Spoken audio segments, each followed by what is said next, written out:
Hey, happy Friday, everybody. It's August 4th, 2023. Welcome back, guys. Great to see you guys. Great to be here with you guys. I hope you're all having a great start to your Friday. We are going to hang out today and just kind of do what we do. There's no specific thing set in place for today. It's Friday. Let's end this week the right way, enjoy ourselves a little, and just kick back, hang out, talk. Whatever we talk about is whatever we talk about. I'm ready. I hope you are. Let's get this show on the road.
Hello, how is everybody today? Welcome back. Good to see you guys here. Thank you all for joining me on this Friday, last day of the week, fourth day of the month. I am super excited to be here with you guys once again to end the week with you guys the right way. Happy and healthy and all that fun stuff. So come on in, guys. Grab your coffee, tea, whatever it may be. Come on in here, sit down, and have some fun with me. I hope you guys are having a great day. Like I said, good morning, good afternoon, good evening, good night, whatever it is for you. I hope it's good for you because it's good for me to be here with you. There's all my corniness all out at the same time, guys. So come on in. Congrats, Phantasmic Ether, for 1 month membership. That's awesome. I appreciate you so very much. Love you, Dago. You're a hero. Never forget that. Thank you for that. I don't feel like a hero, but I appreciate that. Let's see who is joining us today and gracing us with their awesome presence. Looks like we got Mudman. What's up, brother? Good to see you. Miss Jessica Santiago. Thank you for being here. Miss Kib Kitty's in the house. Happy to see you, Kib. Thank you for being here. Pebbles, welcome back. Fantastic Ether. Thank you for joining us. Love the name. Love the name. Miss Heather's in the house. Always happy to have you. Doozy. Good to see you. No chains, no mo. Good to have you here, darling. Good to see you. Truth Seeker, good morning to you. Welcome. Good to see you. Lollylop. Lollylop. Good to see you. Heavy Metal Rehab in the house. Good to have you here. Good to see you. Miss Jean Anderson, welcome back, dear. Daisy Dead in the house. Good to see you, dear. Miss Wisdom Speaks. Miss Sherry, good to see you. Thank you for being here with us today. Let me see here. Mimi, welcome back. Good to see you. Good to have you here. The Karma Police, guys. Let's make sure we're doing things the right way. We don't want nobody going out in cuffs, right? Right? So behave, everybody. Good to see you, Karma Police. Margaret Hofer, welcome back. Good to have you. Good to see you. Jesse Schul, my brother, welcome. Good to see you. Good to have you here. Adam, stand by the jams. Good to see you. Always a pleasure. The usual perspectives in the house. Good to see you again. Thank you for being here with us. Canadian Cat Lady, welcome back. Great to see you. Brandy Wine and True Crime, thank you for joining us today. Let's see. Lisa and Cannoli, welcome back. Always happy to see you. Crime Sleuthin, my dear, thank you for joining us today. Good to see you. Where are we? Where are we? Where are we? Miss Bonnie Bailey's in the house. Thank you for joining us, Miss Bonnie. We appreciate you. Miss Ma'am. Well, thank you for that. I appreciate you. Thank you for joining us. Sooner Girl, welcome back. Good to see you. Sarah D. Irish, thank you for joining us today. Tree Baby Tennessee, welcome back. Welcome back. Good to see you. Think we're about there. Come on, come on. Samantha Mustard McDowell, that's a new name. Thank you for joining us today. Deborah, good to see you. Sorry, guys. Let's see here. Did I get everybody up there? I think Juju, good to see you. Thank you for joining us today. Tina B, welcome back. Great to have you. Deborah Thompson, same for you. Great to see you as well. Tech Death Hippie, my friend. Thank you for joining us, bro. All right, let's see who's down here. Anybody new down here? Shelly Steer, welcome back, dear. Good to have you. Always happy to see you guys. Cindy Dame, that seems like a new name. Welcome from Georgia. Good to see you. Love seeing the new faces. Vanessa, welcome. Good to have you here. My dog's in the house. What is up with you? Welcome. Good to see you. Candy Girl, thank you for joining us. Thank you for coming back. Kristen Gray, welcome. Good to have you here. Tanya Talafrio, or Talia Farrow, thank you for joining us. Eve Lucky, always happy to have you. Cappuccina 877's in the house. Welcome back. Good to see you. Salty Sleuth, True Crime Time. Welcome back. Tattletales, welcome, welcome. Good to see you. Jesse Lynn, great having you here. Good to see you. And here we go. Nope, no talking to me, spam people. Sorry. Chick Antiques in the house. Good seeing you. Thanks for joining us. Alicia XO, welcome back. Good to see you. Let's see here. Did I get you all? And bam. I think that's everybody. If I happen to miss your name, I will catch it up when I see it. I don't do it on purpose. I'm sorry, folks. True Seeker, thank you for joining us. Lolly lop, lolly lop. Oh, lolly, lolly, lolly, lolly lop. Yeah, I know. I'm a complete cornball, folks. I get it. It's okay. I got grandkids. I have to be that way. You know what I mean? You get to a certain age when like the coolness kind of has to go away. You got grandkids, you got to act like a dipshit or a dork. You know what I'm saying? Because that's what your grandkids expect. That's just who I am now. It is what it is. I don't care. No shame. I love my grandbabies with everything in me. So it's what it is. Rowdy's in the house. Good to see you. Thanks for jumping back in. I appreciate you, Cindy. I did see you. Thank you. Miss Kells, great to see you. You were the first one in here, I swear, and you're the last one I'm saying hi to. That's crazy. I don't know where you went, but you're here, and I appreciate you. Miss Crystal, great to see you. Danger Zone, it's Friday. What's up, brother? Good to see you. My friend Eddie, what's going on, bro? One made nuts in the house. Good to see you. Amy D, welcome back. Ellison Lee, Zanesville, Ohio. Thank you for joining us. Neighbor Carolyn Miller, welcome back. Good to see you. Laura Laurent, good to have you here. Miss Jessie Lynn. Let's see. And of course, my lovely mother, Miss Ruth Gosnell. Great to see you, Mom. Thank you for jumping here today. As always, happy to see you. I think I got in. Here we go. Already, Miss Tanya. Please say Pilaba. Yeah, let's talk again. Appreciate that so very much. The $5 super sticker. What is that there? Keep it up. Looks like a blue pair lifting weights. That's silly. Love it. Love it. Love it. These super stickers are a trip sometimes. And once again, Brandywine and True Crime has been a member for a month, guys. That's awesome, and I appreciate that. And we're happy to have you here in the sauce with us. Rest of the meatballs every day. You are appreciated, very much so, and thank you for that.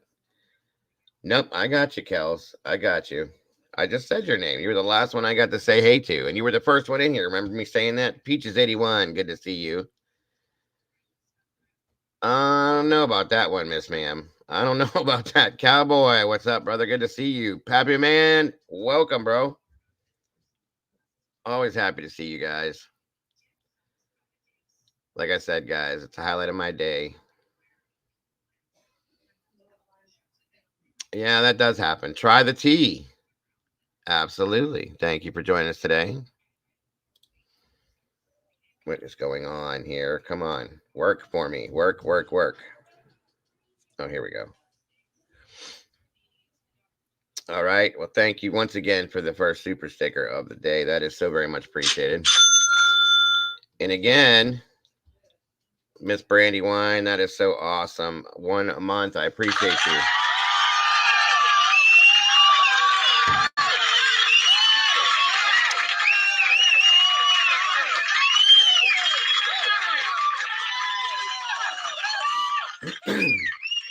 Party of Fives in the house. Good to see you. Thanks for joining us. Gloria S. Great having you here.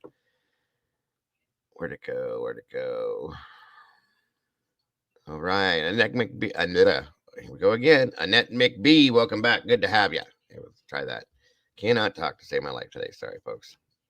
So, how is everybody today? I hope you're all doing well. Hope you all had a great night last night and a great start to your day today. Now that we have evacuated all the crazy drama for the past 3 days, we're at the end of the week. We're not doing nothing today but hanging out and talking about whatever the hell we want to. I think it's been a long week, folks. A lot of crazy stuff has happened. We need a little break from all the crazy stuff. So we're just going to do whatever we do. Latrell Hill, Youngstown, Ohio's in the house, guys. Hey. How are you today, my dear? Thank you for joining us. So like I said, that's what we're doing. Thank you, mods, for being here. Thank you, Pebbles. I appreciate that.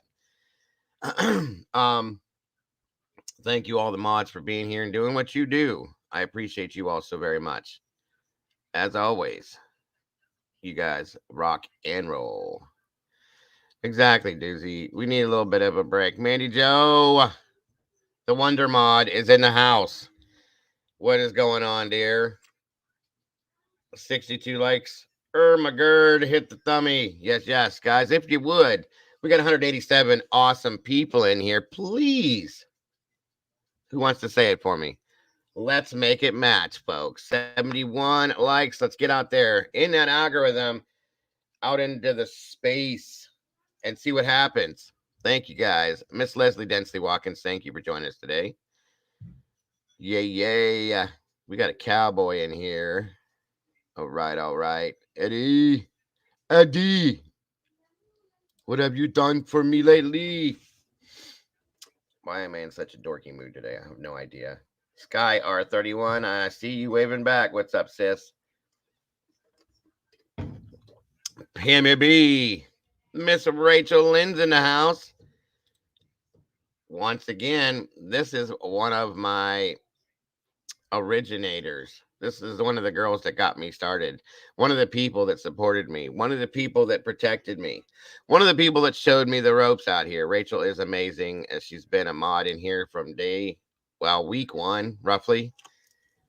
This is Faux Poppers Misses. as you could call it. He's another one you don't see too often anymore because he's so busy all the time, and we are too. So great to see you, Rachel. Thank you for joining us today. I appreciate you so very much. Absolutely. 93 likes. Let's make that match, guys. Shine bright like a diamond. Here we are. Good to have you here. Yes, Miss Rachel is amazing. There's a few people, if you guys see them, you have to treat them like royalty when they come in here. Miss Rachel, Faux Popper, of course. The Evil Queen, Morticia. Let's see. Bowza G, Pookie, a couple others. These people are who got me started out here, guys. They supported me. They are my original family and still are. And I would do anything for these peeps. They are amazing. What's up, Doc Doc? Good to see you. Thanks for joining us today. Rhode Island housewife in the house. Great to have you here. Yes, Miss Rachel is the one that has kept she was one of the ones that kept my head afloat back in the day when all the crazy stuff was going down. And again, oops, one moment, folks. I'm so sorry.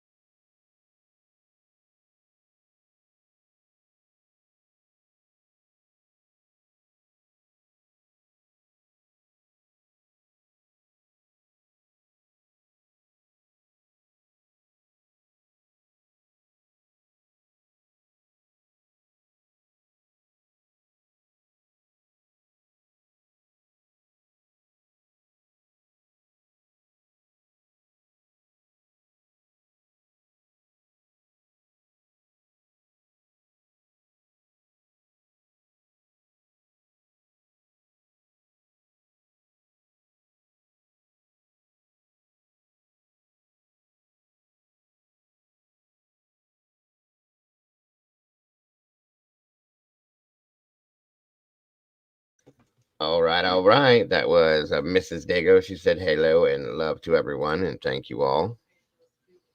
We're at 199 likes. We need one more. Who's gonna do it? Who's gonna do it? Come on. I'm watching. I'm watching. Leave some DNA on the like button for me, if you will. Do. There it is. We're in the algorithm. All right. Good stuff. Mikey S., what's up, brother? Good to see you. Keith A., welcome. Good to have you here.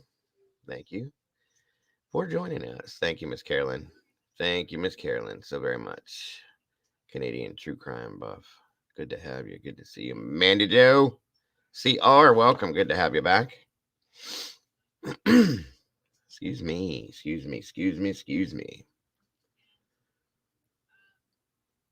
Rick Cook, good to see you.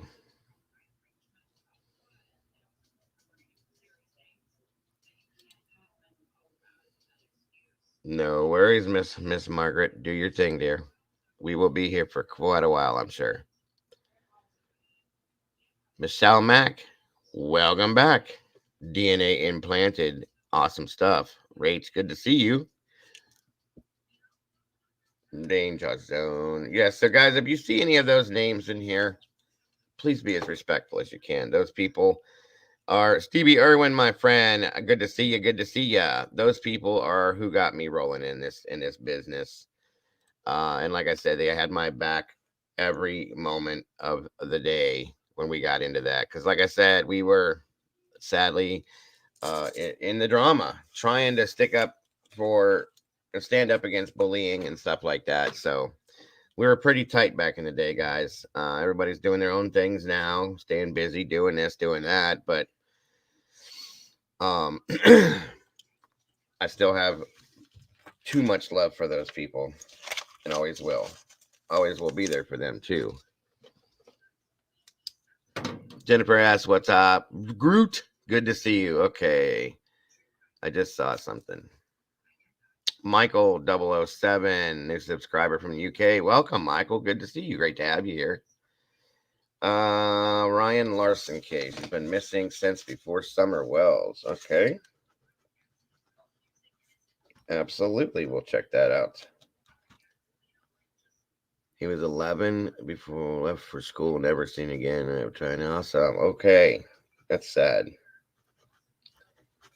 I took some notes, and we will put ourselves in that situation here soon. I will go take a look at it when I get some time here and see what we can do. So awesome. And that's what I want you guys to do. If you have these thoughts, ideas, these feelings on any of these cases like this, please let me know. It sounds to me, comes to my attention also, that somebody's birthday's today. Somebody by the name of Rylan. Happy birthday, my friend. I hope you're having a wonderful day. And I hope you get all the awesome presents and cake that you want to get today. So happy birthday, my Rylan. One more time. Everybody, if you will, please wish Rylan a happy birthday in the chat. Show some love and let him know. I hope you have a great day, my friend, and the best things that you can receive. Enjoy, and make sure. I don't know how old you are, but you better behave for your grandma and everybody else. But today's your birthday, so I think you can get away with a little bit more. That's what birthdays are for. What's up, Commercial Zone? Good to see you. Nevada Cops, welcome. Good to have you here. There we go. There we go. You guys rock. Look at all these birthday wishes going up on screen. Bunny Murphy, thank you for joining us today. Polly Pepper, Miss Pamela's in the house. Good to see you. Natalie B, great to have you here. Happy birthday. Happy birthday. Happy birthday. Look at that. Look at that. Look at that, Rylan. Check that out. Everybody's wishing you a birthday. Happy birthday, my friend. That's pretty cool, if you ask me.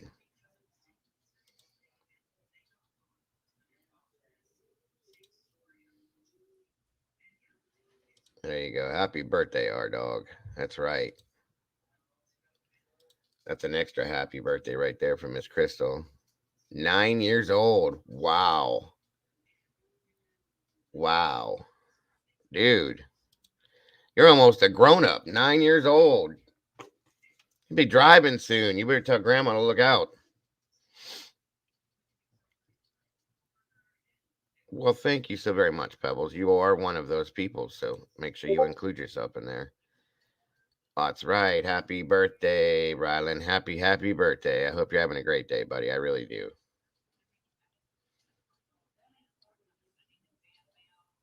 Oh, that's awesome. That is great to know. That is great to know.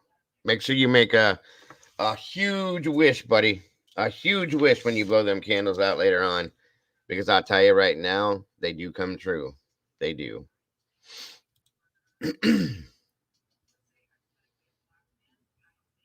That's awesome. Absolutely, Brainy Wine. That's what it's all about right there.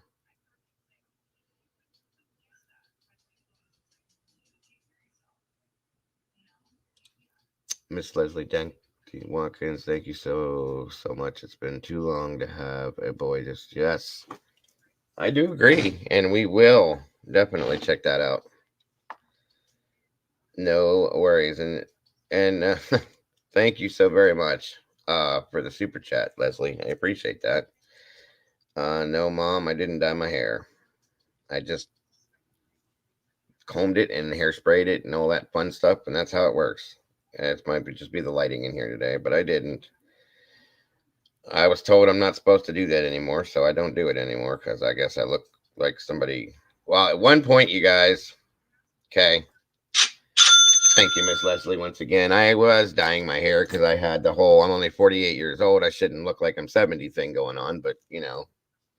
So I was dyeing my facial hair. I do, come wintertime, I do run a beard and all that stuff, okay? Welcome, Kaleidoscope. So the first time I did it, yes, the first time I did it, I didn't know what I was doing and I grabbed the wrong color. And it was a dark brown. Okay. And the way that my complexion and all that stuff goes, when I was younger, my hair was a deep brown, roughly, then to a medium, maybe something like that. Okay. Well, it's a little too dark. And I came out of did the whole thing, shaved and all that fun stuff. Came out of the shower. My wife was like, I was like, what? What? What's the matter? Does it look bad? She's like, no, no, no, it looks fine, hon. Trying to be nice. In essence, it looked like I had been attacked with a Sharpie marker. Yes, Heather. There's my sister, too. The whole family's all here today. Welcome, little sis. Yes, it looked like I was attacked with a Sharpie. My whole face, my everything, guys. All of this, my hair. And of course, my family, being the loving people that they are, didn't want to tell me. They didn't want me to feel bad. So they waited till I walked away, and then they all talked about me behind my back. You know how that goes. Loving family and all that. Yes, my actual sister is Heather Lauer in here. Right there. One's up on screen. That's my big little sister. She's taller than me, like everybody else is. Mikey, what's up, brother? Good to see you, Sinead. Good to have you here, darling. So we don't do the dying jobs anymore. I did find, thank you, Deborah. I do too. She's awesome. My whole family is. I'm very lucky to be supported by some absolutely amazing people. I really am. My wife, my children, my mother, my father, my sister, my aunt, they all support me 1000%, and they're beautiful people. We're a very close-knit family, and always have been, and support each other. No, no, no, Jesse, completely different Heather. My sister's not really on here other than for just to watch me and stuff like that. So absolutely. Miss Pebbles, thank you. No, Jesse, this is that Heather right here. That's my moderator, Heather.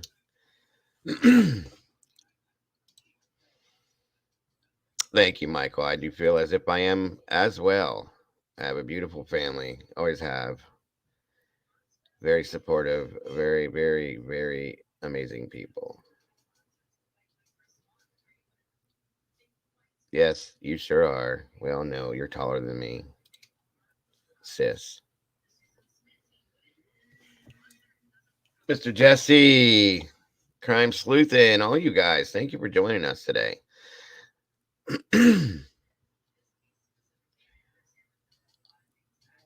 All right. Well, you're right. That's true, Nevada cops. That's what Italian families are like. But I'll be honest with you guys. That side of my family is all Slovenian. Like I said, the other side of me is Slovak, Slovenia, whatever you want to call it. That's that side of the family, and um, yeah. And I think that they're just the same, guys. They really are just the same.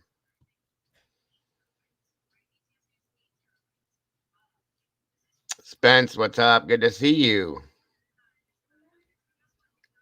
Welcome from Iowa. Good to have you here. We are talking about everything, anything, nothing, and all of it. Sinead, we're not really talking about crime today. We've had a crazy week. And yes, Miss Heather, my sister, I'm going back to Alicia Watts. Don't worry. I've heard. Come Monday, we're going right back to it, guys. It's Saturday in Thailand. Is that right? Imagine someone came into the chat and said, "What?" Yeah, no.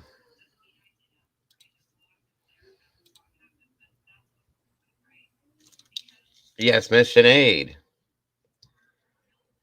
Yeah, it's been a crazy week. Crazy week.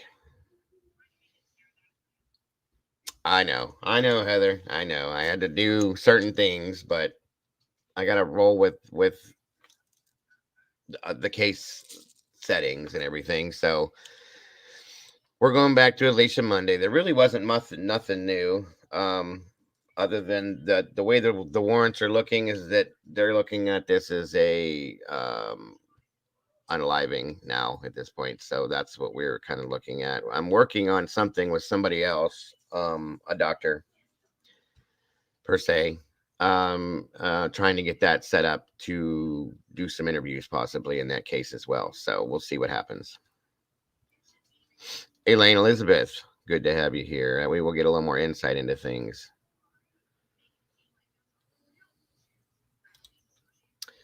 Crime Sleuth says, I put out a reaction video to the alibi BK's Addie put out.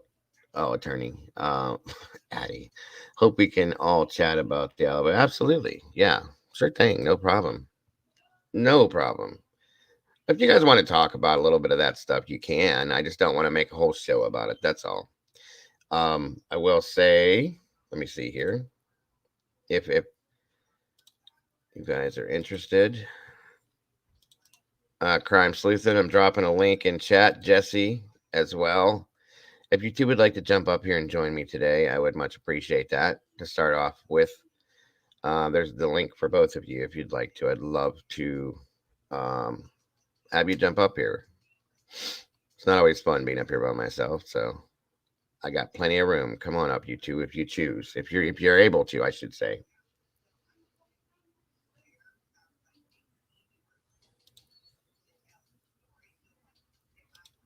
There he is.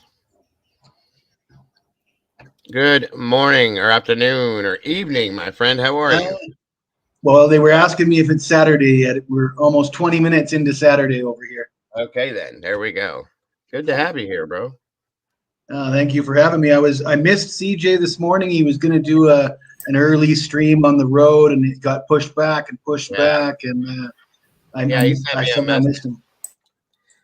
He sent me a message and said, sorry, brother, I just got started too late, which I understand, so no worries. He said he will be live tonight, though, for those of you that are wondering. So it's great to have you guys here. Thank you for joining me. Crime Sleuthin', welcome.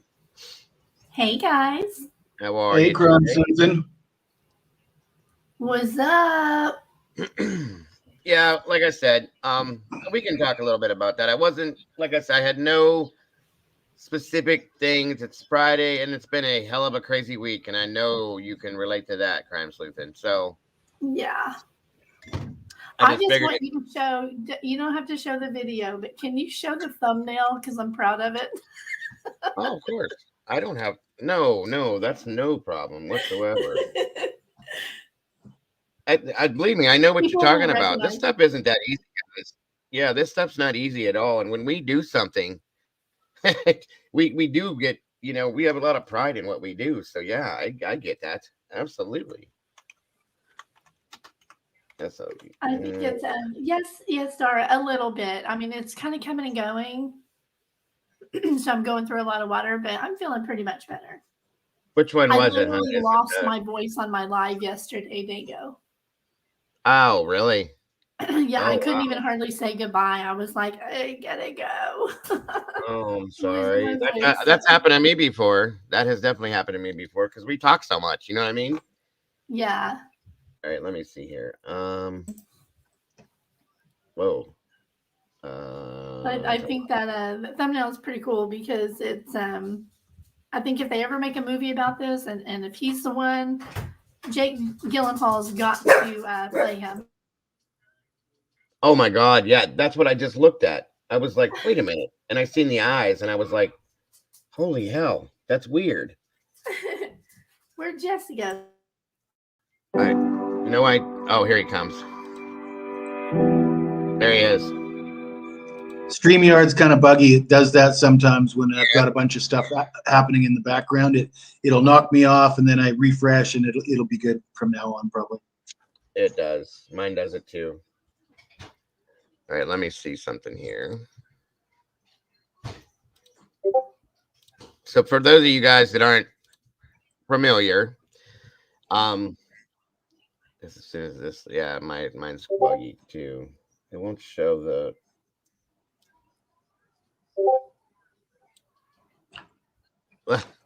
He does look just like him.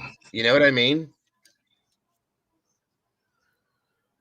Wow. Yes, and for the record, it does, this alibi, just to put it shortly, it does push me over a bit more into the, yeah, looks like he did it. I'm still not sure. It makes me think I owe Melissa Jade a beer. I was talking to Jules. Me and Jules were on the phone last night, and I was the same way. Like, they really could have put something up. And I even put the background song to this is Cars. Hold on a minute. Gary Newman. Oh, yeah. Oh, you can skip all that if you'd like.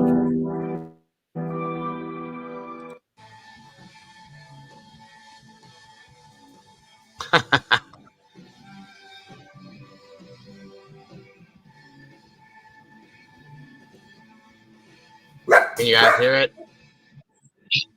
Oh, you can? Okay. Yeah, this one, there's no copyright with that song the way I did it. It passed. Awesome. Hold on. What did I do? 1 second, guys. I'm sorry. Hold on. Let's do that again. That's pretty neat. I like how you did that. I find that when you want to do a song on your video, just for anybody kind of curious about this, if you want to do a song that is copyright, go find a cover of that same song and slow it down just a little bit. Right. Yeah. Just use it'll usually pass. Right. Okay. Well, again, I had checked yesterday, you guys. It kind of made me mad when I was live to see if there was any new documents dropped. And within like 3 seconds of me ending my live stream, this document popped. And I was like, are you kidding me? Are you kidding me? Oh, of course. It dropped while I was taking a nap. I only took like a 30-minute nap, and that's when it dropped.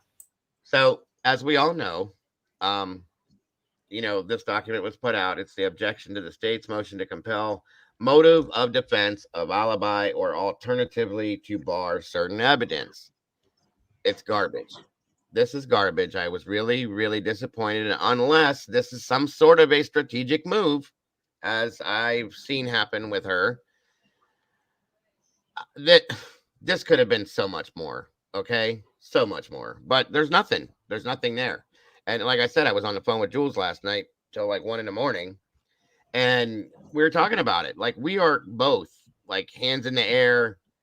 What the hell is going on? We don't know what to do anymore, because there's nothing that makes any sense. Nothing. We've ran so many different theories and scenarios, especially along with this now, talking about this. What is it? Where is it? What's going on? What's the motive? That's the biggest thing with this. What's the motive? I don't think we should overreact to this, though, to be honest. I'm not, but I just think it's weak. I think it's very weak. Because I don't know about you guys, but I never really thought that he could, that he wasn't driving around. And I mean, I thought the whole time he was driving around. I never really thought he was sleeping in his bed and not at some point in his car, putting himself somewhere in that danger zone where they could pin this crime on him. Right. That being said, it does seem like a concession from Ann Taylor. She wouldn't put him in his car in that area with this document unless I think the prosecution has him. So that's why I said I might owe Melissa Jade a beer, because I was speaking the other day and I said, they don't have anything. They don't have his license plate. They don't have any images of him in the car. And she says, well, how do you know that? And I sort of gave her a snarky response, like, because it's not in the paperwork. But now it's in the paperwork that he was driving around. And like I said, I don't think she would concede that unless she's seen his license plate on camera or some kind of data that puts him in that car in that neighborhood. This definitely does prove that they do have a lot more. There's something there. Yeah, there's something there. And like I said, guys, I've never said, for a lot of you guys that don't get that or hear me or understand that, I've never said Bryan Kohberger's innocent. Never. Jules has never said. None of us have, Yeah, I don't think any of us have said that he's innocent or guilty. I mean, we're just trying to figure it out. And I'm just saying, some of the stuff in this motion, if you go down to where he explains, let's see. Right, let's see if it's there. No, keep going. A little bit more. She's eating. Yeah, there it is, right there. Yeah. Mr. Kohberger has had a long habit of going for drives alone. Often he would go for drives at night. He did so late on November 12th and into November 13th, 2022. Mr. Kohberger is not claiming to be at a specific location at a specific time. At this time, there is not a specific witness to say precisely where Mr. Kohberger was at each moment of the hours between November 12th. My God, he was out driving during the late night and early morning hours. And that's it. That's his alibi. He was out driving. But didn't we already know that? I mean, that shouldn't come as a surprise to anybody. We didn't know that. There's been. Well, we knew that he never. That was the narrative that he was refusing to counter, though, right? The state had said that, and he wasn't providing any information to the contrary. He wasn't able to put himself in his house, and it seemed to. I'd always thought that he was in his car driving around. I just thought the car. Fortunately for him, the car came back clean. So that putting him in the car is one step, but it doesn't get you there really. Right. And I've always thought the same thing. You know, a lot of us have thought that he had to have been in his car driving around doing something. We don't know. You know, Jules and I were, like I said, we're talking last night. Maybe he's got insomnia, you know. People are, you know, saying they hear, you know, furniture moving around in his apartment and late hours of the night. This, that. I mean, the kid doesn't sleep. Maybe. Who knows? Okay. But I know I used to be, you know, I'm not just saying this either. I would get up in the middle of the night and not sleeping, being wide awake, whatever the reason was, and I'd go for a drive, windows down, night air. It's nice, you know what I mean? So I'm not saying that that's what he does. I'm not saying that that's what he did. I'm just saying that I feel like he does this, okay? And it could mean absolutely nothing, you know. And this, to me, this document is not. It doesn't make me feel that he's more on the guilty side, and I respect anybody that feels that way. I do, absolutely. But it does make me wonder, why is this all they dropped? Why couldn't they put something better out here? What do they have or not have? What's the deal? You know what I'm saying? Yeah, I mean, it feels like they must have something that puts him in that car in Idaho, across the state line from Washington. Otherwise, why would she ever admit to this? I mean, it does stink like weakness. It's like this stench of weakness from the defense. But keep in mind that is a strategy in chess to appear weak, to, you know. Yeah. Thank you. Well, and that's what I'm saying. I think that it's. I'm sorry, hon. Go ahead. No. You started first. You're good. All I'm saying is I think that everything we've seen thus far from Ann Taylor, from the defense team that he has, is a strategic move. There's a strategic base to everything. The game of chess has been talked about throughout this whole thing, and anybody that plays chess, it's a very strategic game. Okay, you have to think, you have to look, you have to see everything going on that chessboard before you make your decisions and you make your moves. I feel that that's the way that the defense has been running this entire thing. And I feel like this, again, and I may be wrong, and I will be the one that'll say, you know what? I'll eat the crow, pass it along. If this is not another strategic move, it could just be that they do not have any more than this, that Bryan doesn't have an alibi and that they're playing this weak game. But there's no benefit, though. Why she didn't have, were they forcing her to come out with another document? Was she forced to respond, or, you know, couldn't she just continue? Well, I think that I mean, if I may be wrong when I say this, I don't know, but they were really pushing the fact that he didn't give the alibi like he was supposed to. Okay, so I don't know if that's her response. If that's what I'm just wondering what stops her from presenting another document in the same fact. I mean, her previous documents were very powerful, a show of strength. Basically, we ain't telling you shit, so F off. And this is like, oh shucks, you got me. You know, it feels a little bit like, oh shucks, you got me. Yeah, and Bryan What this is it's not really an "aw shucks, you got me." This is brilliant lawyering again. You notice that she puts this alibi information not with the correct title of the motion, right? It's not a motion. It's not part of discovery. It's not, it's in an objection. The language is within a different style of document. Does that make any sense? It's not a formal notice of apology. Right. She added it into her objection. And the bottom part, I think, is the most important part of this whole document. The ex parte spot, is that part of it? Yes, I think that's going to be, because that's going to tell us so much. Either they have something that they don't know that the state has or not, or they know something that the state definitely doesn't know and they want to let the judge know privately, or they want to beg the judge in private to not make, Bryan say anymore.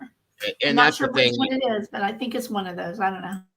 For those of you that don't understand what the ex parte scenario is all about, okay? Basically, they're going to have a conversation behind doors, closed doors, without prosecution's involvement with the judge about a scenario, and that's what that ex parte scenario means. Okay, I kind of expected that. I'll be honest with you. Maybe it's not 2017 in that video. 2017. Okay. Just so you can see the screen. What the 2017. Is it way down here? Wow. Yeah. There it is. Okay, and she's highlighted it too. In support of an exemption, Mr. KOHBERGER is prepared to provide further detail in an ex parte hearing with the court. So meaning they're going to go behind closed doors with the judge. No prosecution, nobody else is involved. And then they'll provide further details about the alibi with the judge privately. Now, that makes you wonder one thing, okay? Or one of two things.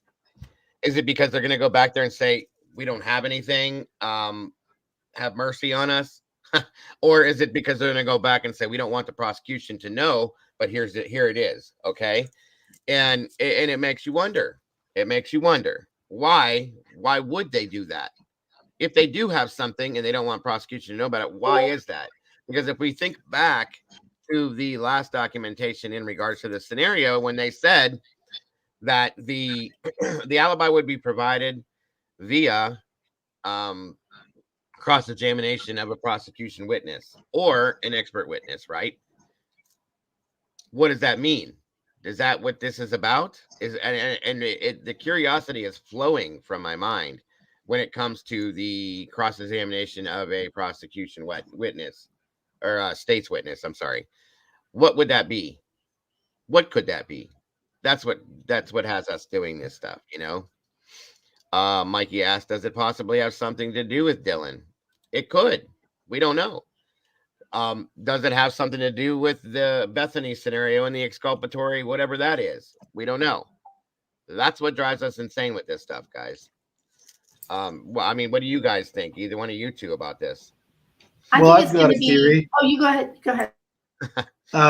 I floated this theory before just to show that I am open-minded and impartial. I'm not here trying to feed a he's innocent narrative, which that's been accused in the chat that's what a lot of us are all about, and certainly not. I just don't believe the story as it's being told by the prosecution at the moment. And one of the things that I'm really stuck on is the sheath.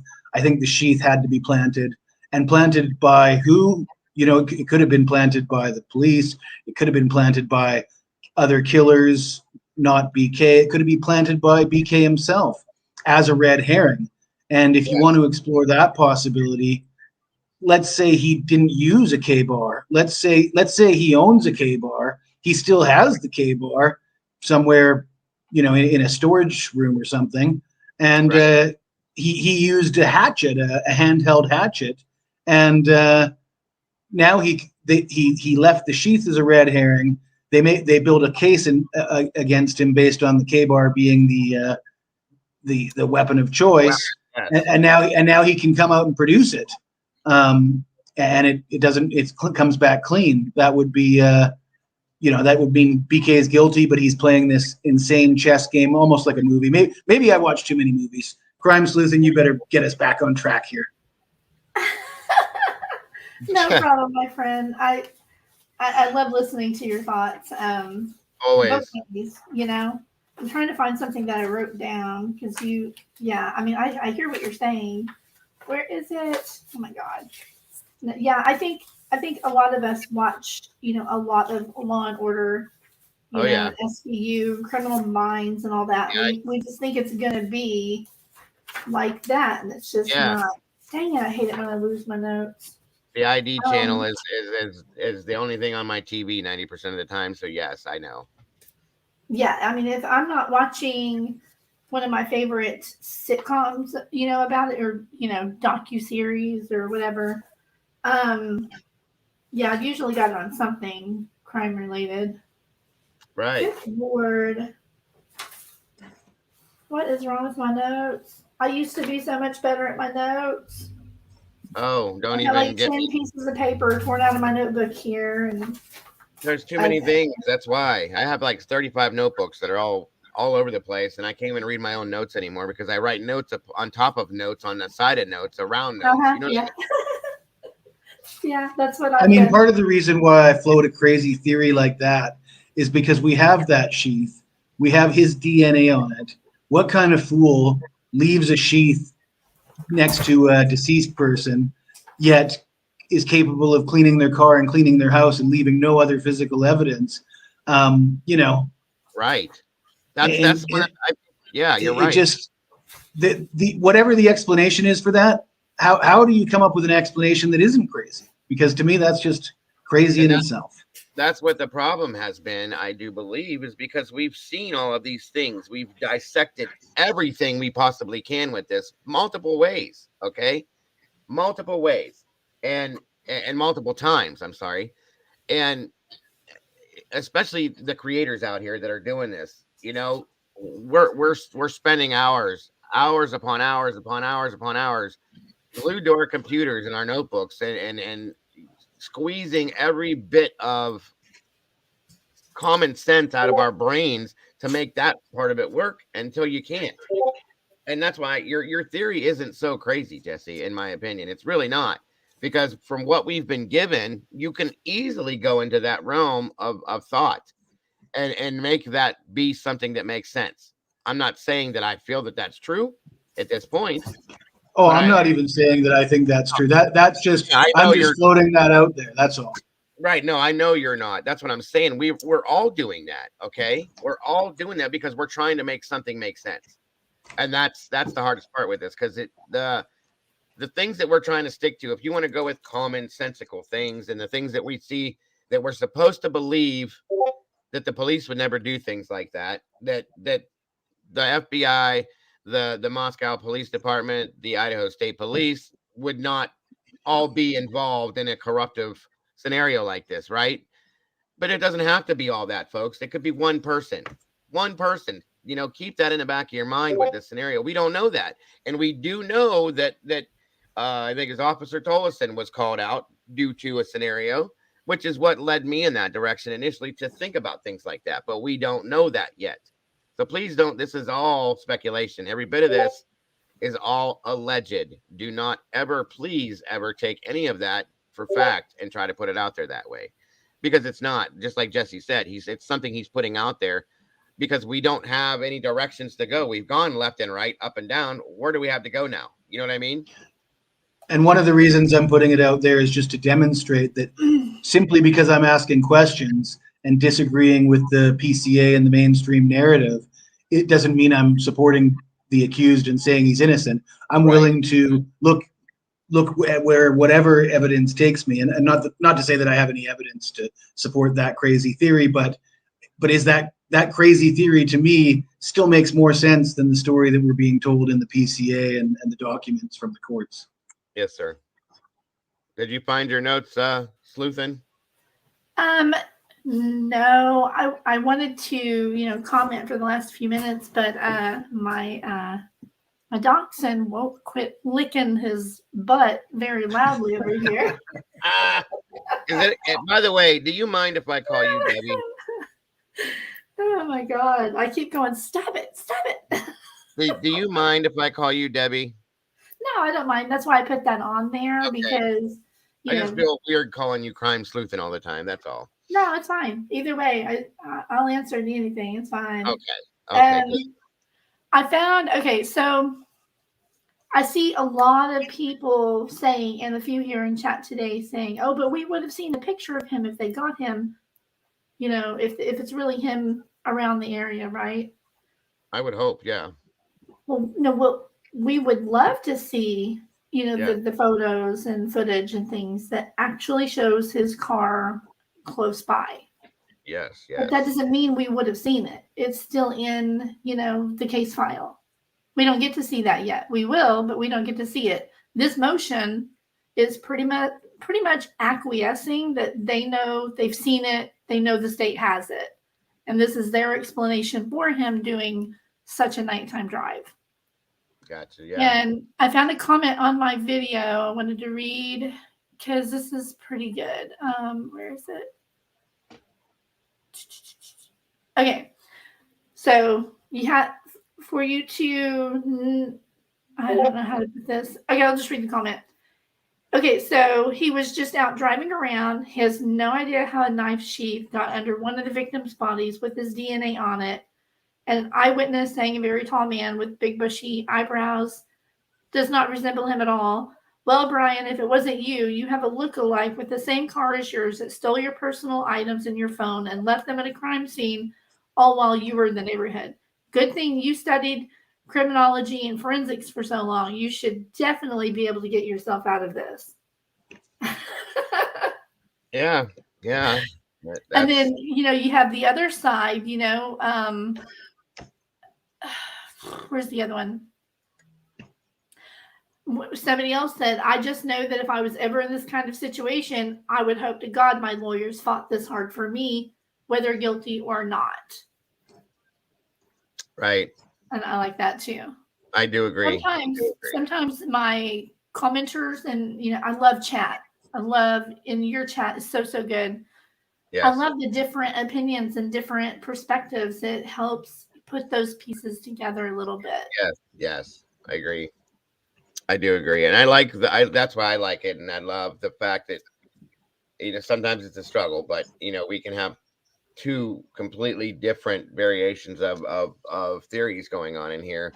And, we can talk about, that's why I like the think tank that we do in here. And when we talk about these things and we're able to shake hands at the end and walk away, because at the end, guys, we all still want the same goal, regardless of what we think. So. Yeah. And I think that this document also kind of, I've never been able to get over the fact, it's an absolute fact that he turned his phone off during a very critical time. I know. Most people, that's one of the biggest things. So. Yes. And speculation is speculation. We've all talked about this. Me and Daniel have gone from Drunk Turkey, have gone back and forth, when he's saying, so why do you think, Dago, that he isn't guilty? And I said, it's not that I don't think he's guilty. It's that they haven't proven to me that he was the one that did it. That's all. And I want to see that proof. And he said, well, the phone was turned off. I said, okay, did the phone die? Did he turn it off on purpose?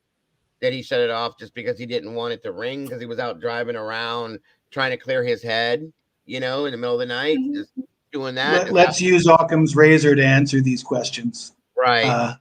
So if we're going to use Occam's razor, a lot of people are going to say, well, Occam's razor, that's the PCA. That's the cops say this, it's got to be this. But I think if you really think to yourself, the simplest solution is usually the correct solution. I can't, what is it? In the absence of contrary evidence, the simplest solution is the correct one. Is the correct one, yeah. But it's not the story that we're being fed, because the clean car doesn't add up. The timeline still doesn't add up. Nobody believes the timeline. I was watching Drunk Turkey Daniel last night. He had, sorry, apologies to Blue and Jaime. It's Drunk Turkey with Daniel, Blue, and Jaime, and I always forget to mention those guys. So shout out to those guys. But anyways, they had another medical expert, and this one was very, very different than the previous one he had. And she was like, "Listen, there's no way that happened in 8 minutes. It just didn't happen that way." She's an expert. I'm not, but I've been saying that the whole time. I don't believe there's any way you do that without waking up the entire neighborhood, let alone 2 roommates that are in the house. And I think everybody sort of struggles with that. How you know, it's hard enough just to think you could do that in 8 minutes, especially with the weapon that you've chosen. And why would you have chosen that weapon if that was what you're intending to do? So I mean, I think Occam's razor, to answer my own question, Occam's razor to me suggests some sort of scenario that has BK involved, but not alone. That's what Occam's razor says to me. Mm-hmm. And of course, you have to believe. I have the entire time, regardless of what the defense document says, that Bryan Kohberger has to be involved in this situation somewhere, somehow, or we wouldn't know who Bryan Kohberger is. Period. There has to be something there that this man is related to in a sense somewhere, to know, even for us to ever even know who he was, guys. It wasn't just a let's write down all these names, guys, throw them in a hat and pull one out. It doesn't work that way. Okay. Where did the name come from? How? Who is he? How did anybody know him? How did he know this area? He wasn't even from this area. He had been there for a matter of a few months. Okay. Where does that come into play? That's what in a sense, that's probably one of the keys to this whole thing, in my opinion. Well, what the hell would the motive be either? You know, again, Jules and I were talking about this last night, trying to break it down. What the motive, in my opinion, is the key to the whole thing. What is the motive? Did he do it just to see if he could get away with it? Did he do it did he move here? It was something we talked about. Did he move here specifically to target these specific people? Did he see them on social media somewhere down the line and say, I'm sorry, Cynthia, is that better? Can you guys hear me okay? I could always hear you. You were always coming in loud for me. Sorry. And did he move here? Did he stalk them on social media and, you know, just see who they were and say, this is who I want? Did he move here? Did he do it for that reason?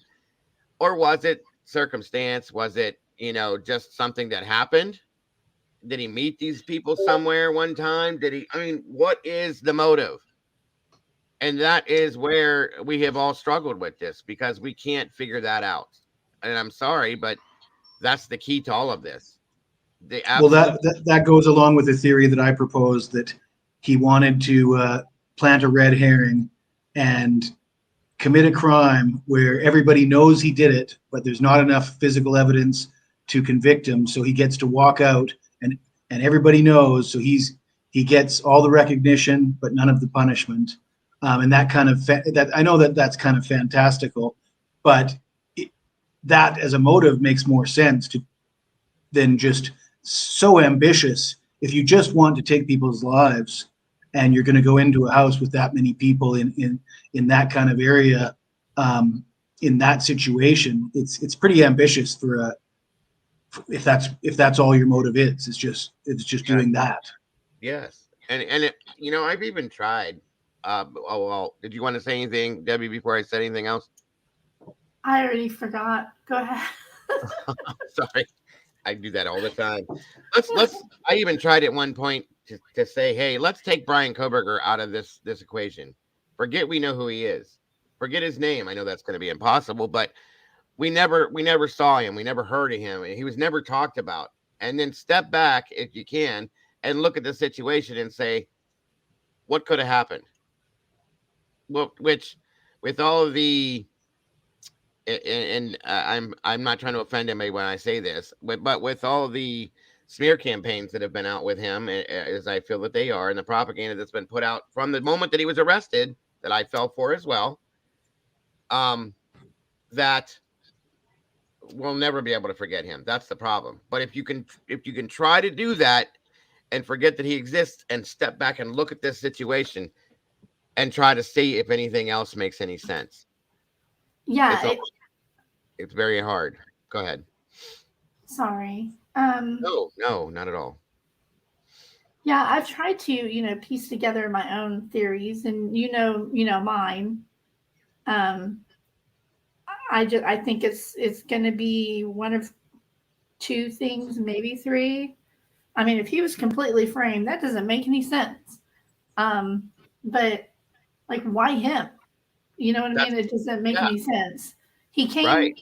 They found him through the IGG, which is another point of contention for me. I am more, anarchist than anything when it comes to the government. Show me everything. You know what I mean? They should release it all. Period. No, there's just no excuse for the defense not knowing exactly where, how, and who pointed in his direction. I think he has the right to know that regardless. Now, that being said, I'm still leaning, this direction, and it's hard for me now because it's pushing me further and further, this document, because she was so confident in everything else. And I mean, I don't get it. I was looking through my comments, and there's another good one. Okay, so my client has a long habit of driving alone in the middle of the night, down dead-end roads, surrounded by frat houses. Like, what else was he doing on all these nighttime drives?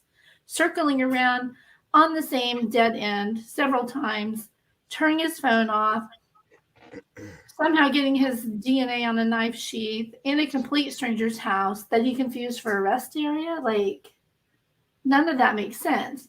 So what I do instead, I try to look at what we do know, the PCA timeline, and we now know that was his car, and that's going to come out. Mm-hmm. But you try to make sense of 8 to 10 minutes max. I don't think he did it alone. If he did it, I don't think he did it alone. I don't think there's any way. I agree with you on that. I never have. I don't get it. I mean, especially if this was his first crime. I mean, any, normal, even halfway normal psychopath is going to freak out if they just, unalived one person. They're going to run out of there, and make way more mistakes. I don't know. It doesn't make any sense. He seems so smart and so dumb at the same time. So that doesn't make any sense. No DNA in his car. However, I know you've heard me say this before. Just because there's no DNA in his car, office, or apartment doesn't mean that there wasn't any of his DNA other than what's on the sheath left in the house. We don't know that yet. We just don't know that yet. So well, and you know what? You're right. You are right, and that's something that a lot of people don't think about. And let me ask you something though. And this is just purely out of respectful when I say this. I'm not trying to be funny or anything, but do you think if let's say there is Brian's DNA in that crime scene, okay? Do you think that when Ann Taylor brought out those defense papers and stated this and this about none of the DNA from the victims being on anything he owns, wouldn't you figure, or at least I thought that maybe the prosecution, if they had that, would have countered and said, but we have Brian's DNA on that scene. You know what I mean? Yeah, you notice there's nothing filed at all in response to that by the state yet. Right. They haven't responded to that. What wasn't their immediate response? We're going for the death penalty. Like right after she dropped those docs, they were like, okay, death penalty, you're going to get it now. Yeah. Well, I mean, I don't think they'd be going for the death penalty unless they had a hell of a lot more that we just don't know about. But for me, I'm all for it. Full conviction. Suzanne Zelina has a great question in chat. Prove it. I'm sorry, go ahead. What was the name, Jesse? Suzanne Zelina. She asked, what was Ted Bundy's motive? What was BTK motive? And great question. I think Ted Bundy's motive was sexual, right? He was committing SA on a lot of the victims. Is that not correct? I do agree. So it was like a sexual thing for Ted Bundy. And with BTK, wasn't he trying to be the evil genius that was, screwing with everybody's mind, and the BTK motive is actually quite sort of similar to what I'm not as familiar with BTK as probably Deb is, but that scenario I propose where he's leaving red herring evidence and trying to commit the perfect crime where people know that he did it but they can't prove it. That's kind of in that direction, isn't it? I think you're right. I just think I think that he if he did it and he left that sheath there, I don't think he meant to leave any DNA. If you look at and I can show it if you want. I have some images I could show. The snap where they found DNA, there's 4 parts to it. Let me show you guys. I've been trying to go ahead and pull that up. And real quick to answer Rachel's statement that if we did that, unfortunately, the roommate would look not so good. And you're right. You know, that's what I'm saying. And I'm not trying to say this to put the roommates under the microscope. You know, I'm saying if we took him out of the equation, then yeah, what else do we have to look at? And that's where it goes to. So it's something that, and I'm the last person that wants to blame these kids for being responsible, but with everything we've looked at the same time, and I know this is going to come off the wrong way, but I can't help myself. I can't think of another way to put it. You know, I've questioned everything with them. Okay, from the beginning, the 8-hour period of time, this, that, everything else. And why have they not been able to, or why has nobody, I should say, come out and proven this is what happened and why they did this, that, and everything else? That's the one thing that bothers me. And again, it's not because I want them to be responsible for this, because I really don't. You know, that would really be disheartening to me. But yeah. You know, it's just one of those things that I don't know. Go ahead, hon. I'm sorry about that. Oh, you're fine. I'll pull that up there. I got the picture up. Here we go. Yes, I remember these. These were really good the way you did this, by the way. Yeah, that's 4 parts. So this would be the snap, right? And if it's him and he left his DNA, then it probably happened after he thoroughly cleaned this entire knife, because there's 4 parts to the snap, 4 separate parts. So there could have been DNA anywhere inside or on this. And I mean, that under there is such a tiny little groove and there's this other groove here, and then you've got the top of the snap right here. So it would have been like this photo. You there? Did I freeze it? I don't. Yeah, your sound is really like spotty right now. I don't know what's going on. Is it okay now? No, it's making like a crackling noise when you're talking.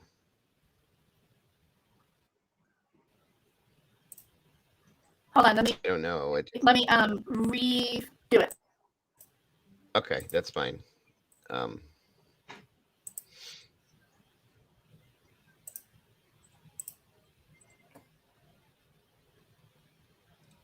Okay, let me know if that's any better. I turned off the audio.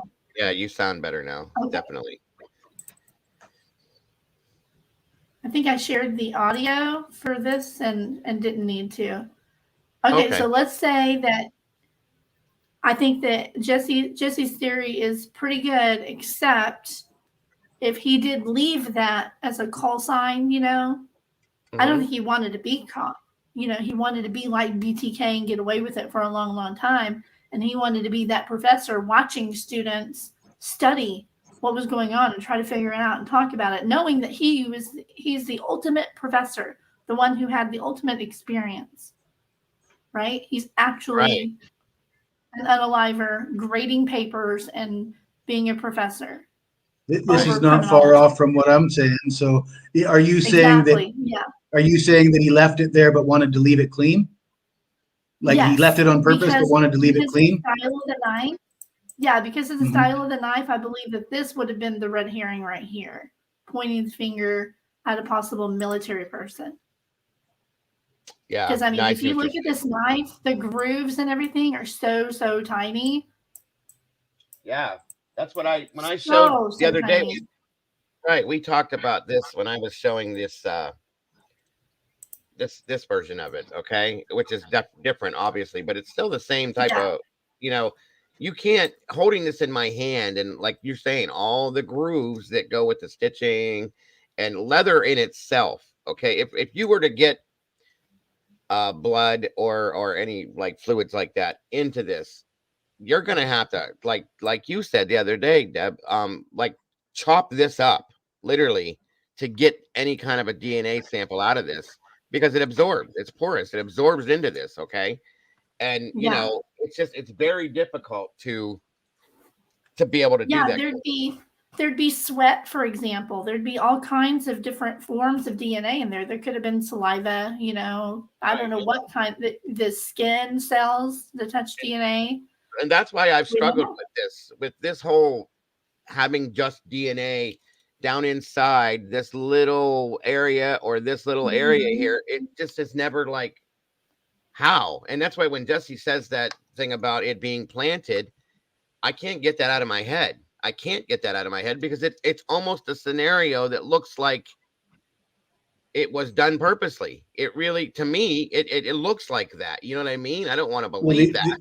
The other point I made about the sheath, like that. It looks like either way. Either it was planted, and that to me is why I care where the DNA was found on it. Was it just on the top of the snap? If it was, I don't know if I believe that. The other point I made about the sheath was that inside the snap, then I believe that it was him. Gotcha. I think they've said that it was just on the inside of the snap, right? No. I got that too. Let me show you. They don't say that, and that's why I was like, wait, what? Oh, okay. Yeah, I want to see that then. Okay, what I said is that if it was only on the snap, that it doesn't actually put him at the house because if he wasn't gloved up, his DNA should be everywhere, right? Not just on that. It should be on the blankets. It should be on the we don't know yet if it was though, Jesse. We don't know. It could have been. This is the PCA is only to draw lines and dots between the crime and the person that they're accusing. They don't include everything. They don't say we found his DNA on this step or this doorway or this wall and the blanket. They don't need to do that. The PCA is only for arrest, not conviction. All the rest of it's going to come out at trial. The part that I'm hung up on is this. So if you go through the court files and you pull up every little reference, and my friend Fofa helped me with this. Now every reference to the sheath or DNA on the sheath or in the sheath, etc., is on these screenshots. So I'll go over just really quick. Okay, so it says the sheath was placed button side down. Now this is from the PCA. And then located DNA on the button of the sheath. Okay, but next document in the case file, this one says on the snap of the knife sheath only. And then this one, oh, hang on. This one says from the button on the sheath. I'm going to go through this really quick. So this is where they did the IgG using the DNA taken from the button on the sheath. Okay, and then the sheath had touched DNA on the sheath. Hold on, I'm going to show you. I found something interesting. Okay, this is from the state's motion. I believe it was one of the latest ones. And it says the K-bar knife sheath was abandoned at the scene, as was the DNA inside it. Yeah, and see, that was a problem for me too, because when they say that, guys, I'm thinking inside it, okay? Like inside the sheath. Yeah. But in so many other places they say on the button only, and they make so many references to the button and then say inside it.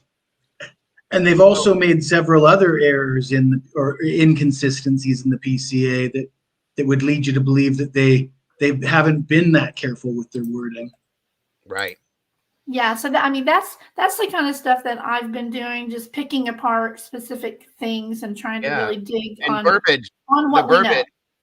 Right, and the verbiage is huge with this, guys. I've said that thousands of times. It's very Oh, big. yeah, it's gonna matter. Like, Ann Taylor will rip this apart using one different word. verbiage like this. Yeah. Yes, absolutely. And see, here's my other issue with this too. Let's say, for instance, okay, that this is hold on a minute here. Do you still need this up, Deb? Oh, no, I thought I hit stop. Sorry. No, it's okay. I just wanted to make sure that I didn't want to take something down. Now, see, here's my other thing. If we have guys, I'm not bringing anybody else up here right now on panel. I'm sorry, not at this moment. We're just doing this. But if this is where the DNA was, we'll say, okay, we'll just go with that in here. How did that happen without having a fingerprint on that snap? That is what has bothered me this whole time. Like, how do you?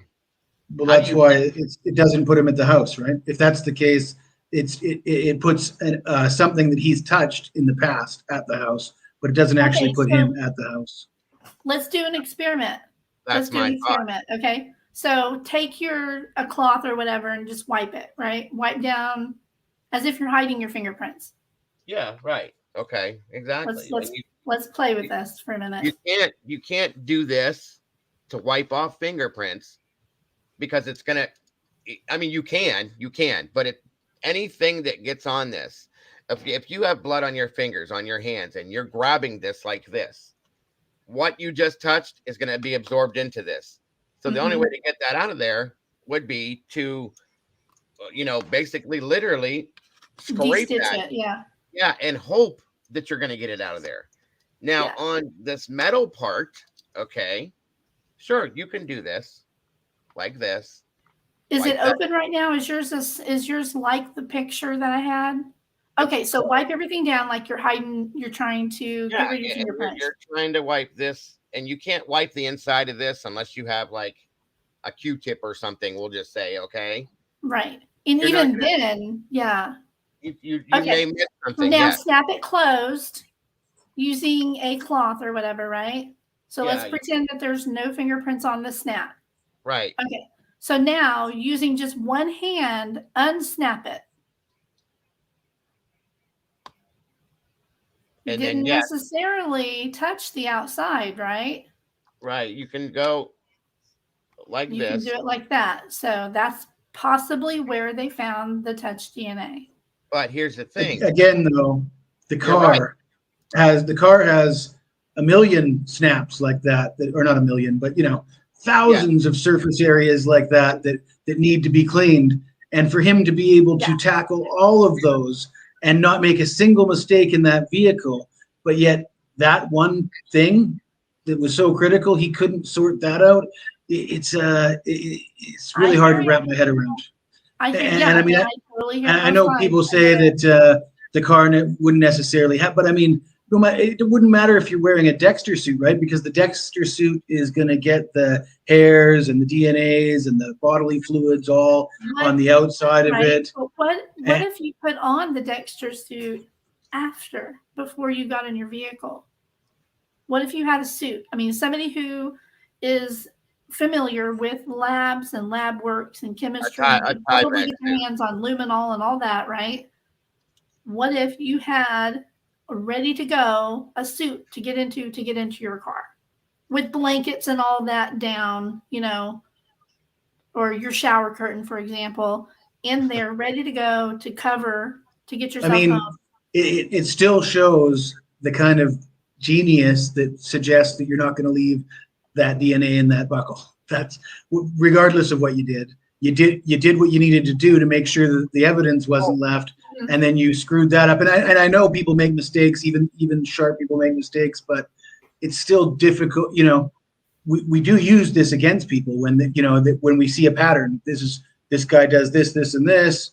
Therefore, it all makes sense. And when it stops making sense, it does. Like I say, I don't see how you enter this place with this sheathed weapon. Oh, wouldn't you imagine? If it was him.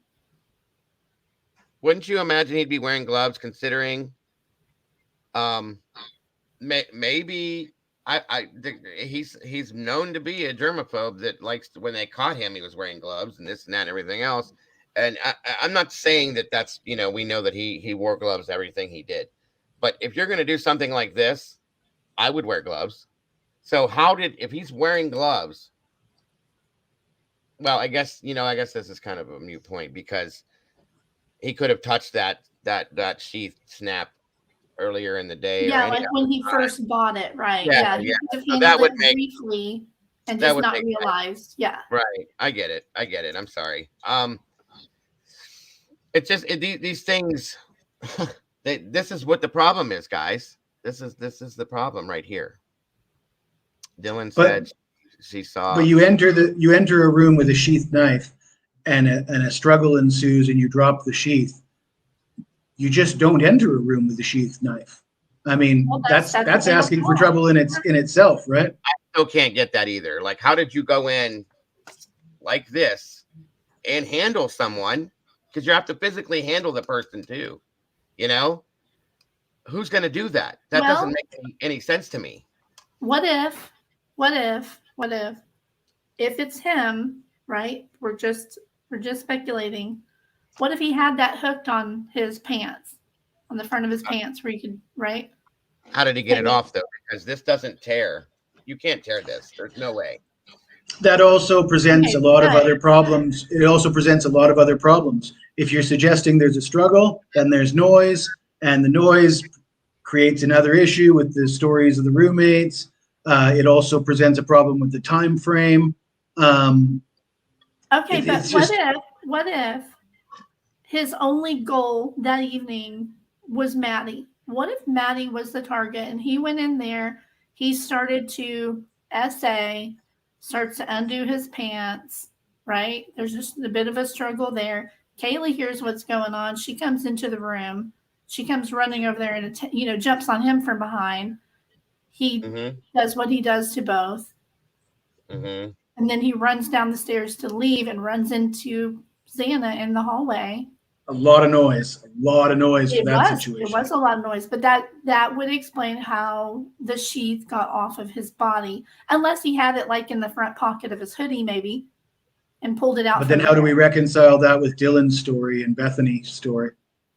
Well, of course, there's no evidence. No, William, I didn't say there was SA, but there wouldn't be if you just started. As if he was attempting to start it, William, is what she's saying. Like he was going to do it, but he didn't. Right.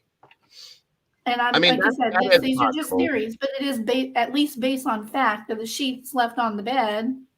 Thank you, Shelley Steer. We still don't know how, but that would explain if there was a struggle between one or both of the girls. He would have no idea if he left a sheath at that point. He'd still have the knife in his hand.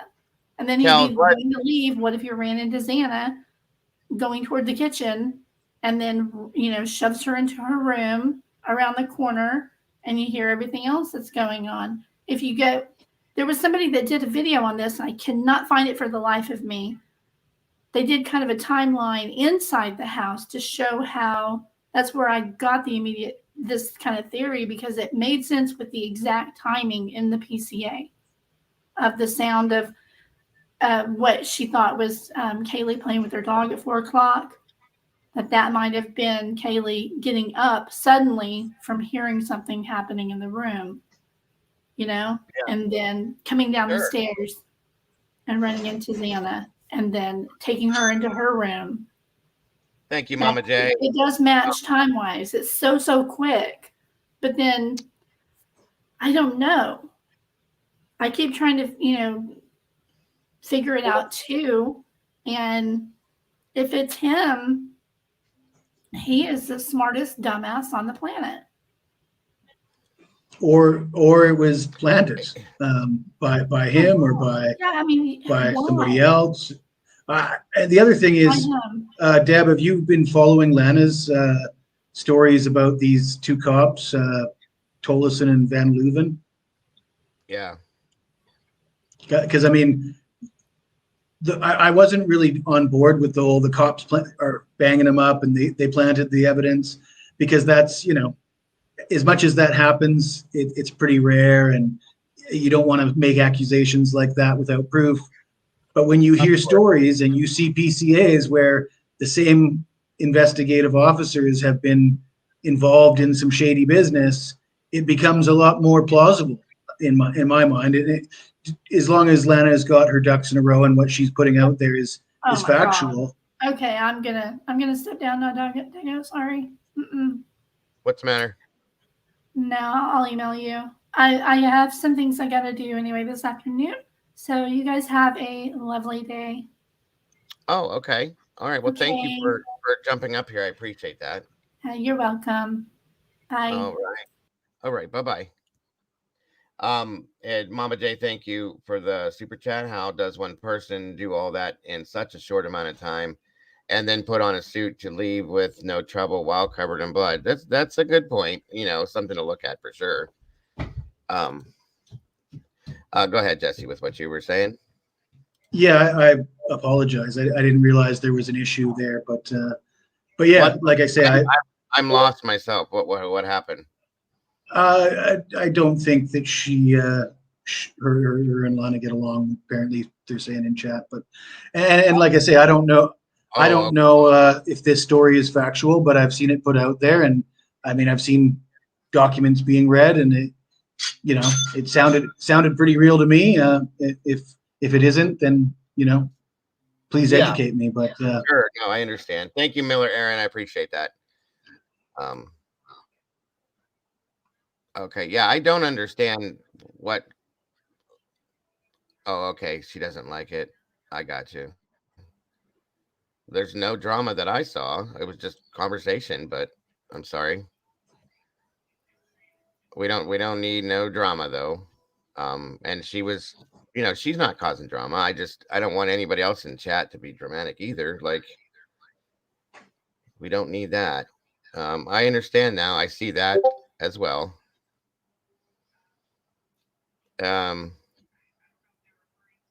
Okay. I'm trying to read the chat here. Sorry, Jesse, just to catch up on what happened. No, I was lost. I had no idea. I was just listening. Yeah, I was totally unaware of that as well. What is it that was there something that was said that she was upset about or something that Lana had said? I have no idea what's between those two, or perhaps the whole idea of blaming law enforcement is. I know that, like I said, I've been hesitant to say that because I don't think it's right to just accuse cops of planting evidence unless you have a reason to.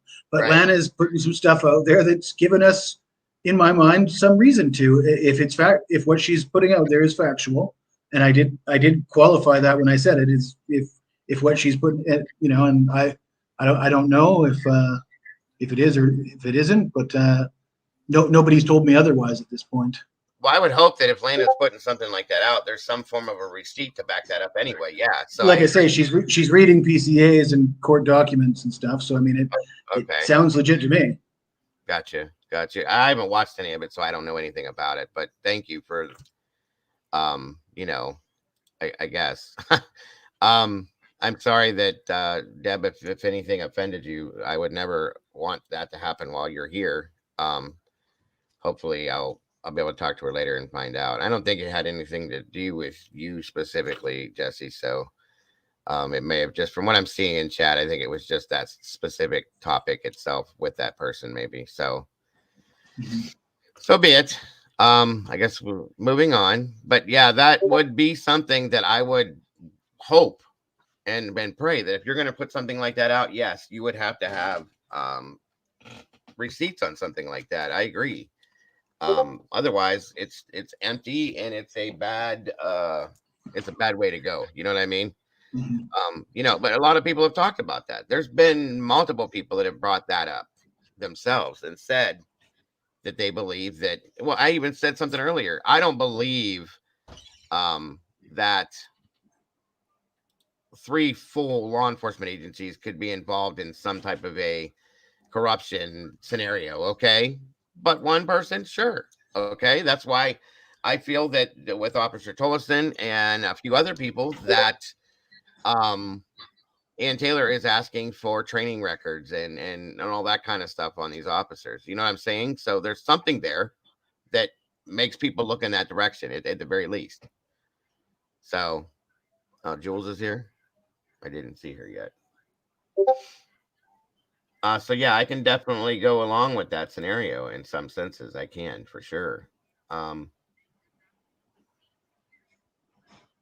Where are we here? I guess I don't see her. Oh, okay. Yeah, I hope that she's okay. I respect her, and I hope it's nothing I said or did or anything. Oh wait, hold on. Hello? Hey guys, can you not see I've tagged like all of you in chat. Could you not see my comments? I didn't no. see, no. I don't see anything in there with you. I'm looking now. Hold on. Did somebody block me in chat then? Okay, no, it's not Jessie at all. Dago, Jules knows. I think I see her here. Okay. And I don't bring drama to other people's channels. That's why I was just like, okay, I gotta No, go. no. I think I understand, and yeah, I'll be more careful next time when I'm mentioning any way, shape, or that. form. No, it's okay, hon. Hold on a minute, and Jules just told me to check my phone, so that'll explain something there. It was something that happened last night, and let me see. got brought back up, and it's fine. It's not. Nobody did anything wrong. Just when I feel, it was serious, and so when it just got brought back up, I was like, okay, I need a minute, Oh, okay. I get it. Okay. All right. See? Yes, my apologies. I had no idea. Okay, so nor did I, but noted, and I'll be more careful about what I bring up. Yeah.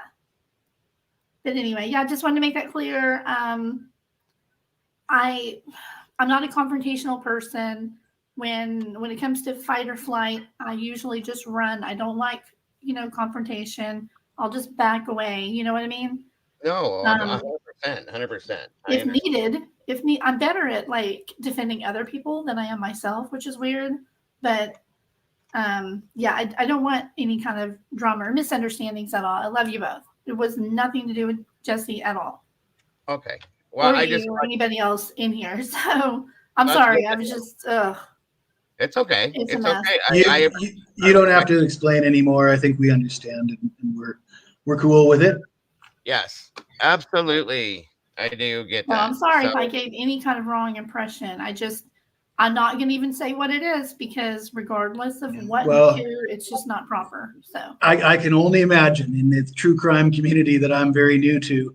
Man, there's lots of drama, and I'm not about the drama. I like CJ's in a road full of potholes, be pavement. Yeah.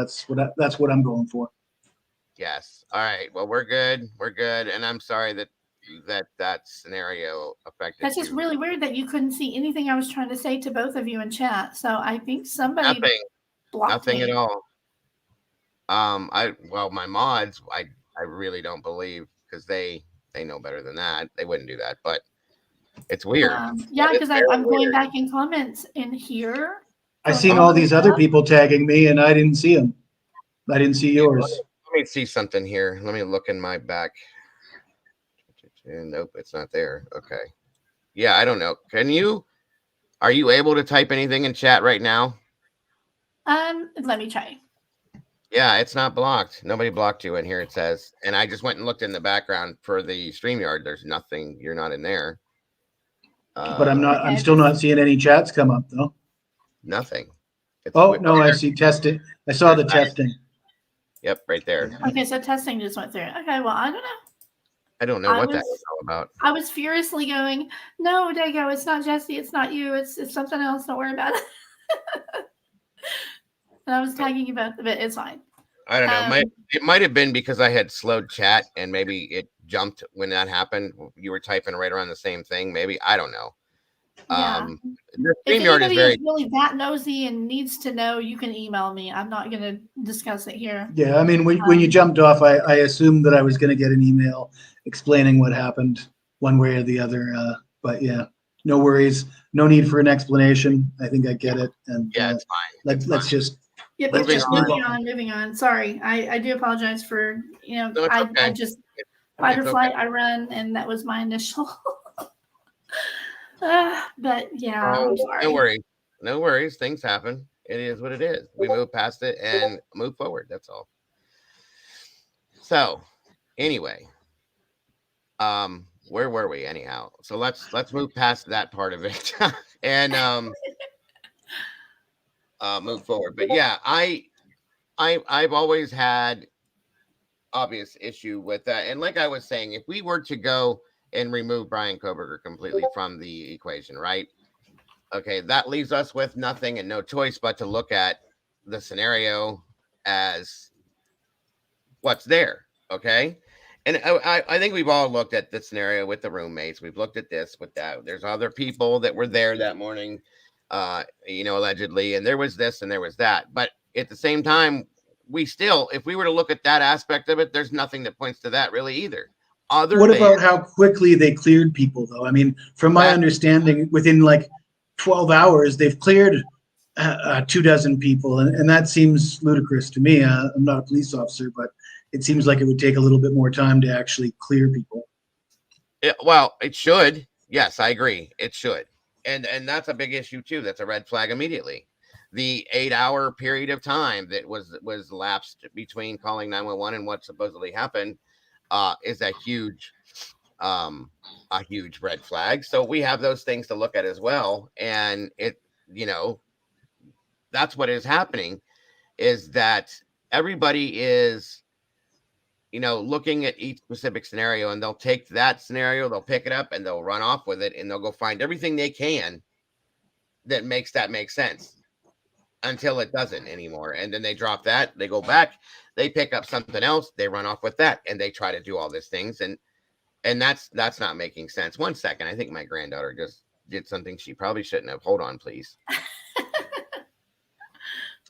Yeah, I mean, I think they need to look at the boyfriends, not just Kaylee's boyfriend, but all the boyfriends, and everybody that was closely involved in that house on a day-to-day basis, and to clear anybody in that circle.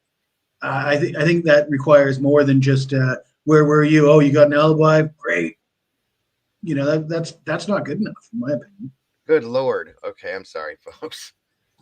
Okay. Imagine if these kids weren't college students and they were African American or some kind of minority. Would they be getting cleared in 12 hours?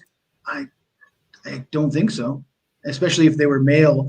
A couple males that are minorities wake up in a house full of deceased people. It's going to take them a long time to get cleared. I agree, and that's something I had said a week or so ago. And I said, what if Dylan and Bethany were Sam and Dave? Okay, do you think they would have been cleared that fast? Or Juan and Miguel? Yeah. Oh, that's even worse. Yes, absolutely. And that's the issue right there. And even the prisons are full of Juans and Miguels that were in the wrong place at the wrong time, right? 1,000%. And if we think about and remember an interview that was done with the Gonsalves family, when that question was asked, and Christy said, I have to say something about that. Steve pops up and says, where Christy says, why were people cleared so quickly? If I may have this mixed up, and I'm sorry if I do. Yes, she did say that. Yeah. Right. And then hey, Steve Brandon Wine and True Crime, thank you. And to those other nice people, I appreciate you. Oh my God, Juniper. Sorry guys. My granddaughter has a tendency to like smells, and we have these all over my house. Good Lord, I'm tasting it now. Okay. Oh, no. And she went upstairs, and she was up there a little longer, and I think she just sprayed the whole can upstairs. Is that the kitchen one, the lemon kitchen one? This one is that's the kitchen yes one. Oh my God, I hate that one. I love strong. Febreze, and I'm always trying different kinds, and I do everything from incense to candles to Febreze. I mean, all kinds of stuff. I bought that one for the kitchen, and I get such a headache and sick anytime that gets sprayed. I finally threw it away. That is it's very strong. But this is not the one she has. She has the one for the bathroom that she sprayed upstairs. And it's, oh my God, I'm tasting it. Like I said, I'm by my stairwell here. Yeah. The bathroom is up around the corner, completely away from here, and it's coming down. So she must have emptied half a can up there or something. Anyway, I'm sorry to jump off subject, guys. Kids are awesome. Babies. I love them. I love mine. But yeah, guys, back to what you were saying. I'm so sorry for that. I couldn't help that though. Oof, Lord. It smells great in here though. I'll say that much. Let me check here.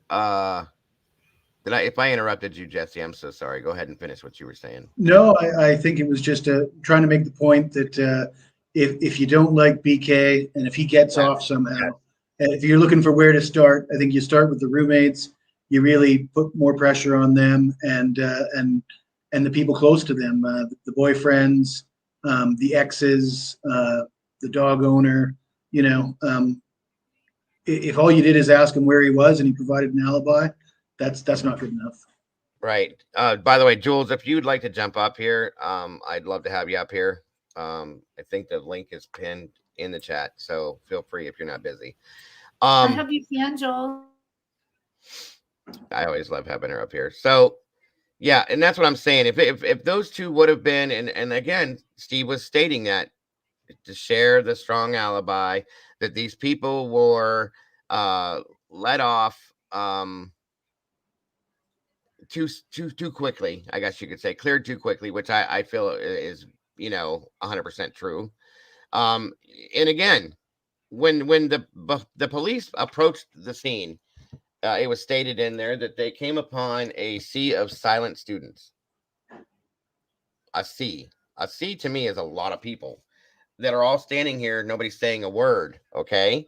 And again, this is where nobody was detained. Nobody was, I've said a long time ago, Sergeant even made the same comment too when he was in here. When the police approached this scene, they should have froze everything right there. Everybody should have been detained and swabbed, sat down, interrogated separately. Whatever you have to do it. I understand you may not have had enough officers available to do these things, but you do that one way or another in a situation like this, and that's where the problem starts at. And it has been. Okay.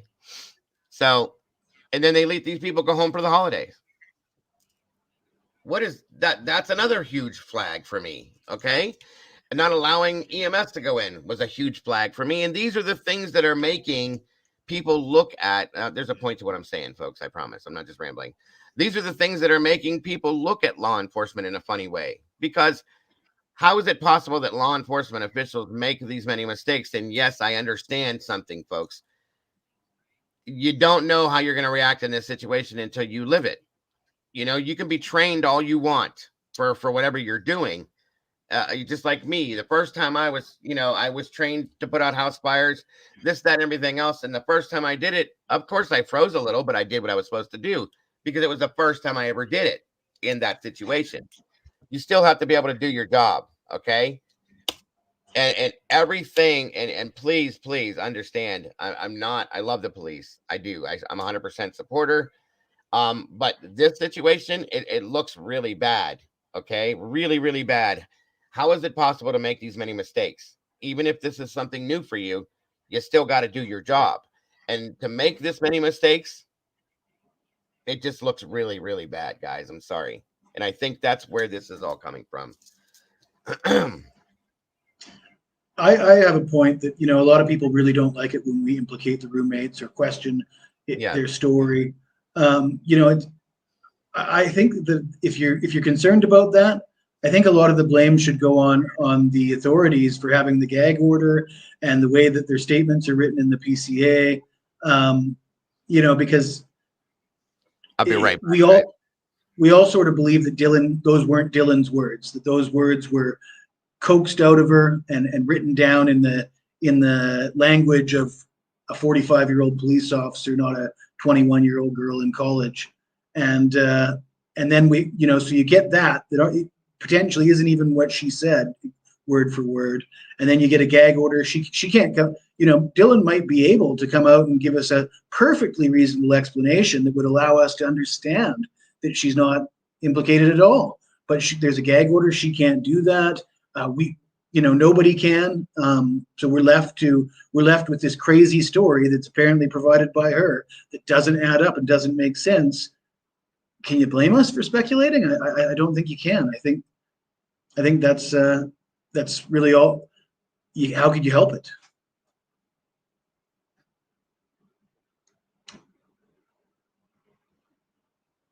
Well, I'm up here by myself. How about the Browns last night? Did you guys see that? The Cleveland Browns.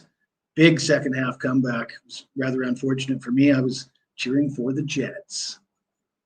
If anybody wants to stop me talking about football, get up here. Jules, where are you? I saw Jules on Drunk Turkey last night. I enjoyed that show. I liked the medical expert. I liked everything Jules had to say. Daniel was trying to get her to say that BK was guilty, and she wasn't. She refused to do it. At least not offering a 100% conviction either way, which is where I'm at. 50-50, 60-40, somewhere in that range. You know what you should do? You should do commentary on the trial as if it's kind of like a game, like a football game. Yeah. Touchdown, foul, stuff like that. Dun, dun, dun. And Kohlberger enters the courtroom. Dun, dun, dun, dun. You really do need your own channel. That would be fantastic. I really am not that much into true crime. I'm just interested really in this case and maybe some other cases, but on a day-to-day basis, I don't really want to be in the true crime community with all the goings on and some of the cases that are the grisly details and when it involves kids and stuff. I have no desire to talk about any of that stuff or be involved in conversation. Yeah, some of them are hard to talk about too. That is the hard part for sure. But every once in a while, there's a case that comes up, and I've tried to say, well, it's just this case, but it isn't just this case, because I can think of about a dozen cases that I've been really interested in, going back 20 years in my hometown. Some of these cases, and I did come on this panel and say that there was 20 years ago a 20-year-old girl or 21-year-old girl that went missing from a house party, and she was never seen again, and the whole town basically knows what happened, and they're all keeping it quiet for 20 years. All young people, all into drugs and party. I think this was one of those after hours parties after the bars close. People have locations where they have they sell illegal liquor and drugs, and the party goes on at 3, 4, 5 in the morning, kind of those kind of venues, and girl goes to one of those, goes missing, nobody ever sees her again, and everybody talks like they saw what happened, but the police have done nothing about it. What case is that, Jesse? The girl's name is Lisa Marie Young. It happened in Vancouver Island. Wow, okay. That's sad. I've heard rumors, but I don't run with that crowd. I don't go to those illegal parties at 3 and 4 in the morning, and didn't even when I was 20. I was playing basketball, going to the gym, and not doing that kind of stuff. I do more closer to that. I drink more now than I did back then, but yeah, I've heard the rumors, and there's a lot of people that will tell you they know exactly what happened, which is kind of mind blowing when you have a whole town full of people that know what happened and nobody's been punished for it. That's sad. And that's a problem. It really is a problem, in a lot of ways. That's crazy. There's a couple cases like that here in Thailand as well. I agree. And Brandon, most of all. Didn't Brandon get out? I thought Brandon got released. I don't. Yeah. I need to Google it. Hang on.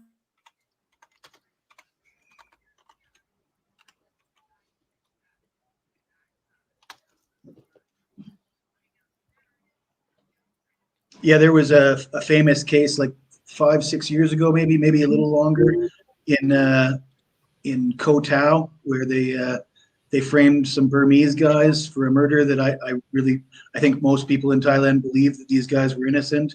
They used DNA evidence against them and framed them for a murder that was most likely committed by local wealthy locals, and immigrant workers were framed for it and put to death. Real famous. Brendan Dassey's still in jail. He was sentenced to life in prison without the possibility of parole. Oh. And he totally shouldn't have been. Yeah, I heard. I mean, it was clearly a false confession.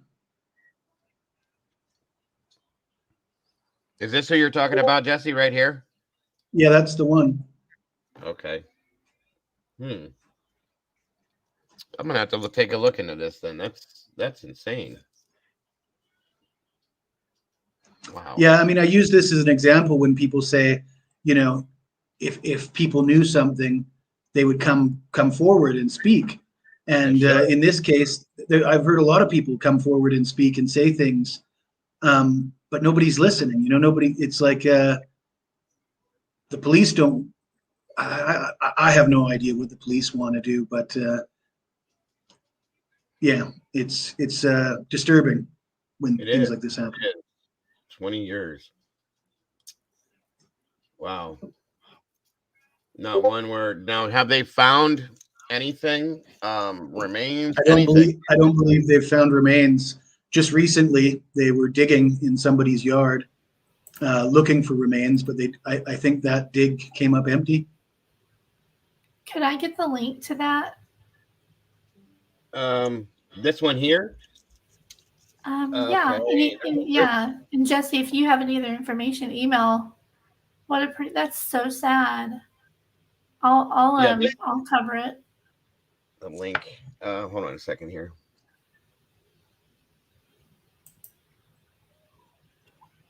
One second. Let me try this. Maybe. I'm trying. Or what's the name of the channel? I can probably just go find it if you're not sure. It's not working. It's called The Vanishing of Lisa Marie Young. Dark Curiosities is the channel name. Oh, see at the very top where it says HTTPS? Molly dropped the link for you right there. You see it? Okay. You can just copy it from the address bar too. Let me go find the link. Yeah. There we go. Oh, thank you very much. That's what I was actually just getting ready to send you, but okay. Yeah, this is fascinating to me. This is something we're going to be doing here soon, folks. Just a heads up. Yeah, what about, Missy Beavers is the one that haunts me. That I can't understand why they haven't solved that. I haven't looked into that one a lot, but I have heard about it. It is kind of interesting. I don't get why some of these cases go like this for so long. Yeah. Thank you, Suzanne. Thank you, Molly. Oh, that's not the link to that video. Wait a minute. It's the most recent. Oh, okay. Thank you. That's even better, Molly. It's the most recent update to this one. Thank you. Okay. Yeah, this obviously this needs a light shown on it. So a lot of these do. Yes, absolutely. Yeah. Miller Aaron says, by no means is this meant to be rude, and I understand. But don't you think the state has much more than we know? So things might not make complete sense. I mean, I think so. Yeah, she definitely does, and there's quite a few people that think that they should. I think they should, but here's my problem with that comment. And thank you for the or not the comment itself, but that statement. Amen to that one, Molly. A lot of other cases need light. That's fact. And I don't disagree with other people that feel this way, and I respectfully feel a little different for it. And hey, Dago, is that your mic?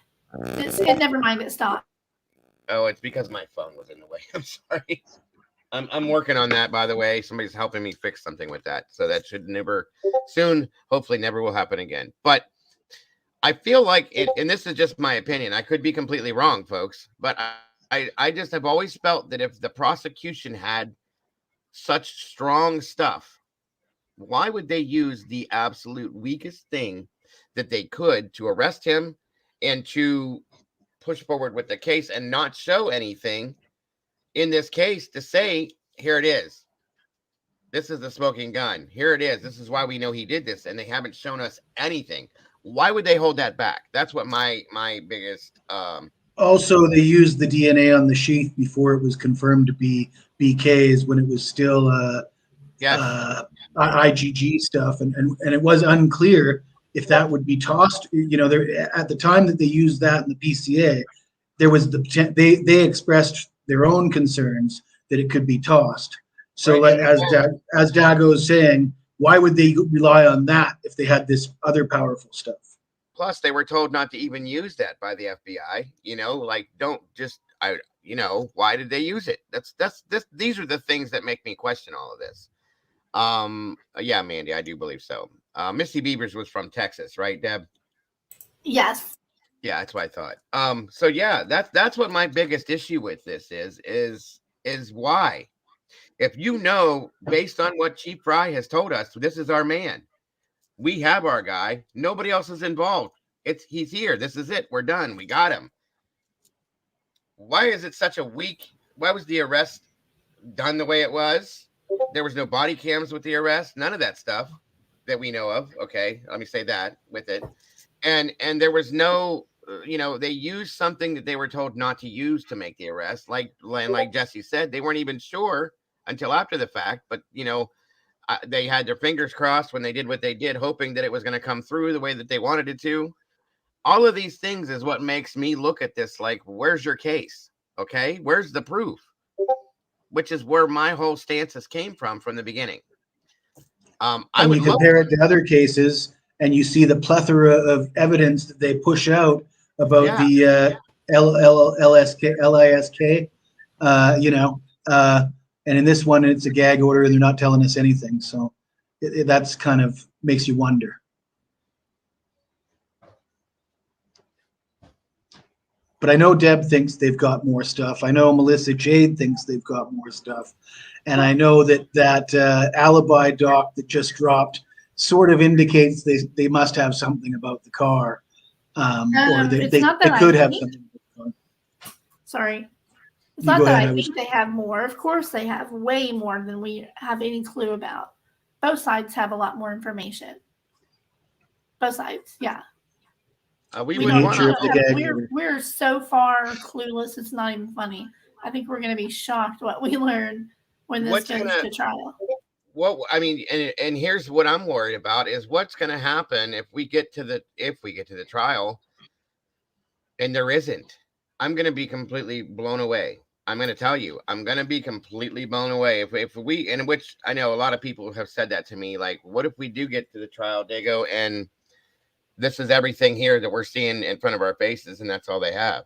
Now, I do know, and you all know, that there was 51 terabytes of video, digital evidence, whatever you want to call it, that's out there somewhere that they have. You know what I mean? Whether it be, I mean, we do have all of these phones and multiple social media accounts, which could be where a lot of that's coming from.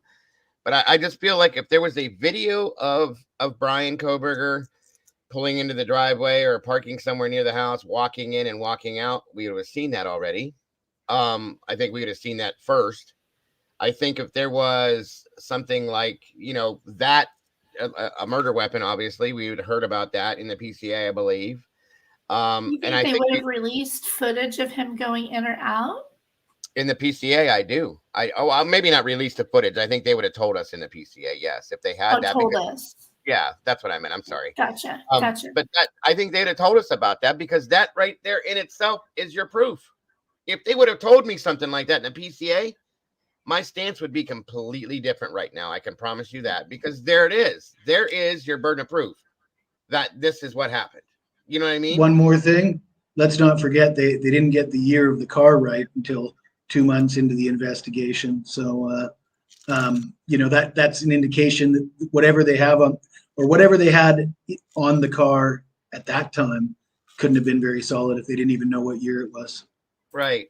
It wasn't until the 17th of November that they even started doing the camera sweeps outside of the immediate area. Right.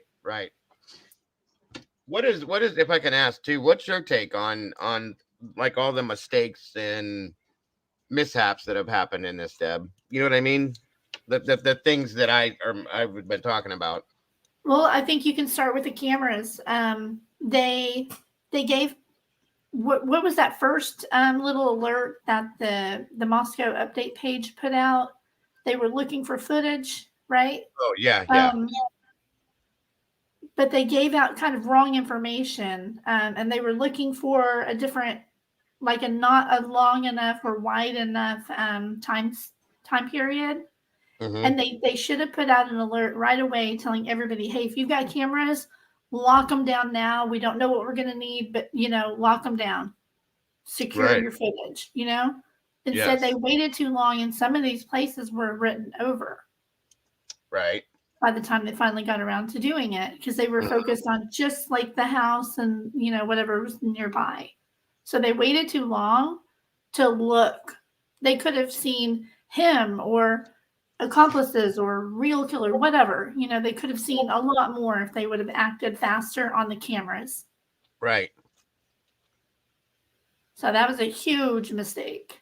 Oh, well, most definitely. And then telling everybody that they cleared everybody too soon. They were conflicting on the stories, like, oh, it's a targeted killer, targeted incident, targeted toward one person, and then they said, oh, maybe it's the target to the house. They kind of backpedaled on that. Right. It was a mess. And I mean, I know they were under a lot of pressure, but I don't know. It wasn't Chief Fry. It was the other guy, the captain that retired now. Yeah, I can't think of his name. Yeah, he was the one. He should have just not said a whole lot. He messed up. I can agree with that.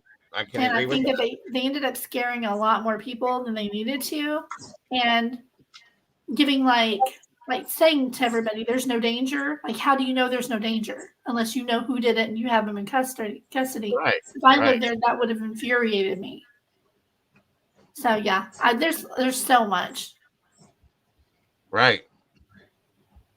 There's a lot, and there's a lot of things that have put doubt in my mind in regards to this. I've been skeptical ever since 1994 with the O.J. Simpson case. I saw exactly what happened there. I saw the officer, Mark Fuhrman, admit that he planted that glove. They finally got him to admit it, and he's racist and all that too. But planting evidence, even though, I mean, regardless of outcome and feelings and blah, blah, blah. And then being the fact that who he is and what he did, I'm glad you said that. And look where he's at now, It happens. It happens so much. And I get it. Right. It's infuriating. It's just so wrong. Even if you know that it's your guy, you just know it, but you can't prove it. You shouldn't plant evidence in order to prove what you think you know. Right. Absolutely. Bonnie, you're fine. Don't worry about it. You're fine. So yeah, I don't know, guys. I mean, I'm just I don't know. I've never seen anything like this. Never. And I don't think we ever will again. I don't. I hope we don't. I'll say that much. I hope we don't see a case that's ever this much of a mess, I should say.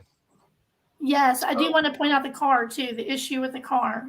By the time they figured out, they were looking for a white car, they didn't have enough information yet. They really shouldn't have put out, hey, we're looking for this kind of car until they were sure.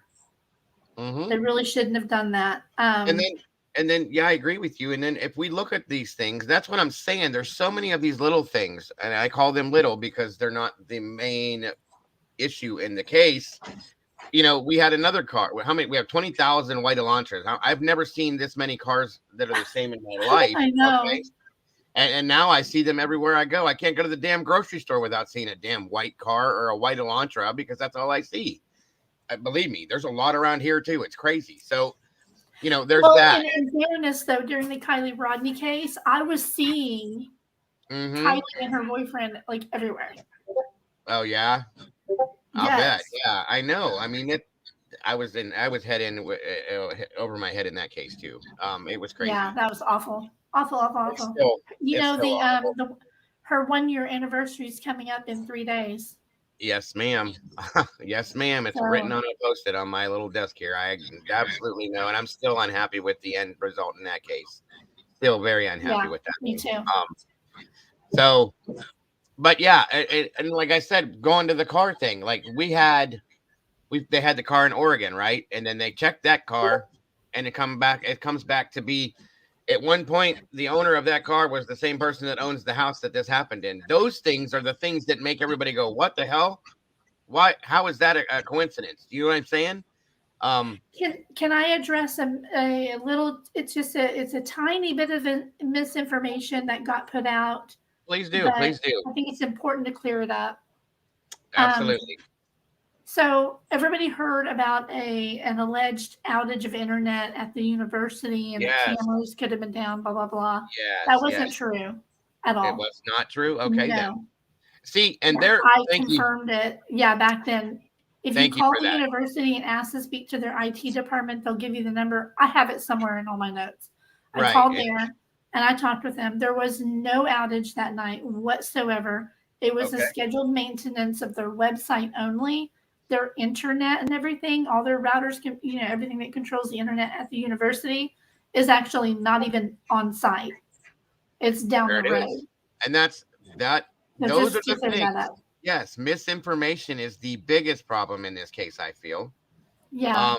That's just one that I actually, because I tried to call and check on things myself, and that was one that really bothered me, because I was like, hey, if the internet's down, that night at the university, this could be connected somehow, Got you. Yes. Yeah, but they said no, there was absolutely no outage, and anybody's welcome to call and ask to. That's awesome. See, that's what I'm saying. All of those things, when we get that's something that leads us in one direction. Then we get these other things that lead us in another direction, and they're just misconstruities of information, but they can lead to a massive search and issue with people looking for things that don't have anything to do with this. It's a distraction, and it takes away from the true points to the case. You know what I mean?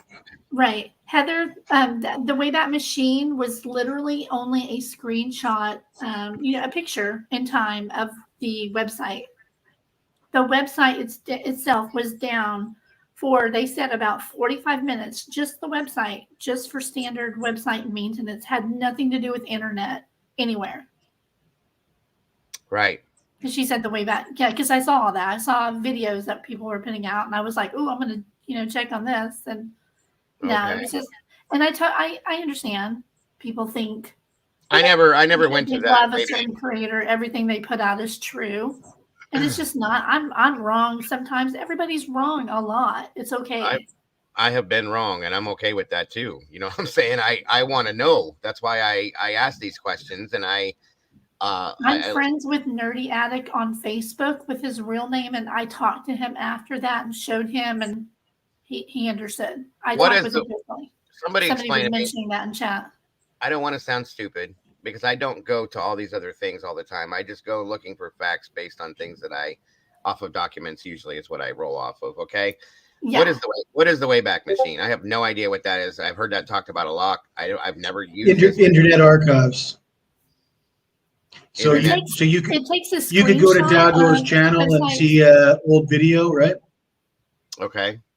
Let's say this video tonight you pulled, and I'm not 100% sure it works for YouTube, but I can't see why it wouldn't. But hypothetically speaking, let's say we say a bunch of nasty things on this video, and you take it down because you don't want it seen. You could use the Wayback Machine to go and view it. No, he just didn't understand what he was looking at, guys. I'm not going to bash Nerdy. I love Nerdy. I talked to him later about it. It's all good. Let's be respectful too, guys, please. No. They are. They're like, they don't understand what I'm trying to say. I mean, I can pull it up and show everybody the exact same screenshot and pull up my notes if I really needed to on it. But I mean, I had started to make a video about it, and I thought, no, I love Nerdy. I'm not gonna because that felt like I would be calling him out on it, So instead, I just reached out to him privately on Facebook and showed him the notes and who I talked to, and gave him the names of the people to ask for, and he cleared it all up. He might not have taken down his live. That's his business. I don't worry about that kind of stuff. But just so you know, and I'm going to get that information together for you, Dago, in case somebody's wanting it. But yeah, absolutely. Somebody says, yeah, it's a huge thing. I'm asking everybody in I'm chat. in my office. I'm in my other room where my notes are not. But I'll get all that together and send it to Dago directly. Okay. And so he can see and he can call and verify and vet it and everything. There was no outage at the University of Idaho that night. Right. Absolutely. What's I going love on? Nerdy. Do not get me wrong. And yes, I did talk to him about it. So anyway. Right. Absolutely. It's good to know that, because I was actually curious about that when we first had heard about that too. Whether that I'm gonna mute myself and go get my notes. Hold on. Okay. Whether that had affected that house itself and that area, because it was off campus too, I was curious about. But hearing that, I would like to. It's good to know things like that. Is what I'm saying. So, yeah, I've never used this Wayback Machine thing. I never really understood what it was. So, thank you for explaining that, Jesse. I appreciate that. Hypothetically speaking, you can use it to view things that have been scrubbed from the internet. What people have posted on social media, what's been posted at various websites.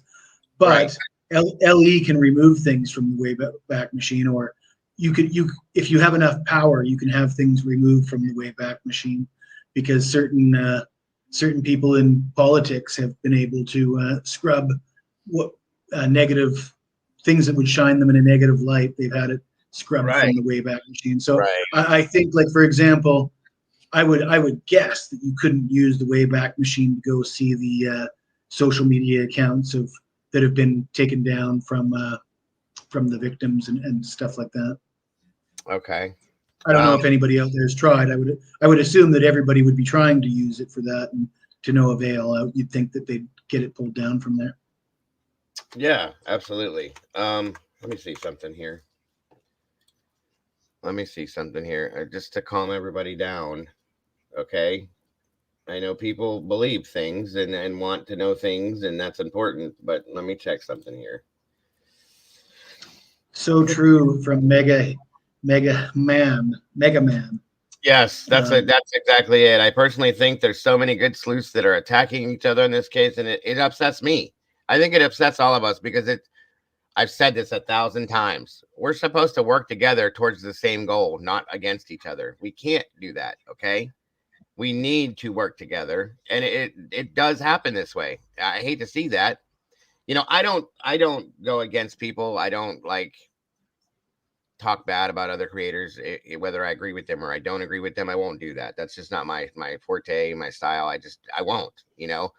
I do disagree with certain other creators and the way they do certain things, and that's okay. We're allowed to do that, folks. We're supposed to do that. That's what makes, in my opinion, when we do these things up here, it makes it great, because if respectfully could disagree on things, you can figure things out that way, So I'm just saying, I don't know. Okay, yeah, so I'm looking through my notes. I'm sorry, guys.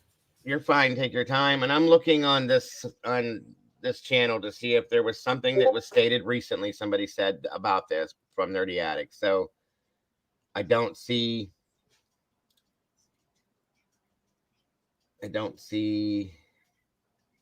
anything as to what I'm looking for here. Hold on. I'm trying to find it right this moment.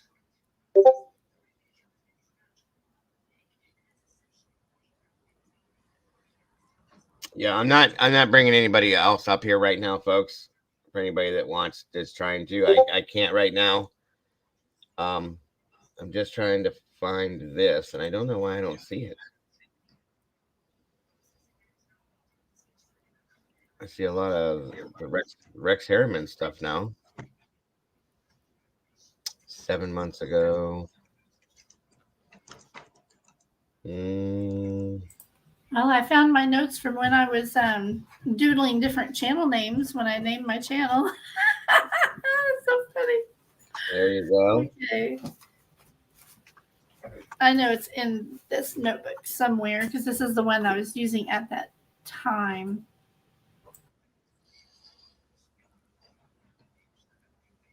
Oh, I can't look at that. Nope. 1 second. Hello. Mega Hman. Good Lord. Thank you for that super sticker. So very much. That's a big one. That's a big one for sure. I appreciate you more than you know. Thank you. Thank you. $50 super sticker. That's amazing. Thank you so very much for that, Mega. I'm not going to try to pronounce the second part of your name. I'm sorry. I don't want to slaughter it.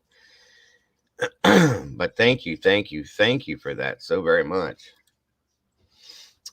Yeah, I can't find a recent video from Nerdy You Guys that says anything about that. Unfortunately, I'm looking. I promise I'm looking. You might have to use the Wayback Machine. See, there it is. First in time. I'm not an expert when it comes to the Wayback Machine. Can you actually use it to see old YouTube videos that have been pulled down, Deb? I don't even know how to get to it, or how to go to it. You know what I mean? I don't use it. Oh my Lord, I can't look at this. Oh, I mean, hypothetically speaking, you should be able to see like the headline in the New York Times from a year ago today and stuff like that, right? Right. Yeah.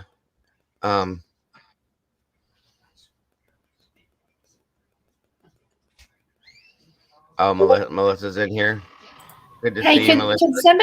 Could somebody in chat help me out for just a moment? Would you go to Nerdy's channel, and if possible, can you tell me the date that he did that live? Because it was shortly after that I made the phone calls, and I'm looking through I'm on his channel right now, actually. I'm looking for anything with that, and I can't find it. Like, what? Does anybody know the name of that? The name of that specific show?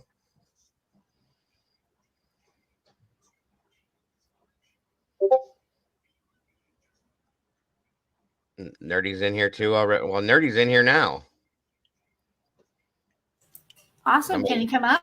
I think somebody just said hi. So if you're in here, there's a link pinned in chat, Nerdy, if you want to jump up here.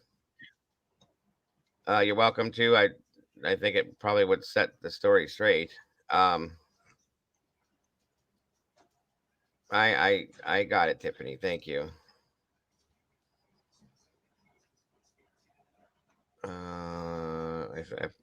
Maybe not. That might have been something that somebody misspoke on. Good to see you, Melissa. Thank you for jumping in. Excuse me.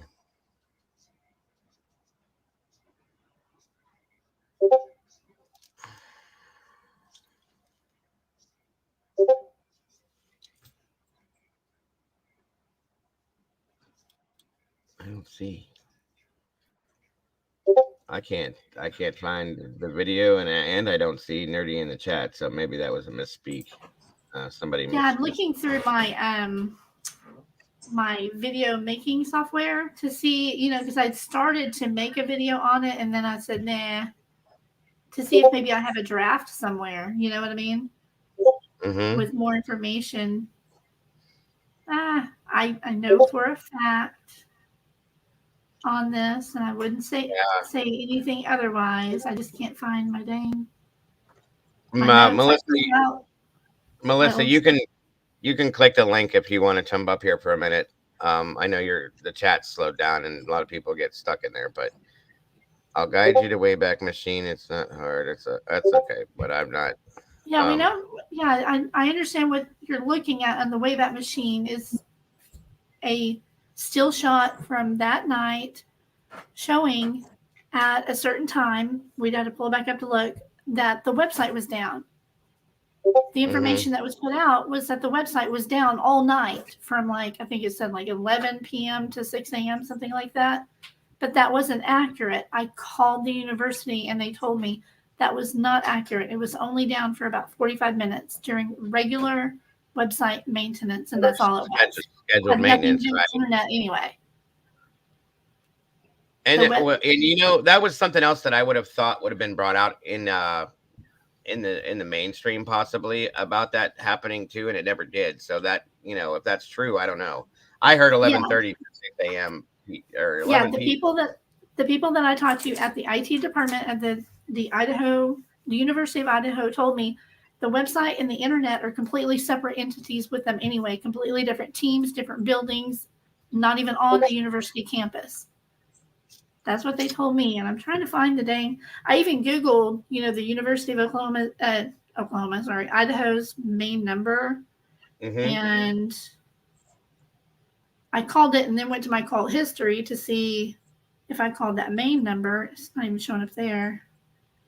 It's going to drive me crazy. You know what? I got an idea here. Let me look through my internet history. Maybe that's on there.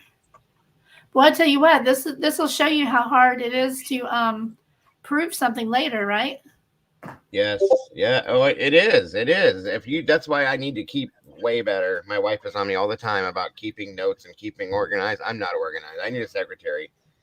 Yeah. And she said, no, you don't. She said, you just need to clean yourself up and make things right. I was like, okay, then you're the boss. So she's right. She is right. I just have never been organized with stuff. I just throw things everywhere and I look at it later and try to find it. And it's crazy. What's up, Daisy? What are you trying to say?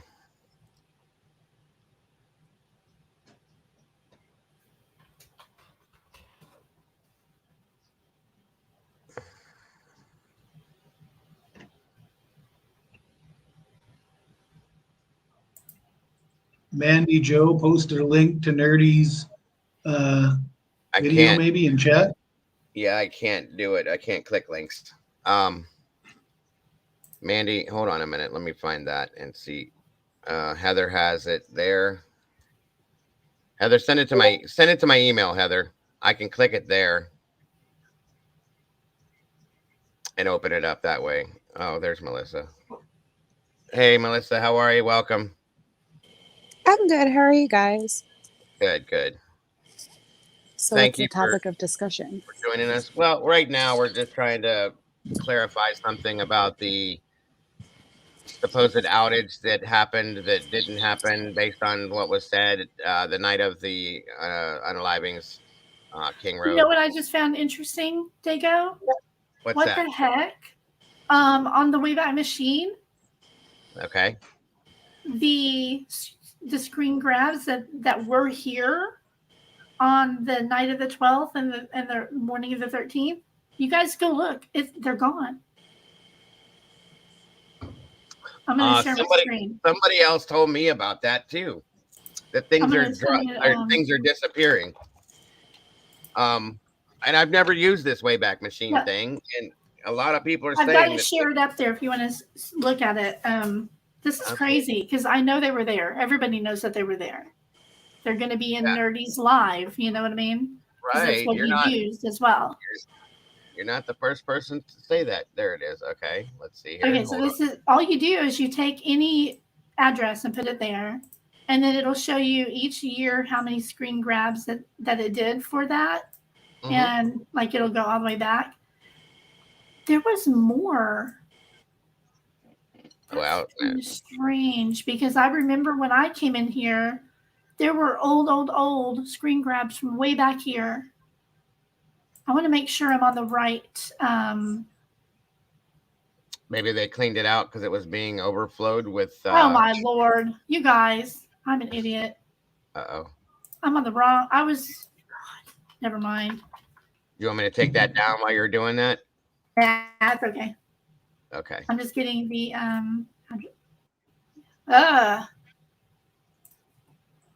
You saw what I was doing, right? Okay. Yeah. I have this one on here, this page. Oh, okay.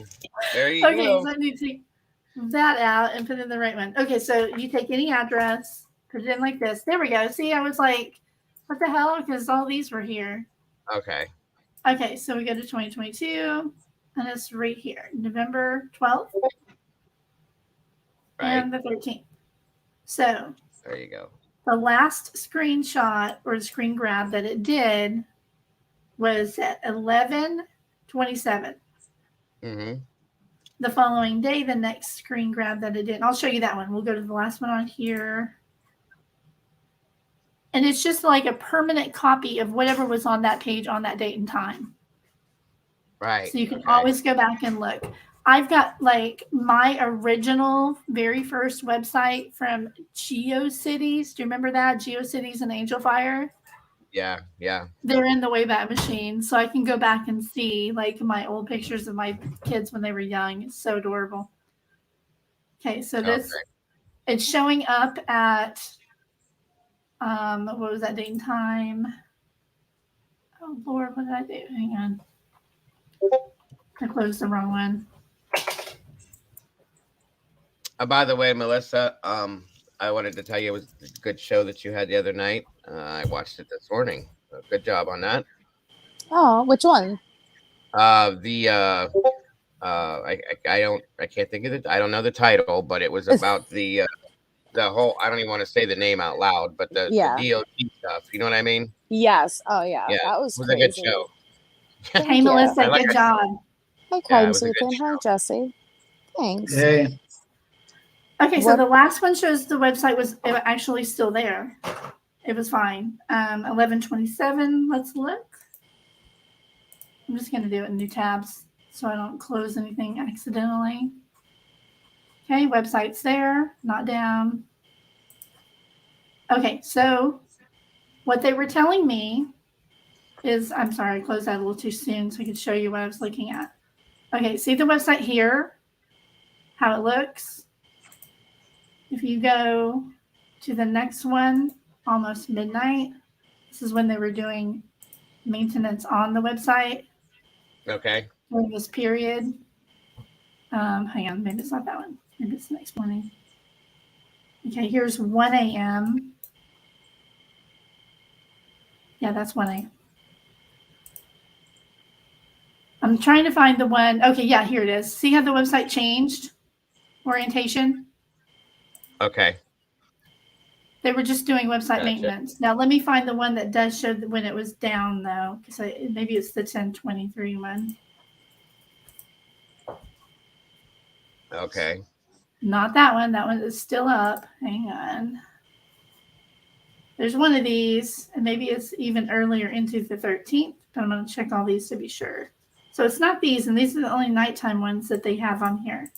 So let me look at the early morning, 6:30 a.m. Yeah, I see it here. That was from the Unexplained Coincidences. Okay, here it is. See, this one says it's down. This is during periods of outage. So what happened was somebody saw that it was down at 6:30 a.m. Mm-hmm. Okay. Okay. 6:30 a.m. and they assumed that it was down since 11:30 p.m. because there's no screenshots in between. But that does not mean anything at all, and that's why I called them. Okay. And they said absolutely, it was just overnight website maintenance updates to the website. And when did you do that, or when did you make that phone call? It was very shortly after Nerdy's Live, because I was like, wait, what? I mean, that's huge. If, the internet was down and, that meant somebody was, involved. And that was actually where some of the, that TikToker that's getting sued. Yes. That's where some of that started. Gotcha. Okay. Yeah, and because not to blame Nerdy. I mean, the theory was out on many sites as well, not just his, but other people look at the Wayback Machine all the time, and they made the same conclusion. Okay. Yeah. But if we can figure out what date that was that he did his live, it was very. I have it here right now. It was from 7 months ago. Hold on a minute here. Do we need to leave this up right here still or no? Well, I don't care. Well, I just didn't know if you still needed it up as like a reference or something, because I can pull this and show you, and then yeah, that's fine. Hold on a minute here. Because then I can look in my actual phone records, and then we'll have a phone number. Right. Okay. So this is. If I had StreamYard on my phone, I would just swap over and go into the office and look through my papers. Because there was a day that I went through my spiral and I just pulled everything out, to clean it up a little bit. And that was in there, like the name of the person that I spoke to and everything. There was actually 3 people that I talked to. Okay. So the Appling University website crashed. There it is. 7 months ago. Is it not giving me the actual If you go date? over where it says 7 months ago, it should give you an exact date. There it is, December 18th. Thank you. I knew that. December I've done that before. I don't know why. Awesome. Okay, thank you so much. Okay, let me go all the way Yes, back ma'am. to December. My phone history stays forever because it's going to be a 208 area code. Okay, January 9. It was January 11th, I believe. I show that I called.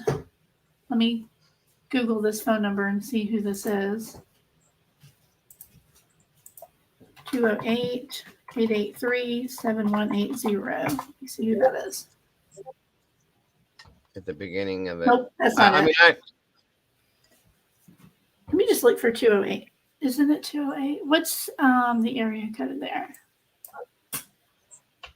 I do remember that, but at this point, Jerry, but the students were saying and this and that it was down, but maybe it was just for that 45 minutes. You know what I'm saying? Like it could very well have been what they remember.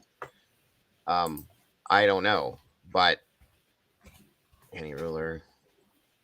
What we were basically talking about, Melissa, before this, we got into this little hole here. Was the I'm sorry that I wasn't speaking to you yet. No, you're fine. I just was trying to make sure I had this set up. Was the unexplained coincidences and stuff like that have been going on in this case as to the opposition side, I should say, without having to say it like that. I hate saying it that way. Yeah. Of the case. Do you know what I'm saying? And the things that make people believe what they believe on this. To say for lack of better terminology, I should say, but thank you, Jules. The murders didn't take place on campus, so I honestly don't think the Wi-Fi. That's what I was saying. I don't. The Wi-Fi issue was on campus itself, and this is an off-campus residence, so correct. It shouldn't have made much of an issue, and that's what I had thought about way back when. So, there's that. But at this point, this is like a moot point, anyhow. So, okay, I found it. It was December 22nd. 21st when I made the phone calls. Let's see. Yeah. So right. I'm not sure which one it is, but you guys can either call. It's going to be all area code 208-885. The last 4 numbers are different. There's 3 different phone numbers. I'm not sure which one it is. But one of these is going to be the actual direct number to the IT department, and it's either 4295, 4959, or 6757. Those are the 3 numbers that I called, and one of those, because I called one of those is the University of Idaho. They referred me to the IT department, I believe is going to be one of the numbers, and then they gave me another number to call for a direct person in, like, who knew what the heck to look for and how to answer the questions. It's one of those 3 numbers. Gotcha. So you call and ask if a Debbie or crime sleuth, and I identified myself when I called, and what they told me. They told me the same thing. Right, I'm not gonna do that because I trust that you called. Oh, I was kind of talking to chat. Anybody that wants to research it. Oh yeah, I understand. Now, when you called them and you asked them, like, what did they say to you? Just basically.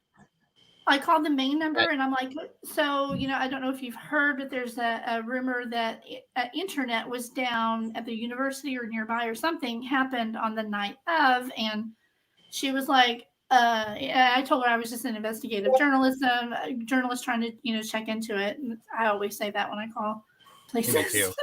Me Don't too. tell Me my too. mom and grandma at home on my computer.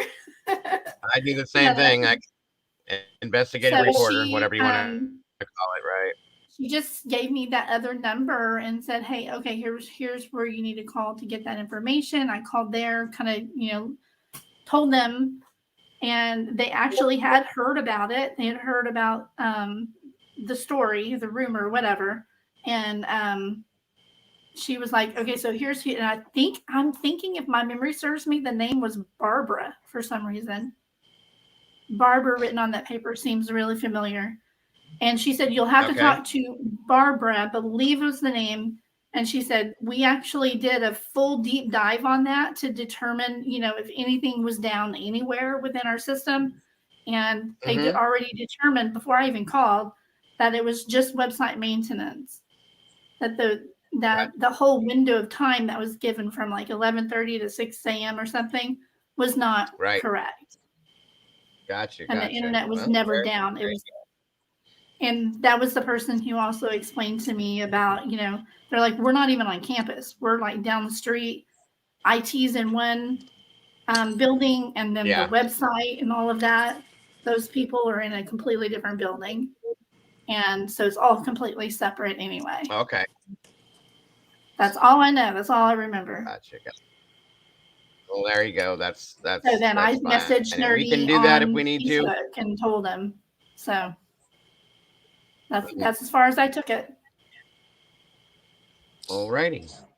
All right. So, what? I'm sorry. Go ahead, Melissa. I'm sorry. No, you're fine. I was just because I'm coming in late, so you guys probably went over it already, but I'd love to hear your guys' thoughts as far as the alibi and the documents and what you think about it. Yeah, let me tackle that first, because I have to apologize to Melissa. We did go over this, and one of the first things I said was I might owe Melissa a beer, because the last time I saw you in chat when I was on panel, I was discussing the car, and I said, blurry pictures of a white car are meaningless, and I made some strong statements about how I didn't think the car was really evidence, and I said unless they have like a license plate or some other further evidence, and you said, how do you know they don't? And I kind of snapped back and said, what I said, but the recent doc drop would lead one to believe that they must be able to. Why would she put him in that car if they can't put him in that car?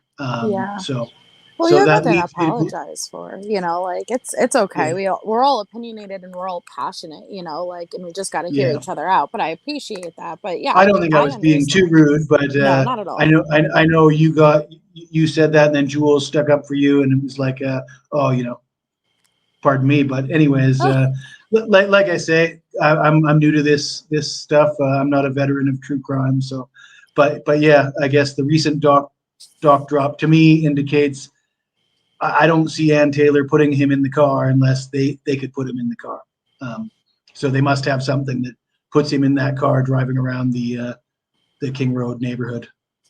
That's what I kind of gathered from it. Like, and it doesn't say, hey, we're acknowledging that this is his car in the PCA. It doesn't state that, but that's what I'm taking from it, is that they're accounting for his vehicle being caught on these cameras, potentially doing the maneuvers. So they're not going to deny that that's necessarily him, but they're not going to agree that he was in any specific place at any specific point. So yes, my vehicle may very well be caught on this footage, but I'm not stating that I was on King Road at this time. I don't know, type of deal.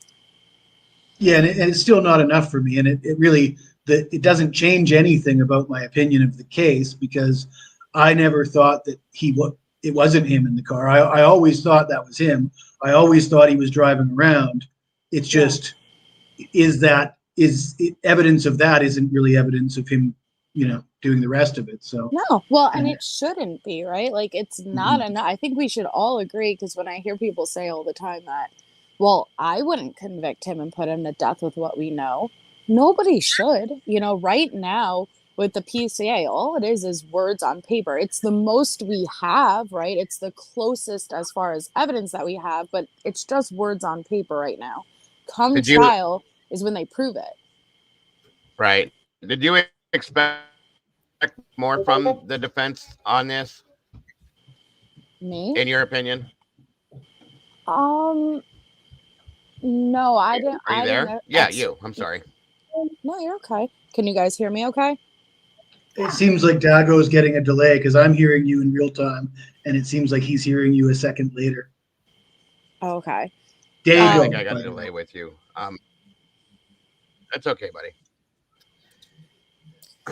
I didn't expect more because I feel like the evidence definitely points towards Bryan being there, being involved. That doesn't mean that, he's guilty, automatically, but I acknowledge that there's evidence against him. So while acknowledging that there's evidence against them, I don't think that they could have provided more. So no, I'm not surprised.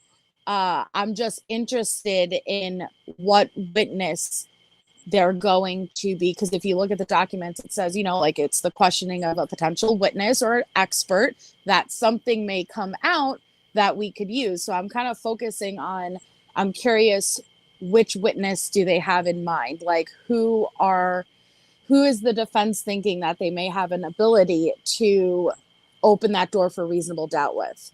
It's got to be Dylan or Bethany, right? Not necessarily. It could be an expert witness that comes on regarding something totally not real. When I say It not could be related, a Hail Mary. Yeah. Well, what people, I mean, like it could be just we're hoping somebody comes in and slips up, and we can counter what they've said to get us off, and that's what they're counting on. They're But claiming Bryan doesn't have to prove he's innocent. They have to prove he's guilty. Right, and they're claiming that that's one of the part of what they're saying is that they may use an expert witness, and I'm curious to see as to if that's the case, what type of an expert witness they would use. You know what I mean? That's my biggest curiosity at this point with that. What if I can ask you again, Melissa? What do you, as far as evidence goes, when you're stating that the evidence shows that he was there or that he was responsible, or however you had stated? I'm sorry, I don't want to speak what you said. What do you feel is the strongest piece of evidence in that sense in your mind? See, when I say evidence, that's going according to the PCA and assuming the PCA is legitimate. Like I said, right now the PCA is only words on paper. So trial is going to come the time where they prove it, they back it up. But if we are to believe the PCA is accurate, it's not so much one thing on its own versus collectively, right? So I know people argue, well, yeah, he may have been driving around. A lot of people take long drives, or that there was many launches. Yeah, absolutely. But you're not looking at that on its own. You're looking at that. You're looking at the phone. You'd like to get a pattern of behavior established. Okay, if he did indeed go for these long drives, right? And let's go with the 12 times prior he was pinged in that area. I think that they're going to try to use that to establish, see, this isn't, it's not unusual for him, but was it unusual for him to shut off his phone, disconnect from the network? Is that what makes this night different from the rest? And then the DNA on the sheath. So it's not so much what's the smoking gun for me versus when you look at it collectively, it paints a picture. Right. It paints a picture that he's involved to me, but it doesn't seal the deal, Yeah, it doesn't put him at the house, in the house, and per se, I guess. The sheath doesn't put him at the house is one of the things. If it's touch DNA on the sheath, and they don't have any more touch DNA throughout the house, it leads you to believe that touch DNA was on the sheath when it arrived in the house or prior. So that actually doesn't put him at the house. It presents a lot of questions. Don't get me wrong, but is it enough? I don't think it is enough. Right, and so I'm curious what else they have. I keep going back to 51 terabytes. That's a lot. But like the Long Island serial killer, it's 8 terabytes. 1 terabyte's like 1,000 gigabytes. So that's like 51,000 gigabytes of information. And that's what I was stating. Sorry. We talked about that actually just a little while ago, and I stated that is something big. 51 terabytes is huge, folks. Huge. Yeah. One thing is, though, the prosecution has demonstrated that they're playing the game a certain way where they don't want to provide discovery. They're trying to be as adversarial as possible. So isn't this like the dropping off a truckload of boxes of paperwork and letting them go through it as a tactic? Like that paperwork might be 99% meaningless. Right. You guys are familiar with the tactic I'm talking about, I'm sure, but I don't know how to put it any better than that. But I mean, the 51 terabytes doesn't mean 51 terabytes of actual evidence. It might just be swamping them. And what I was saying with that is if we take 51 terabytes, these are college kids, okay? Each one of them has a phone. Each one of them has multiple means of social media on that phone, along with, possibly even the suspect's phone and his well, more than likely his phone, as well as his social media accounts. That in itself, I think, would bring that 51 terabytes to a wrangled circle in a sense. You know what I mean? Mm-hmm. And that's where I think a lot of that may be coming from. I don't know, of course, none of us do at this point yet, but I think that's where a lot of this could come from, is all the social media interactions that went on. As we heard that there's Snapchats and multiple versions of Snapchat, or I'm probably saying that wrong because I'm not familiar with Snapchat, but multiple things within Snapchat and all these other things that could have been wrapped up in that is what I'm saying. So I personally feel, and it's just my opinion only, that, and then we do have like the well, I don't even know what to actually reference these as, but like Venmos and Cash Apps and all those types of things. Transactions, yeah, thank you. The transactions and stuff like that would be wrapped up in there too. So I think that's where a lot of that might be coming from. Mm-hmm. To be that high of a number. The cameras are going to be a whole lot. We've got all of the major cameras. That's probably the majority of the size, right? Is all the camera footages. Whether there's anything in them or not, they were included. Yeah.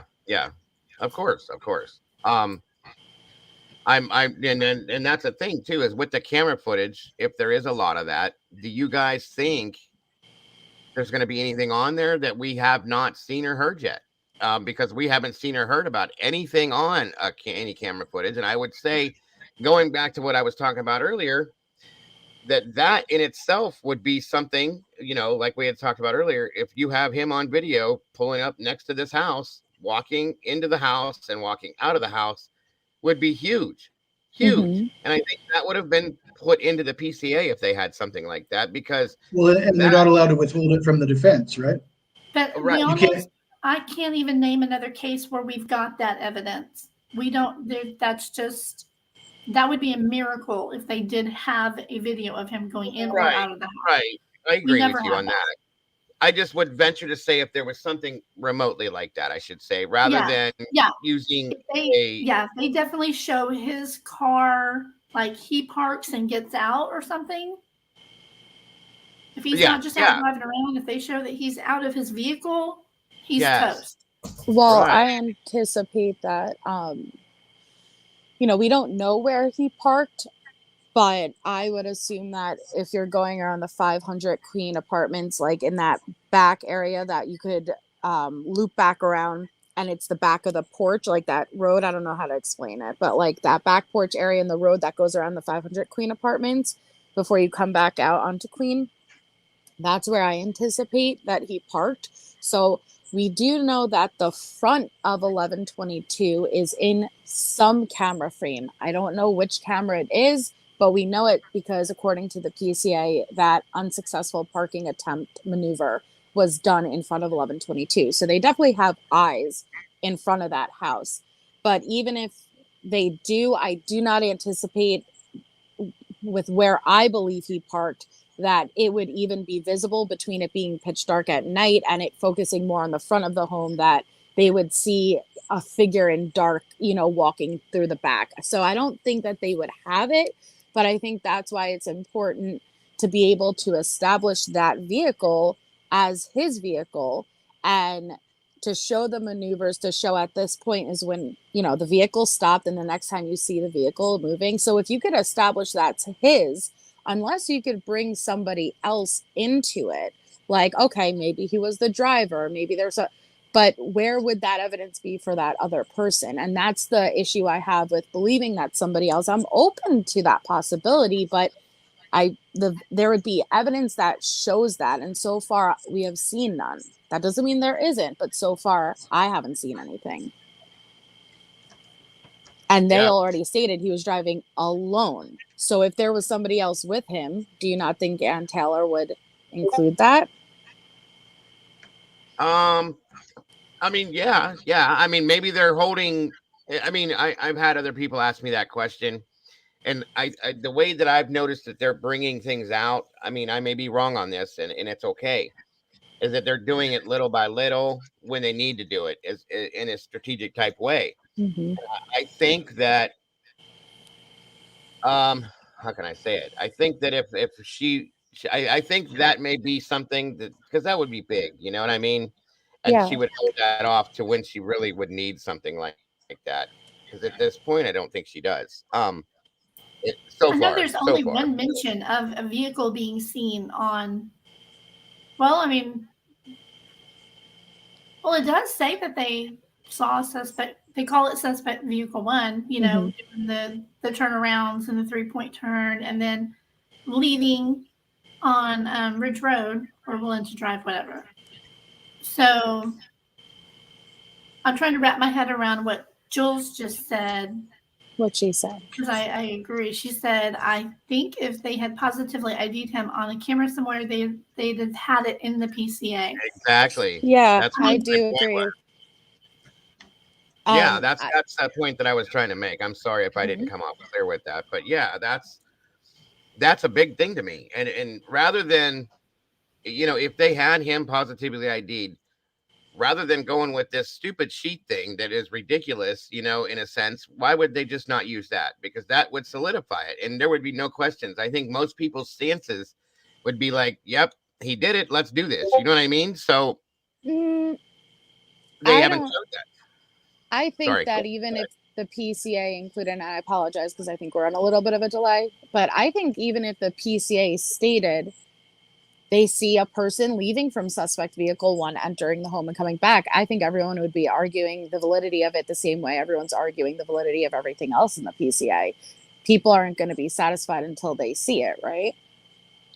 Well, no, I mean, you probably could be right with a lot of different people. Me personally, if that was in the PCA, I would definitely be leaning in a completely stronger or leaning in a different direction in a stronger way, I should say. I mean, at this point, I think they have probably enough to say that it was probably his car doing all of those things, right? And that is why Ann's saying now, yeah, he was just out for a drive. What they don't have is like what you're looking for and what we're all looking for, proof that he ever got out of the car. Yes. What happens if some footage comes up and he's in the car with somebody else? But why wouldn't Ann include that? I would love to see that. His own defense just said he was in the car alone the entire, from the night before into the next day. If there was somebody else, she would have stated that. So their own defense includes nobody else. That's one lie by omission she couldn't do. And I think that if you listen to that, and based on what we've seen already, based on how she said that, you're absolutely right, Melissa. I think that they're stating that on purpose, just like the way he stood silent and all these other things, is because it's completely detaching him from the anybody else that could be involved. Well, it doesn't in my mind, in that you have to remember, what if there was 2 people involved, they met over there, and he drove the other vehicle home and the other guy drove his car home? What if they swap vehicles? So of course there's no DNA. Possible, and I don't think it's plausible, but is it possible? Sure. Yeah, it sounds really fantastical, but not being any DNA in that car. Well, it's like Achman's razor. You know, the most simplest explanation is usually the right one. If you have to like start jumping through hoops and bending things to have it make sense, it's most likely not what happened. But I do agree that there's a lot of strange things surrounding the case, even acknowledging the evidence against him, the total lack of DNA, which again, I would love to know if that is synonymous with absolutely none. And I know there's going to be a lot of people who say, yeah, no, that means I would like, legality terminology wise, is that synonymous with absolutely none? Or is there some type of, when she wrote it at that point, she did not receive anything, so she's able to write it that way? Does it mean, because lacking of means insufficient, not as much as you'd anticipate. So I'm just really curious to know if it means none whatsoever, if there's evidence of some, but there would have been a cleanup. But I think it was Jules or maybe Sleuthy made a great point that said that if there was clean, it would be no, like the way that they worded it, because the total lack of any evidence, if there was DNA that was cleaned at one point, it would include it, type of deal. Right. I don't know. Would that very really weird. hurt her credibility though, if she said, if she used a trick of words like that and said totally lacking of any evidence, and then we find out that they have it? No, because it could have been true at the time that she wrote it. It could be true as to what she has received from the state. You know what I mean? So like they can be mistaken and not be in trouble. MLS Law Show was on a channel last night, and he explained this specific thing that Melissa's asking about. They can say later they were mistaken or they didn't know at that exact moment in time, and it's totally fine. So yeah, they do that. If they could have received something the day after she made the statement or dropped that, then it could have made it. Yeah, that's exactly, that does make sense, and I understand that. So they do that. So they'll say, I'm not going to open that box. You know what I mean? They can have that. They can be mistaken, and it's okay. I've seen it in a lot of cases too. And big mistakes that lawyers make. I've seen judges make huge errors on stuff, and then they just go back and just kind of redo it, and it's okay. I hate that. Well, I don't think it would be an error or a mistake versus it's the defense's job to poke holes, and to cause reasonable doubt.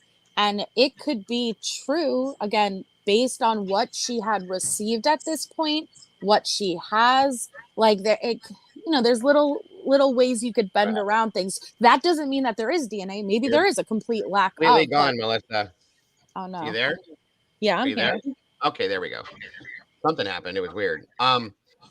Yeah, no, I agree. And like I said, if there was something, and here's the thing, she stated in that same hearing, and actually both sides stated, the prosecution stated they gave them everything they had. They gave defense all of it, and defense said that they had received everything that prosecution stated they had. Yes. So, and that's why in every motion that Anne files, you'll notice that she includes verbiage that says we're still investigating, we're still going through files, blah blah blah.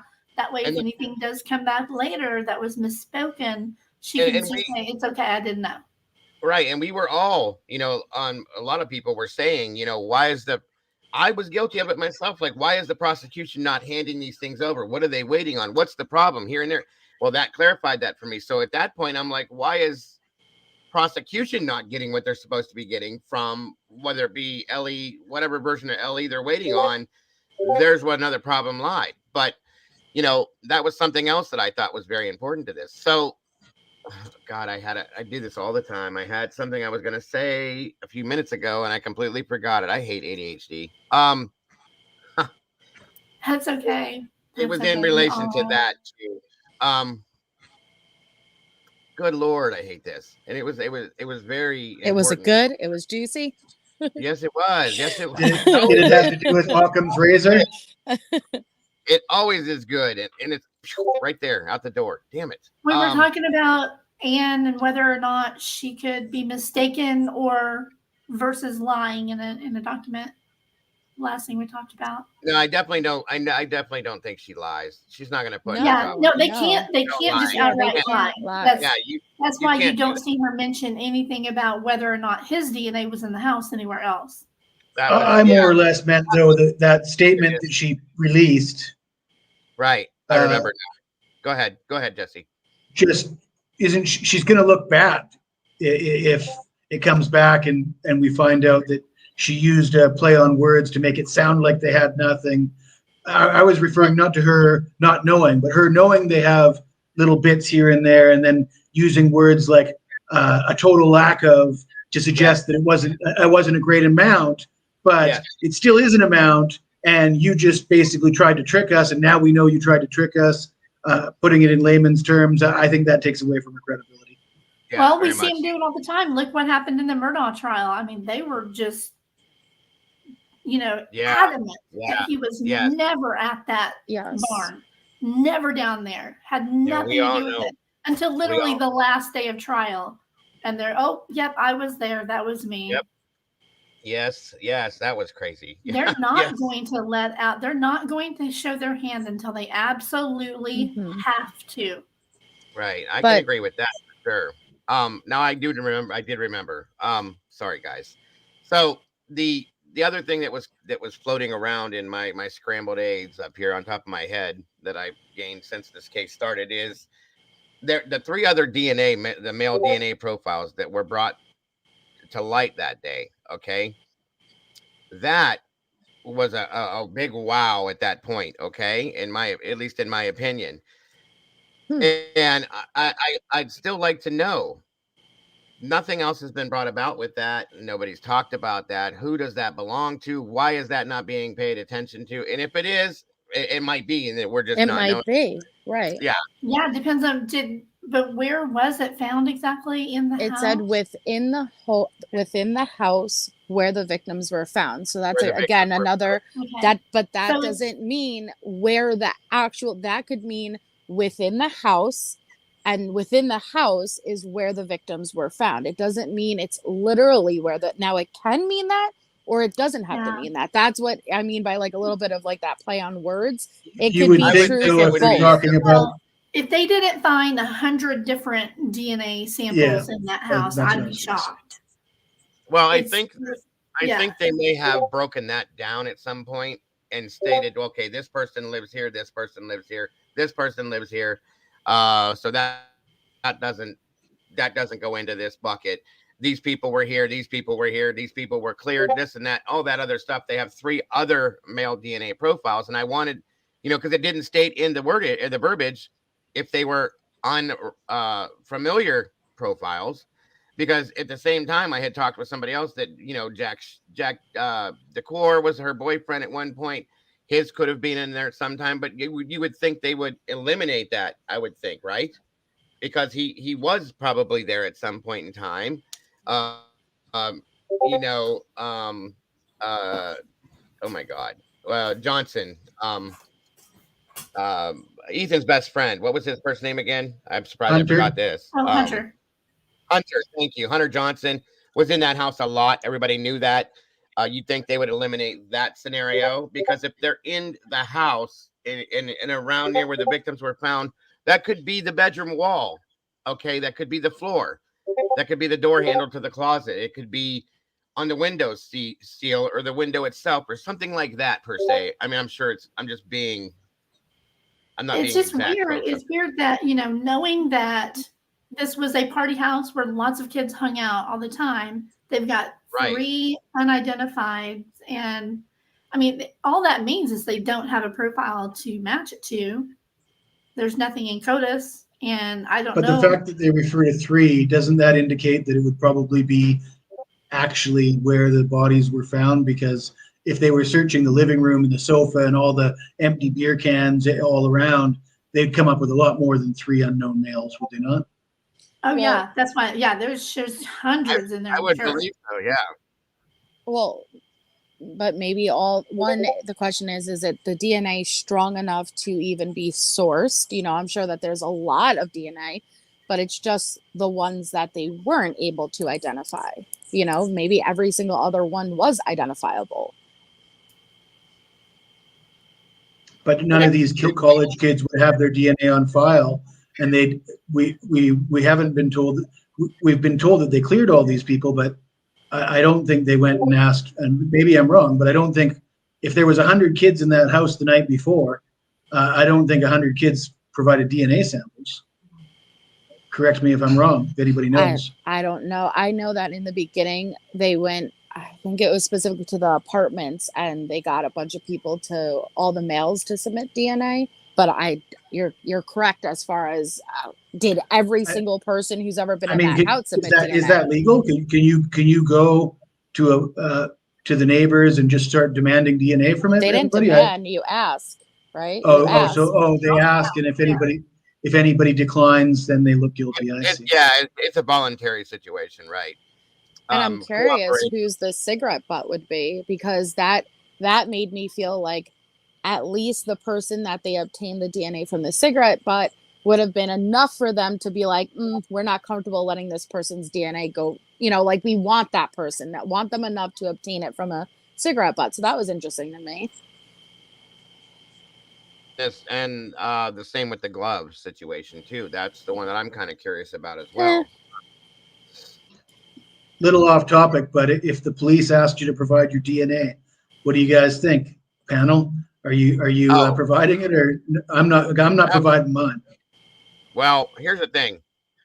Now that I know this whole thing about this transfer DNA scenario, I'm a little leery. But if I knew that I had nothing to do with this, I had nothing to hide, and I, knew absolutely nothing about this, I would think about it if it would help in this situation. But like I said, what I know now from watching all this stuff on the transfer DNA scenario, I'd be a little nervous. I will be honest. What's up, Sleuthy? How are you, dear? Good to see you. You're welcome to jump up. The link is pinned in chat if you'd like, dear.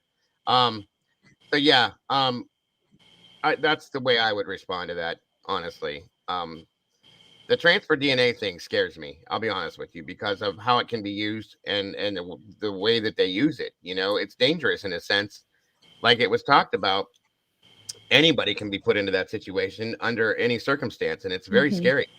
So it is scary, definitely. It makes it a little harder though when it is, as was shown in this case, in some of the the one where the analyst explained a lot of it. It was shown it was single source DNA. So whoever would have framed him would have had to know what they were doing with DNA to get just his DNA, and only his DNA on that sheet. And that's why collectively it's so important that don't just look at one thing on its own, right? If he was framed, okay? Exactly. And it wasn't him that night, and it was somebody else who put that, because I agree that DNA could have come from prior to the murders, and I think it most likely did come from prior from the murders. But then you have to look at, okay, why would his vehicle be seen in the area? Again, suspect vehicle 1 according to the PCA. If we're to believe that's Bryan, why would his vehicle be in that area? Why would his phone be pinging back at that residence the day before? Why would he shut his phone off at the time? That's why you have to look at it in totality, not one single thing at a time. We did speak about Occam's razor before you arrived, and what I proposed is if you're looking for the most logical explanation that doesn't require a lot of jumping through hoops, I think the PCA asks you to, the timeline. You're asked to really believe in a timeline that's hard to wrap your head around. It doesn't really explain the roommate stories. To me, Occam's razor would suggest that Bryan is involved, but he wasn't alone, because that would allow you to account for a lot of the oddities, especially with the timeline, the roommates, and various the lack of evidence in the car, and a lot of other things, where you could piece together, okay, this guy is involved. This is why we see all this evidence against him, but he didn't do it alone, or he was just a driver, or his involvement wasn't actually him doing this in 8 minutes with a K-bar knife and forgetting his sheath there, because that asks you to really jump through a lot of hoops to believe that the way it's described. I think that there's a lot of holes. Absolutely. I just think that at trial, maybe everything's going to fit into place. Maybe this information, as it should, right? That's what should happen. If he is indeed the sole person involved and committed these crimes, everything should fit right into place when they produce the evidence and the rest of it. So come trial, if those pieces aren't fitting, then we're going to have major issues. But I'm just because I agree. Things, there's a lot with the timeline that doesn't make sense. Even how they originally said it was 3 to 4 a.m. I think that would have made more sense. Sure But does.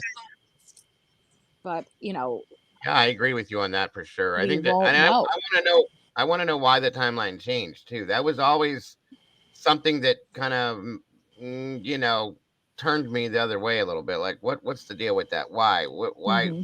Because it does make more sense. It does. Um, so I don't know. The lack of motive is another one. Yeah, Kaylee calling her ex, Kaylee being in right, town for one night only. All these things could be accounted for. You could provide motive. You could, some kind of jealousy angle, and I still will be be Kay's right back, involved. guys. But Okay. that's along the lines I was thinking as far as an Occam's razor explanation, because Hmm. yeah, and I agree with you, Melissa, that a lot of things might, and especially with the roommates, because we question the roommates a lot because their story is not making sense. But because of the gag order, they're not allowed to speak for themselves. They may not have; those might not even be their words. They might be something that's been presented to them, and they nodded in agreement and signed off on it, not knowing what else to do. So I mean, when it comes to trial, we might get a reasonable explanation for their stories that makes a Right. lot more sense. Right. And with the alibi and the documents, how do you feel about, as somebody who believed that at least more more than one person was more than likely involved? How did you feel about the alibi documents and having Anne say, yes, Brian was driving alone, like acknowledging he was out during these hours? None of Um, that made any difference to me because I just always thought that he was in the. I never thought that it wasn't him in the car and he wasn't out driving around. I just thought that wasn't when I said that wasn't good enough evidence. mhm. I still don't think it's good enough evidence.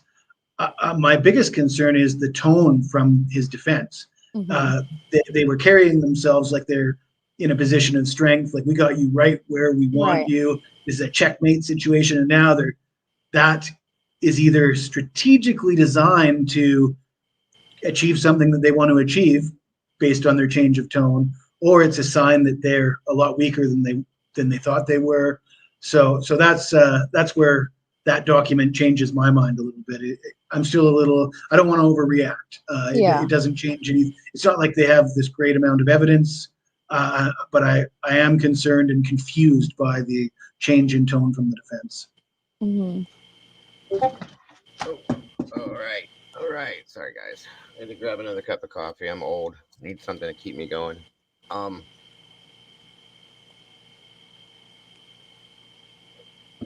They don't need. They need to place him at that house, and they cannot. Oh, Tommy Well, we said. don't know that though. You know, we can't with what we know so far. But again, law enforcement has much more information. So maybe they can, maybe they can't. Maybe the only connection is that the DNA on the sheath. We don't know either way though. Right. Because we've never really got to talk like this, Melissa. If you don't mind me asking you the questions, I am. Of course. I'm glad you're here because I've always wanted to have these conversations with you. Hold on a minute. I think there's a problem with my speakers for some reason. Can you guys hear me okay? Yes. I've heard you okay the entire time. What the problem is now. 1 second, bud. Hold on. This is ridiculous. Time to upgrade your stuff, Dago. All right. Somebody say something, please. Something. Hey, All right. There we go. Can you hear me okay? Yes. Great. Okay. So if I can ask, what do you how do you feel that the investigation itself has been handled thus far? In your opinion, Melissa? Are you comfortable with it, I should say? Oh yeah, you could ask any questions. Um, I think the coroner was extremely unprofessional, and I think it's going to pose issues come trial. Yeah, I agree. To an extent, I think that what she did and how she handled herself was extremely unprofessional. Yes, Um, I agree with that 100%. I think that, hmm, there are things that don't sit right with me, like things stated in the press conference in the beginning that we now know isn't true. Some things I could make sense out of, other things not so much. And I need to leave room for it being a small town and not prepared for a quadruple homicide of this magnitude. But they've been so tight-lipped with a lot of things that we're only getting little pieces. And so I'm trying not to judge too much based on the pieces that we have. But what I do know is that if there is some type of corruption, if there is some type of cover-up, because I've covered those types of things many times before, it is very evident, and so that's why I'm waiting for a trial with, okay, there's a lot of holes, there's a lot of things that don't add up, but maybe it will once we have everything presented to us. And if it doesn't, then we'll have to tackle it when that time comes.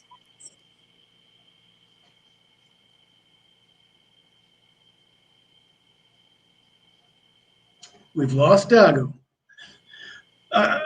I've tuned into your show a few times, Melissa, and it seems like sometimes you get frustrated with people that present the BK is innocent theories. You probably talked to me enough by now to know that I'm not really on the he's innocent train. I'm just more along the lines of the official story doesn't make sense train. Mm-hmm.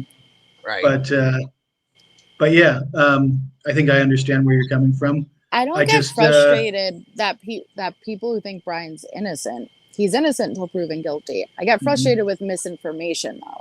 So when people are coming in, and I love debating, I love hearing all sides. But if you're gonna come in and you're gonna state something as fact, I'm gonna expect receipts and proof, or just state it's my opinion, I believe this. But a lot of the times when people come in with Brian didn't do it, and I say, okay, what are you basing it off of? And they come back to me with things like kids knew in a Snapchat group hours prior, or things that cannot be verified. That is what I get frustrated with. You're allowed any opinion, you're allowed any theory you want, but don't state things as fact if they aren't. Right. I agree with that. I do. That's fair enough, too. Yeah. I've always tried to put that out there with anything I've ever talked about with this, that this is my opinion. This is speculation. This is strictly this, that, and everything else, because I don't like saying things that aren't fact. There has been a whole lot of speculative theory put out there on this based on rumor, in my opinion. Okay, a lot of rumors in the rumor mill with this. I've never seen this much rumor in any case I've ever looked at in my life.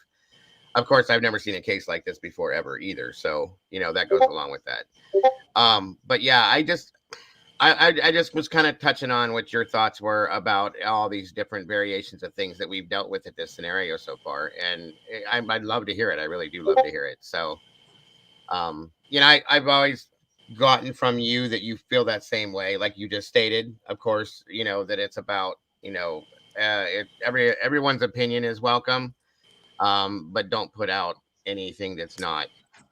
If you're going to put anything out that's not fact, make sure you state that. I agree with you on that 100%. So, yeah, absolutely. And I don't know if Brian is guilty. I don't know. I just acknowledge that if we're going according to the PCA, there is a level of evidence that points to him. And again, that they're just words on paper as of now, but those are legal documents too, and they're not supposed to lie. So come trial, that's the time where they're going to have to back it up, and they're going to have to provide the receipts. How much of the PCA do you trust at this point?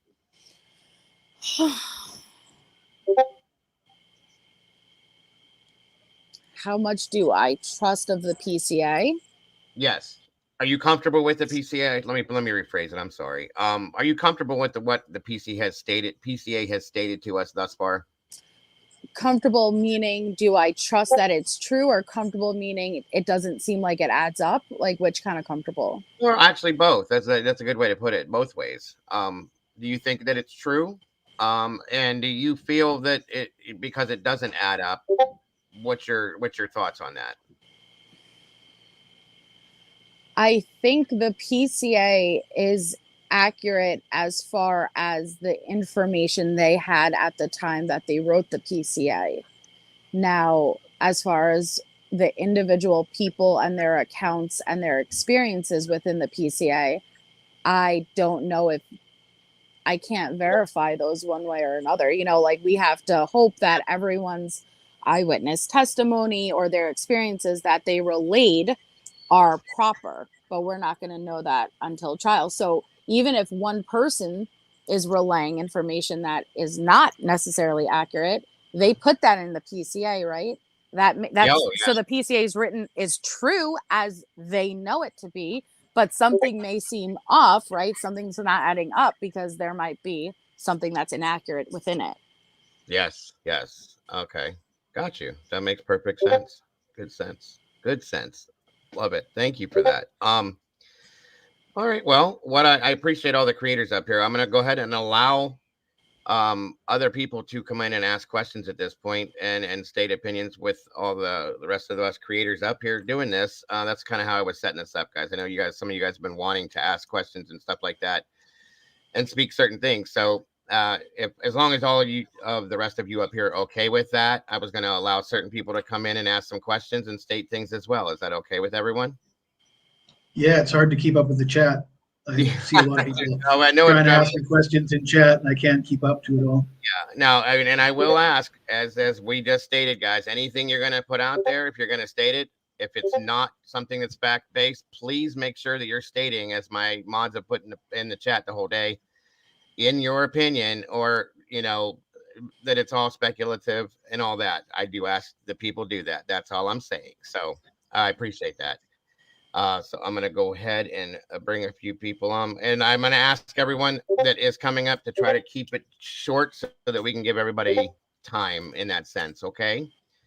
And be respectful. That's the biggest thing. If anybody is disrespectful, you're going to be gone, guys. I just don't deal with that. So 1 second here. All right. Nellie, welcome. Good to have you. Thank you for joining us today. Well, hello. Can you hear me okay? Yes, ma'am. Very well. Oh, Thank you. It's good to be up here. I'd love to come up more often, but my son is playing in the background, but he's with his dad tonight, so I can talk without interruption. Awesome. Good to have you here. Thank you. Right. I did join late, so if this has been discussed already, then I'm really sorry. Just shut me up. But I am a creator as well, but I would like to ask the panel why they think Kohberger didn't put his car forward. You know, if he knew he was driving around and had an Elantra, why didn't he come forward with his car? Same reason why I wouldn't give them my DNA. Fear. I wouldn't say caution. Maybe is a better word. I just that's a good point. That is a good point. It's a great question. Yep. Yeah, I've never really put that into my mind. You know, why didn't? No, I have wondered if maybe he did, and we just don't know, and maybe that's the source of the DNA. 22,000 Elantras. How many people came forward? Wait, that's the source of the DNA? What? Yeah, I've seen this going around, and I don't necessarily agree with it, but. Oh, okay. What if he did go in and say, hey, you know, I'm a criminology student, you know, I see I have the same car, here I am, you know, I was just out driving around. What if he already did tell them that? And they thought, oh, here we go, here's our Patsy. That is the story that I've heard around that possibility. I did not expect that from you, Deb. I did not expect that from you. Neither did I. Well, maybe that's a good point. We don't know if he didn't come forward, but I just feel the way he was tracked across the country, I don't feel he did. I might be wrong. Mm-hmm.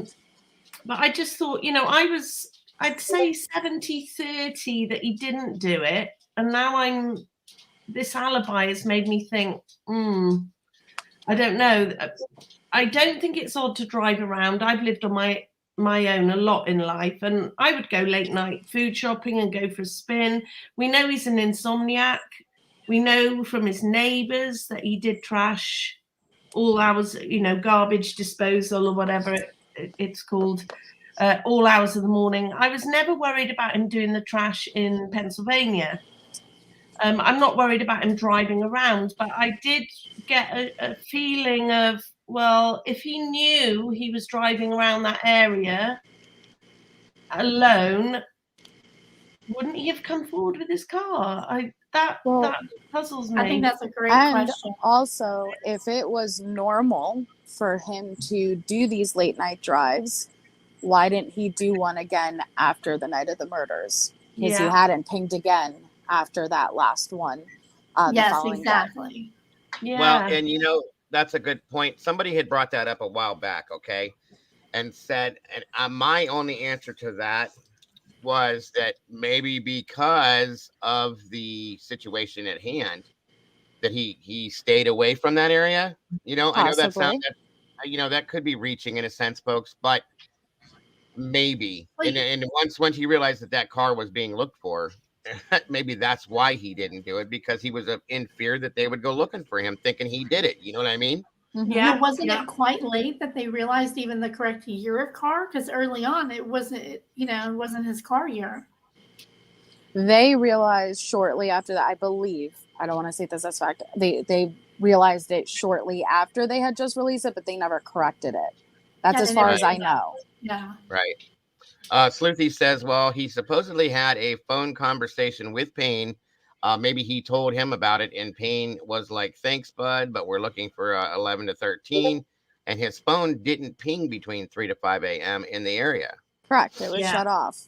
Right. That's a good point. But we don't know that it was shut off. Oh, or shut off. I'm sorry, disconnected from the network. Disconnected from the network. Right. Yeah. That's a good point, Sleuthy. Good point. That very good point, actually. Yeah. The other, the car that went speeding past the gas station, I'm not completely sort of up on what time that was, but what if there were two cars? What if he did go for a drive and law enforcement have confused two cars? Because they never mentioned that gas station car again. And wasn't that at a different time going in? Wasn't that 3-ish? 3 something? That was at 2:45. 2:45. Okay. So I'm a bit confused by that car because law enforcement never really brought it up. Was that a different car? They never confirmed. Okay. It was close enough. The mobile station is right there in the corner of Steiner and Highway 95. It's right there in the corner. If you take a left, you're on Steiner. And then, but when they mentioned it in the PCA, they put he would have had to go past where he was going, take a left up 95, and then take another left on Steiner. It didn't make any sense because they showed him on the PCA a little into that neighborhood below. So he would have had to take another left, go down Indian Springs Road, blah, blah, blah, and come back out on Steiner. Why would he do that? Well, if we're going by according to the PCA and the maneuvers that he's seen making those passes, there were intervals of time between. So he may have been just going out and passing that gas station is possible. But if it was at what time was the gas station photo? 2:47. And he left his apartment. All right. Right. Isn't that like when he left his apartment, 2:48? Yeah, that's why maybe there was a second car involved. Yeah, that's why that's always been questionable for me, because of the timetable for that. Yes. And also, at a totally different time, like 3:26 was when he was in Indian Springs, or the car was in Indian Springs. You know what? Sleuthy's saying, and she is right now. I'm sorry, guys. The times are so screwy. 3:45 was the gas station. That would make more sense. Yeah. So that's what I was saying when he was doing the maneuvers, the initial, like the 4 passes. During one of those passes, there was like 12 minutes between one, like 8 minutes between, I don't know the exact intervals, but he would have been going out. So it's possible that could be his car, and he could have been just doing these weird going back in and out, which also would make sense, at least with the DoorDash, because I was always hung up on the DoorDash. Why would he wait? Like if he was waiting out there for 30 minutes for the perfect time, Why would it be when a DoorDash driver pulls right up? But what if he wasn't actually sitting there when the DoorDash driver pulled up and he was doing, again, one of these loops and he only came back after the DoorDash driver left? I'd like to know specifically because everything is around 4 a.m., but there's a big difference between like 3:58 and then 4:06. That's like a lot can happen in that amount of time. Oh, yeah. Yeah, definitely. You know I what? have never let go of my theory that he's the one that ordered the DoorDash using a burner phone and a gift card, specifically to get somebody to come to the front door so he can go in the back. Yeah. We don't. It does. The PCA only says that she received that order at 4. It doesn't say who ordered it. And I just think it's possible. He somehow figured out how to let her know, hey, pretended to be a friend, you know, hey, I ordered some food, or I don't know how he would have. I don't know how the rest of it happened, but it is weird that right when the DoorDash, he was there. He was like around at that time, right? Based on the pings, are you saying? Oh, I'm not sure what I'm hearing. There's some weird. That's Dago's phone. Okay. Oh, again, sorry about that. I always forget about that. Yeah, he was right there at the house. Just, I think he was circling around and parking in the back and just looking right through the windows because you could totally see right in. Well, it says he was seen entering the area for a 4th time as if he had been leaving the area and coming back.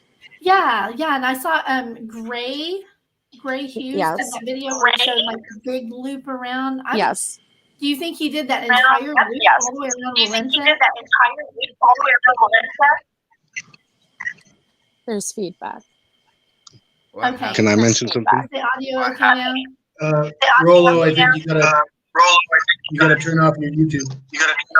Yeah, you got background My noise. YouTube. That's not mine. Okay, go ahead, somebody. All right. There's a report that one of the neighbors called in reporting the screams and the violence at 301, and that on the Moscow website that call was re-edited to the Banfield call. If you notice the Banfield call, it was an undercover sting. There was no call, and the body cam started at 2:53. So there's no possibility that the Banfield call was a 301 call. That's a fact, and you can see it online. Yeah, that is true. That is true. You can see the body cam started. Yeah, it is true. Yeah, that's one. Also, they also hid one of the calls because there was 2 911 calls from the Maddie and Kaylee. They had an incident at the Moose Lounge, and they had another incident at the Corner Bar, and that one also wasn't logged in. But the Moose Lounge one was. It says that the ex-boyfriend of one of the girls that was being harassed, whatever. He's the one that spoke. Who was it? Jack D. Where did you get that info from? Hey, Rolo. From somebody that's a member of the Moose Lounge and I guess there's like the little there's members, Okay. Wait, you're saying that there was 911 calls? You guys, we're hearing double of everything. Hold on a second. Hold on. Rollo, mute your microphone when you're not speaking. Rollo, do you have YouTube as well as StreamYard? Yeah, it's coming through you. I don't have my TV on or nothing. No, but it's coming through you. Once you click the link, you have to put YouTube down. All right, let me do it again. Okay.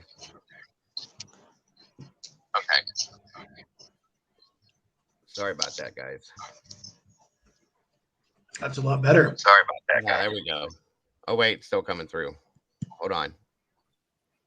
That's a lot better. Yeah, there we go. Oh, wait. No, it's still coming through. He has to hop down, pause YouTube, and then come back up. Yeah, so there we go.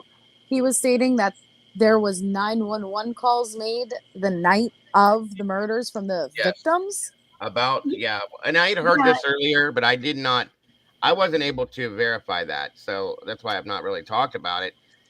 There was something that went on in the parking lot between the Corner Club and the Moose Lodge, supposedly, that had to do with the theft of a book, like a backpack, and a fight in turn. So I'm not 100% sure what that is, because I've the not. 301 one I can explain, because you can still go back to the MPD blotter page and look up the date and time, and it'll say 11/12/22 at 3:01 a.m. was the time of the call for the guys that were out there with the alcohol, the disturbance. Does it state who called? I don't remember. I'd have to pull it back up. I don't remember, but the time on it was 3:01. But when you look at the body cam footage, it started like almost 15 minutes before. Like the police were already there at 2:45 or whatever. Wait, so then how was it the victim if nobody called until 3?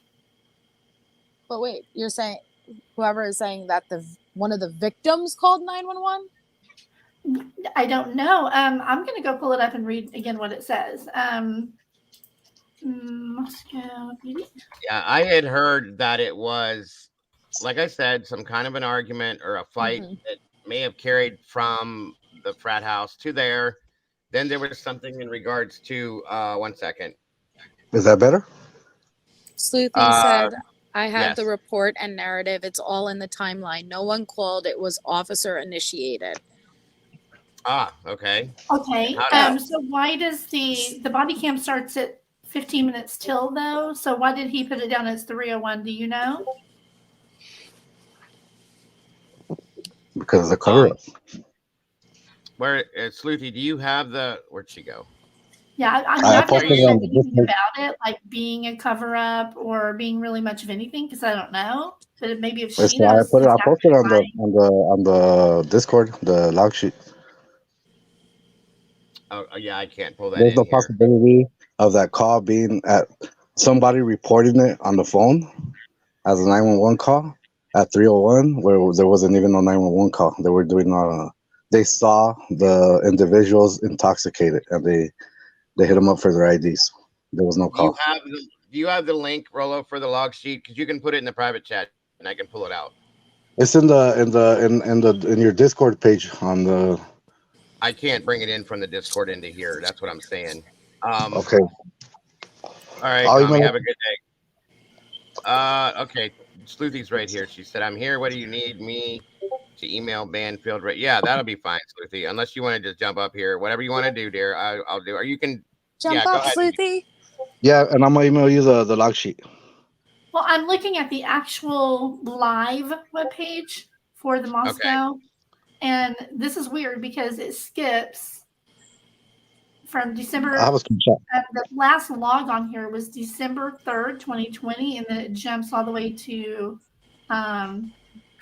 July of this year. Yeah, somebody said in here that it was switched. I don't know if that's true or not. I'm just. How can you what evidence is there that shows it's switched though? That's what I mean. Yeah, you can't. It's hard to prove that kind of stuff. And I mean, things like that happen all the time. You know, it's possible, but there's usually evidence that shows it. Right. Welcome, Sleuthy. Hi, Sleuthy. Hey, let me get the report pulled up so I can just read to you what it says. Okay, thank you, hon. Appreciate you, and thank you for jumping up with us. Could I just bring up something quickly? Oh, please do. Yes, I'm sorry. No, that's okay. You know what really bugs me all the time is this 3:30 a.m. Venmo. I can't shake that at all, especially as we discovered they were at the grub truck. I didn't even twig they were at the grub truck, Liz K and Molly G, and Jack K in number 9. But what I'm questioning is that 3:29, the suspect vehicle number 1 enters the area, first of all, and the Venmo says 3:30. Then you get suspect vehicle number 1 driving round and round the area, and then suspect vehicle 1 happens to pull up just after this DoorDash, delivers and goes. I just can't help wondering if that DoorDash was late. I just think Yes, You know, they were late. That night, I called the Jack in the Box, and they said that particular night they were running late because there was a football game. The cutoff for orders that night was 2:45 a.m. 2:45 a.m. Jack in the Box, Taco Bell, right across the street from each other. It was an extended range delivery. It was anywhere between 56 to 67-minute delivery time. 2:45 was the last time for it to be going out. 4 a.m. is a rough estimate of when you would be receiving that order. Exactly. Normally, now what's interesting about this is normally, guess what time that order would have gotten there? What time? 3:30. There you go. Well, we did it the following Saturday, like a couple of Saturdays after, recreated it at the same exact time, and it had about a 4 a.m. window too. But what was interesting is actually, even though it says 2:45 is the last time you could place the order, it could shut down anywhere from like 2:35 to 2:40. Yeah.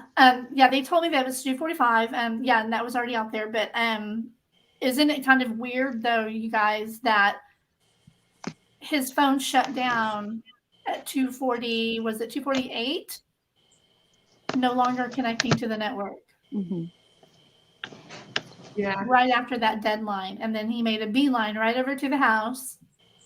And then, but then they weren't there. They were running late. So he circled around the neighborhood waiting for the DoorDash and then went in immediately after. That is why I have that theory about, not that he was the DoorDash driver, of course, but he was involved somehow with doing could have the potentially order, placed the sitting it order. there. Yeah. Well, I think of it in a different way. I think possibly that there was something else in the DoorDash, and you know, you've got this 3:30 Venmo, and the DoorDash. This car enters the area at 3:29, which is basically 3:30, and then just circles round and round. And once the DoorDash goes, it stops at King Road. I don't know. It's a possibility for me that something else was delivered in the DoorDash. You mean drugs? Like yeah, something like that. We don't even know if the DoorDash ever made its way inside. I mean, we could assume, you know, if you want to believe the Jack in the Box bag that we see with Xana's name on it. I don't think but that was it. Right, we can't verify. We can't verify it. She received the order at approximately 4. Allegedly, the order was placed at 2-something, and they wanted it ETA at 4 a.m. The DoorDasher got there at 4 and left at 4:02. It was, yes, and it was supposed to be a hands-off delivery, whatever the hell they call that. Why would it say that she received it if it was left at the door? Well, that was always my question too. Like, how, you know, you're supposed to be getting a text message on your phone. I order DoorDash almost every day, and they just take a picture of it and leave it either in my where I tell them, like at the gate or at my. Yeah, she would only get a text that it was there if she's the one that ordered it. And it doesn't mention anything about that. And that's the weird part, is that they found out, they would have eventually found out that she had received a DoorDash. But what's interesting in the PCA, the way it's stated, is that they had reviewed Xana's phone records and determined that she was likely awake and scrolling through TikTok. But then they said that they also know that Xana received a DoorDash around 4 a.m. because it was the DoorDash driver who came forward. Now, if she had placed that order, which she may have, but I just found it peculiar that it would have been one of the last open and running apps in her phone. You would have been receiving texts, okay, letting you know your driver's on the way to the restaurant, your driver picked up the food, your driver's en route, your driver just, dropped it off. And so I would have assumed that they had gotten that information initially, because if she was killed right in that moment, it would have been open and running versus it took the person coming forward to let them know. That was my, He did not know about her DoorDash, correct. I absolutely thought the same exact thing. You're right. It would have been right there on her phone. It should have been. I would love to know what vehicle the DoorDash was delivered in. It's a great question. Well, and you know something, I know I'm going to regret this. I don't want to bring up any of that other footage that we've all spent way too much time of our lives looking at. But throughout that, when CJ and I were going through that, there was a vehicle that you can hear in there repeatedly, the same vehicle over and over and over and over again, back and forth, back and forth, back and forth. That had a very soupy, low growl to it, kind of like a turbo type sound to the motor.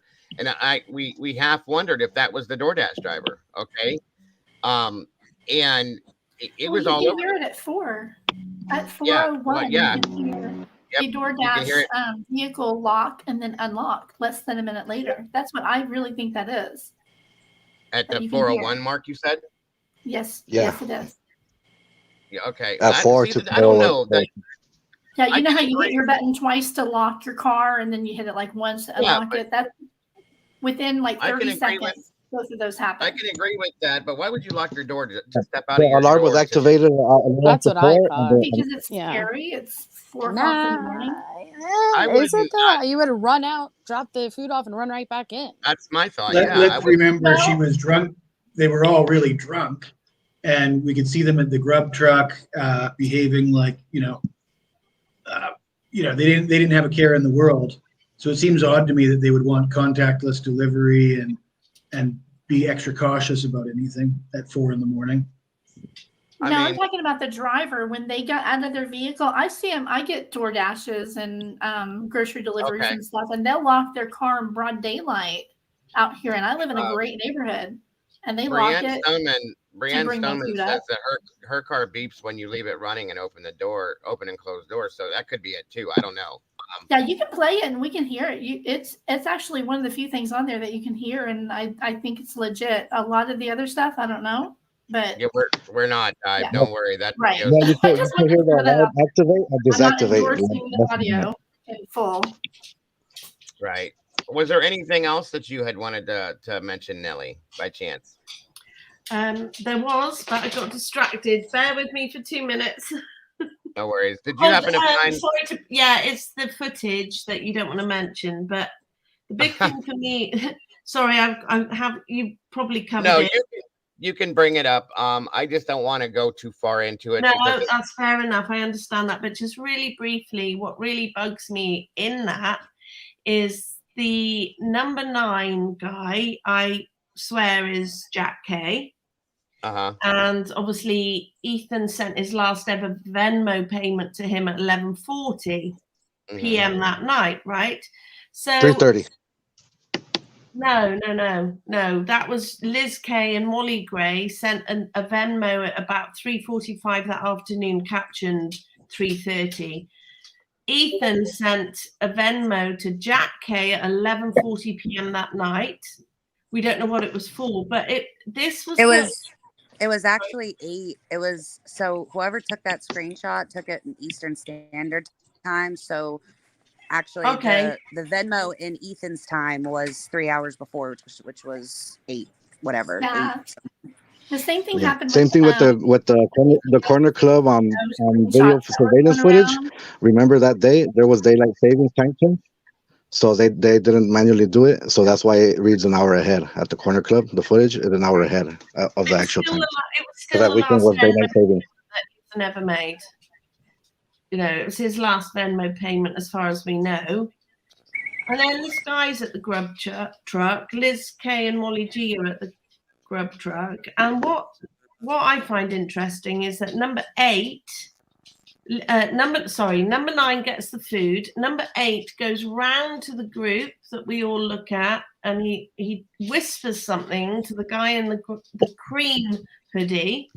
Meanwhile, number 9 vanishes, and then you see number 8 hot-footing it after number 9, and they go. And in between, they all go back and forth. They go round the corner. I just find all that behavior really bizarre. Let's not forget the sleeping sign. Remember? Yeah. And also I did some research into Jack K. He had this bodybuilding site that he shut down really quickly after the murders, and also Liz K and Molly G. They did not make any comment on the Alpha Phi? I don't know if it's Phi or Phi. Sorry, but there was a big tribute to Kaylee and Maddie and the other victims from Alpha Phi on Facebook. Neither of those two commented. Molly G was Kaylee's little. I really struggle with that. I really struggle with all of that stuff, with Jack Kay giving the first GoFundMe payment for $6.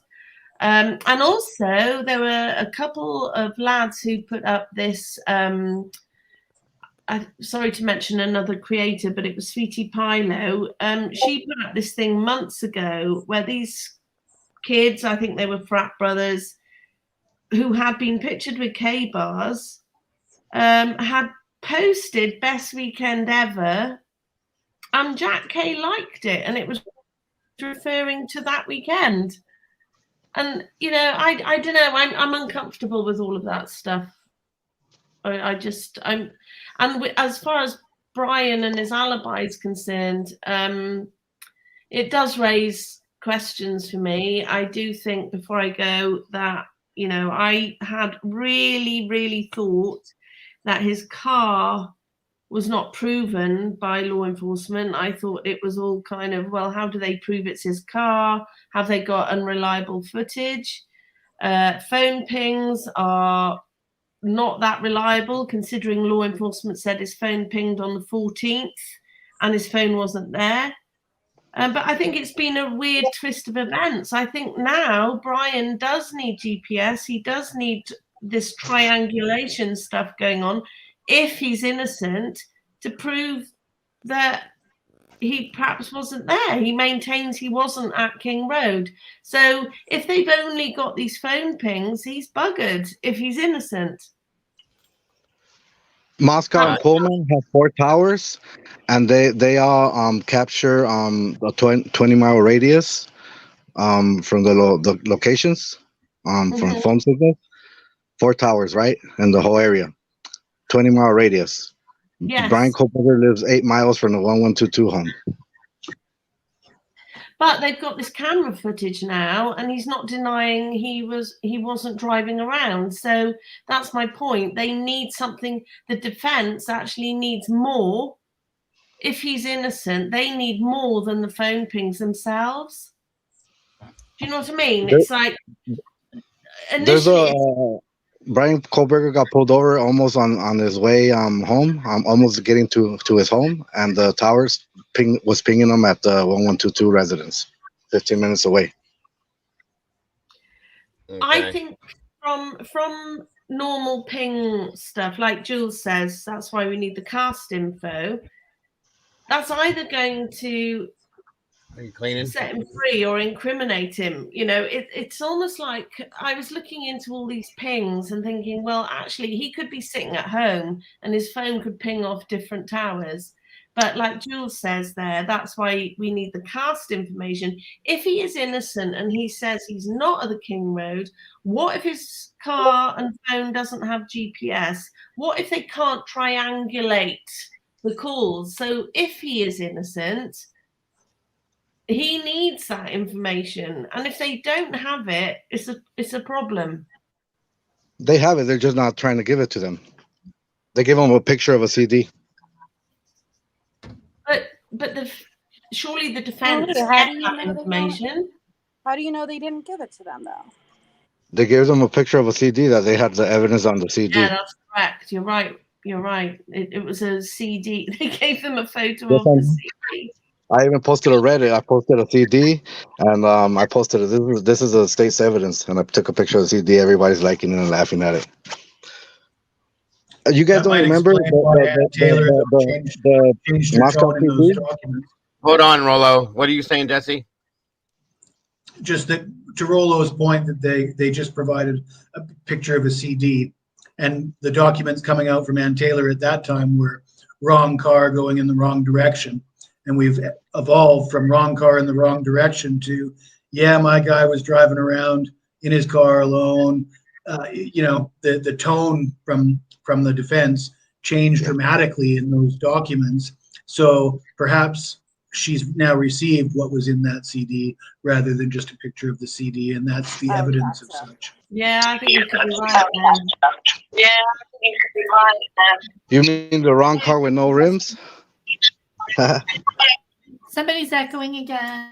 Yeah. Okay, guys, thank you for having me. I'll drop out now. I said, yeah, the wrong. You mean the wrong car with no rims on it? Nelly, you have a beautiful voice. Thank you, Nelly. There's a reason why the Mascot PD is not acknowledging that they never put out that picture themselves, is because they knew it was misinformation. Another thing, when they mention suspect vehicle number 1, they're doing it because they're covering themselves legally. Because when it does come out that there was other vehicles involved, they mention suspect vehicle number 1. That, in other words, they're mentioning that there was a possibility of other vehicles involved. So they're legally covering their, themselves. That's not When because vehicle number 1. Rollo, you gotta turn it down. What happened? Your microphone is you're getting some kind of really bad feedback, Rollo. I don't know what it's from. It's got to be YouTube playing in the background, because we can see that you're you're lighting up when other people are talking. Right.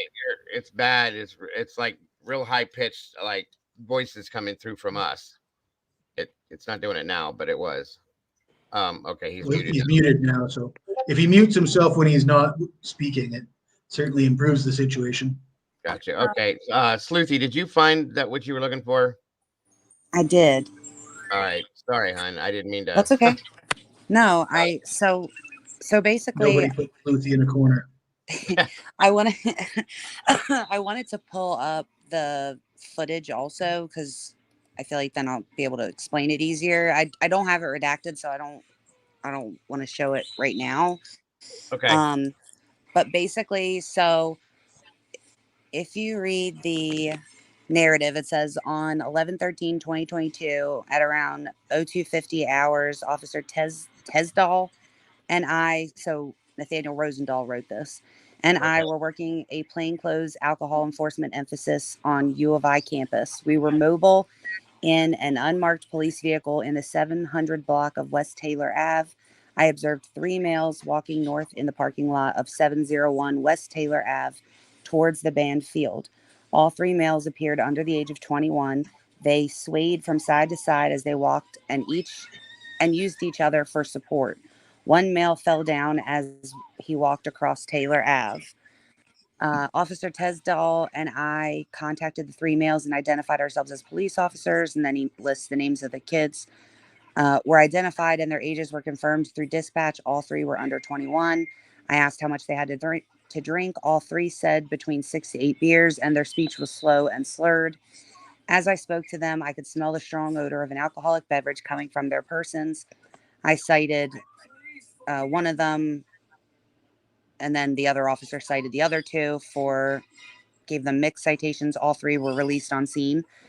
So, and then if you're looking at the radio log, at 3:01, they changed the call. So essentially they radioed it in, and if you're watching the body cam footage from like whatever it was, 2:53 all the way through to 3, at 3 o'clock, you have a good view of that white car that the police officers were in, because they're walking back towards the car. But it didn't like radio it in until they got back to the car and started radioing in the boys' names, and then just gave them the information about how old they were and stuff. And that was at 3:01. So they essentially didn't call it into dispatch completely until they got back to the car at 3:01. But their body cam was on as soon as they made contact, which was when they got out of the car and started walking through the field to try to get the boys to get their attention. Does that make any sense?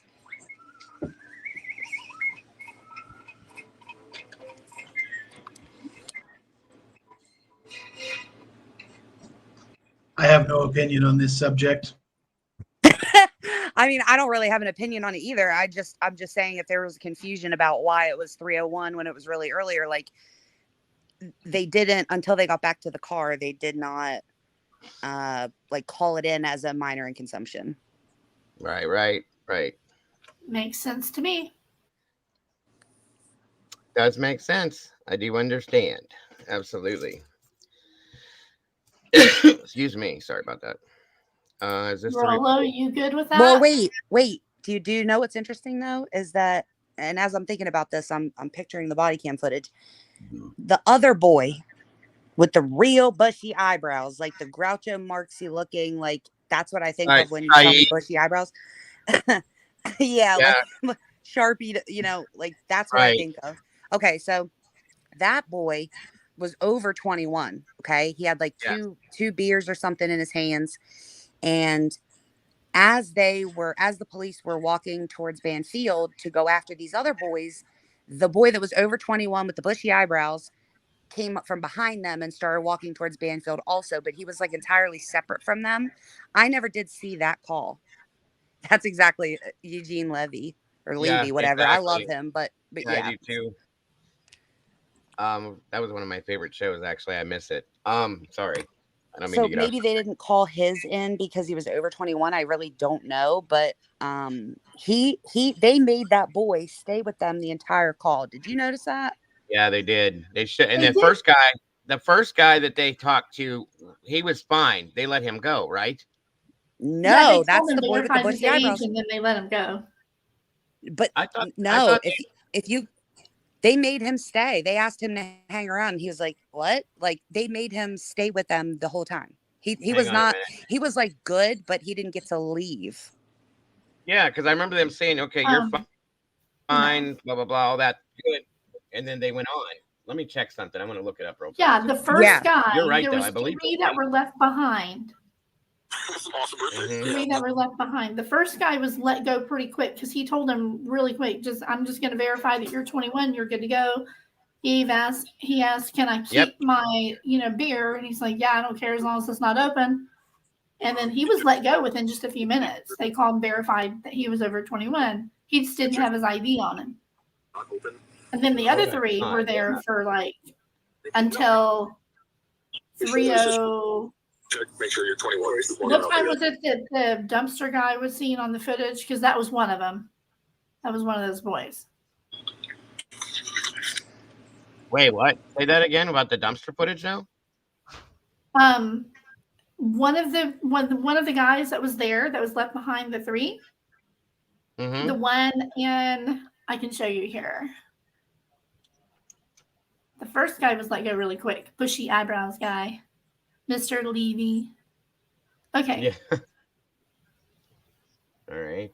Hold on, guys. I can't see chat. I'm going to blow this up so everybody can see this very well. So if you're saying something, I'm not ignoring you, I promise. All right, hold on. Okay. So this is the beginning right here. No, it's not. What the hell am I doing? Sorry. That guy right there. Uh-huh. That's Saeed. Pretty soon. Okay. And then the three left behind date of birth ended up over there by the car. And that was where we saw that group of people run behind. You have the answers? I don't have it. No, in general. Yeah. What state is it through? Idaho. Okay, so I'm just going to check if everything's good. Since they're not open, I'll let you hang on to them. Okay. So will I get charged with anything? No. Okay. Appreciate it. But it's just enough for me to stop, check, make sure you're 21. You're walking out here in public. Alrighty. Moscow 77, check one. What's that? Am I going to take off? Or? No, let me run this through dispatch and make sure you're actually 21 and give me a fake birthday or anything. Okay.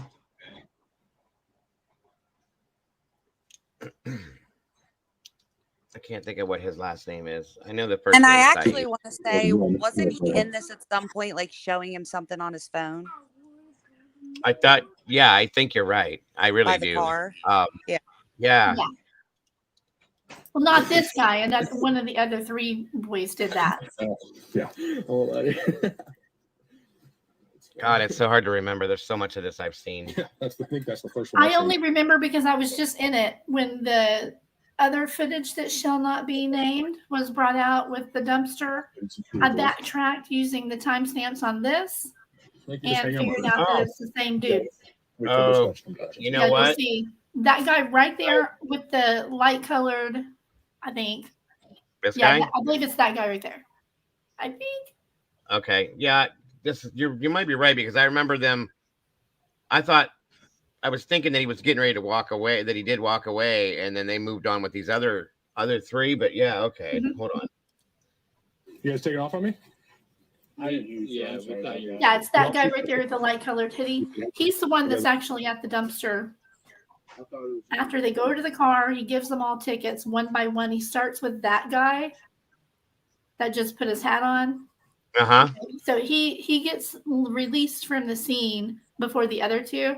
He walks down Taylor toward Linda Lane and goes right on Linda Lane. And the next time we see him is when he's approaching the dumpster. Same outfit and everything. I did a video on it because I was like, stop saying this guy's a drug dealer, y'all. Right. I know that he just was just talking to the boy with the bushy eyebrows, but I didn't hear what he said to him before he said, "Are you guys running off from me or whatever?" Oh, hold on. I'll go back a little bit. Hold on. Do you care? Can we watch this really quick? Just, I mean, if you can. I don't care. We're doing everything and anything and whatever you guys want today. That's why we started into this. So yeah, no problem. Hold on. You want to watch the whole thing from the very beginning? Well, like right here where he'll say you don't go till we hear back from dispatch or whatever, so I can make sure you're 21. And then I didn't hear anything after that. Okay, yeah, that's fine. Hold on. Make sure you guys let me know you can hear it. Okay, let me turn it all the way up here. Thank you. Well, yeah. Hi, Austin. That's funny. What's the matter? Don't mind me. I was just saying hi to one of my besties. Sorry. Oh, okay. I'm sorry, Deb. Yeah, I think that's the first one I've seen. Yeah. The one. So if that comes back good, yeah, you're free to go. Are these your boys? No, I don't know them. Okay. Yeah. Thank you. Just hang out, my man. Yeah, wait till dispatch comes back. Right, noise. You guys taking off on me? Yeah, see, so he hasn't let him go yet. You said, hey, come here. You guys all turned around and walked up. What did you say, Sleuth? I said, see, so he hasn't let him go yet. So right. Okay, so he's still there. Okay. Yeah, he's right over here on the left somewhere. Yeah. Yeah, he's right over this way. That's not him. He's over this way more. Gotcha. Come on. I thought it was just like a fake person, honestly. Yeah, like how many fake people are out here that you've experienced? Someone trying to flex us. Okay. That's the other cop that you see over there, Dago. The guy waiting to be released is off to this guy's left. Yeah, way over here somewhere. Right. That's what I meant. I'm sorry. I know I was behind him. Yeah, waiting. That's the other officer. Right here. Yeah. Sorry. I need to find my glasses so I can see things better. Yeah, how's your night going?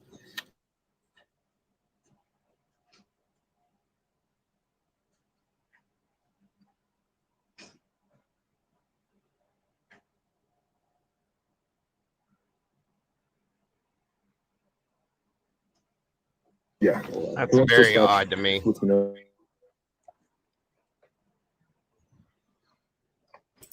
And don't forget, there's the other officer. His body cam came out too, so he has a different view. Yeah, I think I saw that too. It was come like from the other direction of it, but yeah, I do believe I saw that.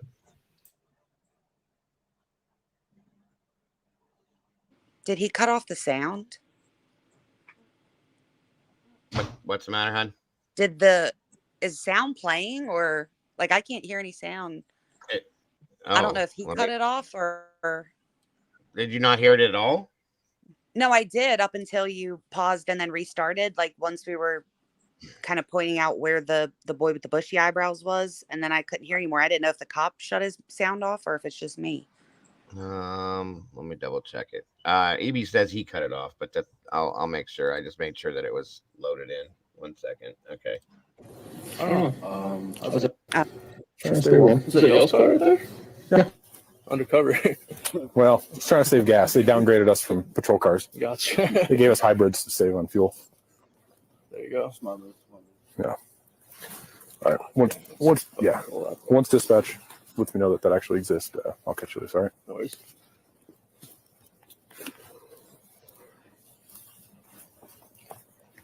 You guys over at which department did y'all come from? I don't know.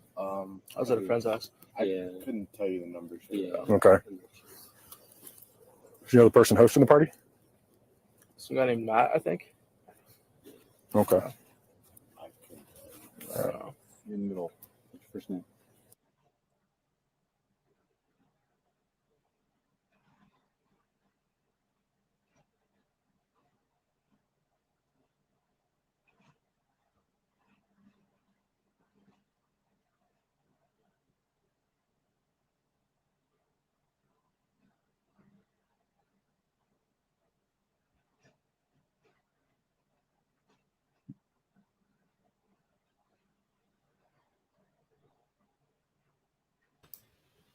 Yeah, I believe it's the other officer that has the same footage that has all the sound in it.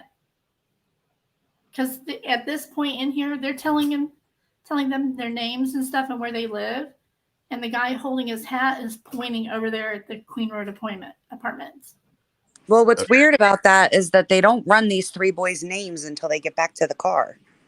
That's why it starts at 3:01. So I don't know that they'd be asking them like, or radioing in all their, you know what I mean? Because they're just writing. He is yeah, showing. Look, that's bushy eyebrows. So he is showing him something on his phone. I knew he did that at some point. Right here. What I never understood was why we're not hearing any return radio traffic when they're talking. Okay, he cut the sound completely off right now to talk to this kid, and I don't know why. Right. It is weird that there's no sound because the other one that I watched did have sound. And the only reason why you're supposed to cut your sound off is to avoid social security numbers, names, addresses. And I mean, they're not obviously doing that right now. Yeah. And what was weird, the first guy there, his name was Ethan. He gave the name Ethan, but it's not our Ethan. Right. Why is this cop interested in anything that this kid has in his phone? Why don't you guys all have a drink tonight? A couple beers. Beers? Yeah. Hard liquor or anything like that? No. Come on, guys. Stumbling down the driveway like that, that's more than a couple beers. To be honest, I haven't drinking anything in like a month and a half, so kind of got some. But it's more than a couple beers. 6 at most. Okay. What about you? 8. Yeah. That's more accurate of an answer, I think. 2 is, it's a little low. Oh, so 6 to 8 for all of you? Probably, yeah. Some more shots? No shots. Good. Okay. What kind of beer? Bush Light. Bush Light? Yeah, natural light. All right. Let's try one more time. Was it really 6 to 8 or a little more than that? 6 to 8. Okay. No, for me, okay. All right.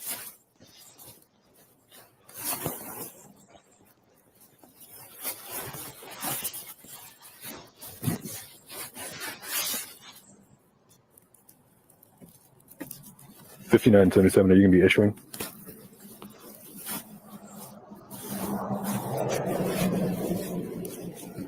Copy. I'll bring him over and write out one myself. All right, guys. This is the thing I don't like right here. I understand he's probably wearing an earpiece and he's getting radio traffic in his ear from what they're saying, but shouldn't it be recorded on the body cam? It may have been recorded and then redacted before released. Yeah, that's possible too, I guess. I mean, maybe, but if they released it on FOIA, like they didn't redact any of the kids' names from my reports and stuff. I mean, I don't. Yeah. You know what I mean? Yeah, I don't know. I've always had, issue with the fact that the body cam, you're supposed to have everything recorded, all the radio traffic should be in there and it's not. So I'm gathering he's in an earpiece hooked up to his radio, but still, I'm not comfortable with that. I don't know. That's just me. Sorry about that. I didn't mean to interrupt. Come on over here.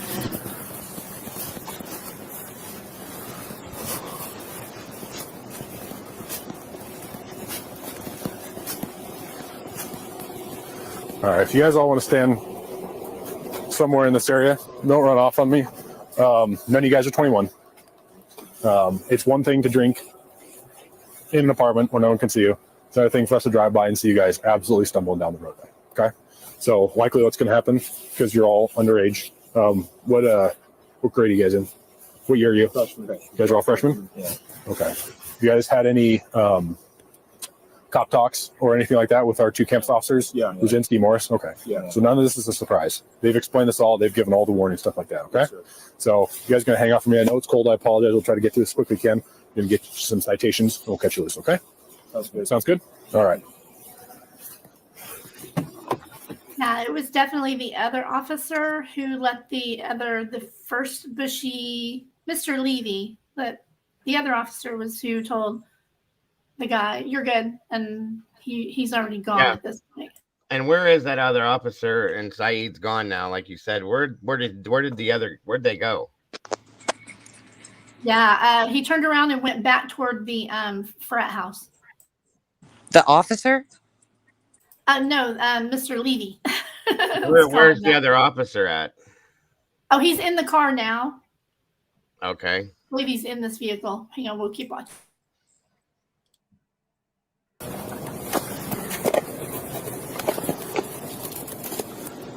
Yeah, he's in this car because this officer is asking the guy in the car questions. Okay. Good.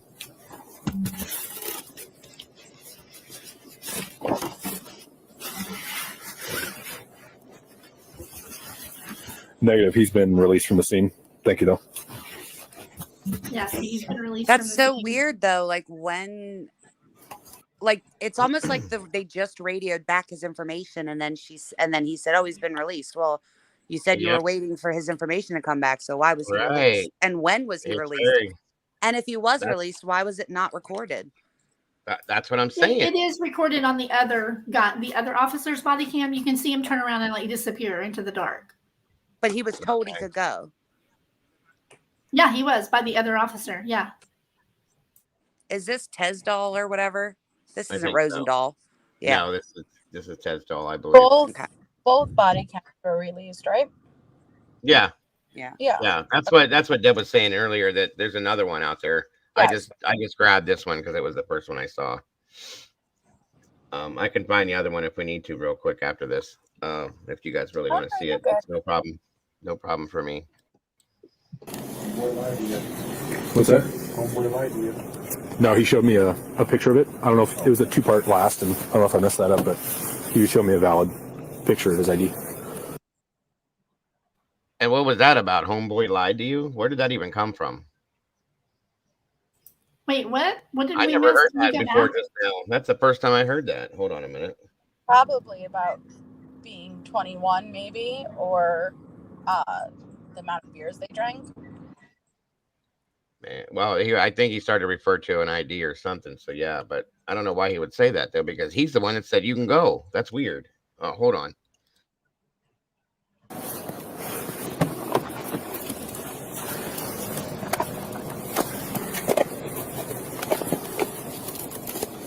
Can you turn on closed captions?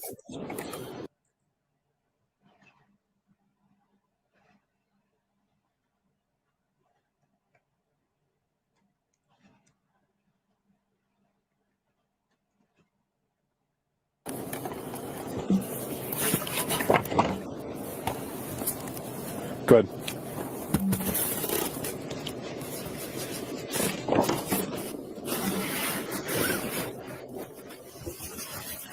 Negative. He's been released from the scene.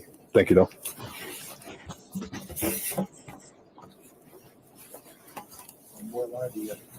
What's that? Homeboy lied to you. No, he showed me a picture of it. I don't know if it was a 2-part blast, and I don't know if I messed that up, but he showed me a valid picture of his ID. I can use the whole name. Do you want to give me one of their? So he showed him a picture of his ID, and he let him go before dispatch said how old he was and made sure he was the right person. Why is this other guy saying homeboy lied to you, which was very low, guys? If you didn't hear it, I don't think that's why the CC didn't pick it up. That's weird. Because I would say that dispatch said he was not how old he said he was. Right. Yeah, and he was already gone, so there wasn't anything they could do. Yeah, and then he said I could even see the hologram in it. Do you want to give me another? Give me one other. Oh, Danger Zone just actually made a really, really, really good point and that would also explain why he wasn't in the logs. They said if you want them to come up, they can explain. I mean, yeah, that's fine. Go ahead. That's actually a really good point. Grab the link. Dan, come on up. Or Danger Zone, sorry, bud. They're in the back. They're in the. Wait a minute. Where am I? You, Oh, they're in the private chat. So they're here somewhere. There you go. What's up, Danger? Can you hear me? Hey, Danger Zone. Can you You hear had me, a bro? good point. Now you got to say it. They'll think I'm crazy. My mic was muted. Sorry. Hello, everybody. Sorry about that. No, you're all right, bud. What's happening? Yes, I was thinking about it and went to the house during the daytime in September or August, whichever it was there. The first person that greets him, I believe, is the same guy that had the 2 cans. And he's handed a business card, or the officer covers his body cam while he's looking at his ID. And then he proceeds in the house and says he checked the front door and everything, but we know he didn't. So I wonder if this guy is a CI. This bushy eyebrow feller, because if he was, that could be why they let him go, why he was lagging behind the other 3 boys. Well, yeah.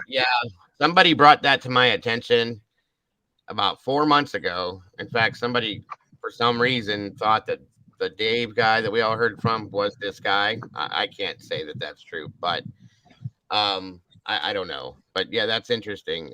Danger Zone, definitely interesting. Yeah. I just recently reviewed that daytime body cam. If you get a chance, just watch the moment where the officers interact with the guy with 2 golf balls in his hand, the very bushy eyebrows, and it's before he starts walking up the hill. Is it the guy that has an ankle monitor on? I didn't get a chance to see his ankles, or I didn't pay enough attention. I don't believe so. Okay, we can go look at that too. That's no problem. Yeah, no problem at all. I just wanted to share that one little bit because it may explain some of the weird behavior. Okay, that's good because we definitely need explanations on some things. That's a fact. Chains is saying that Rosendahl is no longer with Moscow PD either, so that's interesting too. Which one? He left in Rosendahl. Yeah, that one there. He left in December. Interesting. It is quite interesting. So, do I need to go back on this at all, or are we okay to go forward from here? We're good. Okay. All right, I'm dropping out. You guys are great. Have a wonderful afternoon. Thank you, Danger Zone. I appreciate you, bro. Bye, Danger Zone. Bye. What's that? No, he showed me a picture of it. I don't know if it was a 2-part blast, and I don't know if I messed that up, but he showed me a valid picture of his ID. Okay. So he's stating that he didn't show him an actual ID. It was a picture of it. Okay. That's when the hell? Yeah, but lied to him about what exactly? That's what I don't understand. That's when he says that. Did you hear it finally, Deb? Yes, I did. Okay, because it's very faint. I know that, and I never caught that until today. And I've looked at this video 300,000 times already. So weird. I can even see the hologram in it. If you want to give me more of their info, and I'll start.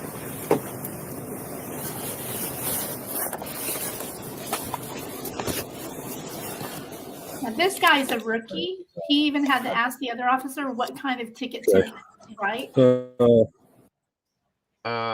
Yeah, I do believe. Yeah, coming up here, you'll see him ask him, like, is this going to be an MOP, minor, or MIP, or MOP, or something like that? He had to ask him what kind of ticket to write. Yeah, okay. Yes, I was saying only 300,000 times. You're right. Yeah, that is interesting. Actually, go ahead with that.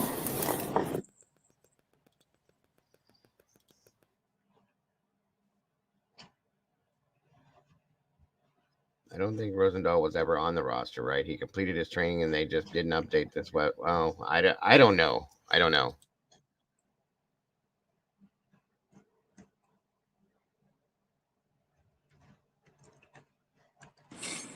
You guys, I'm going to jump down. I've got to see a patient and I'll be back. Oh, okay, Sleuth, no problem, hon. Love you. Thank you. Bye, Sleuthy.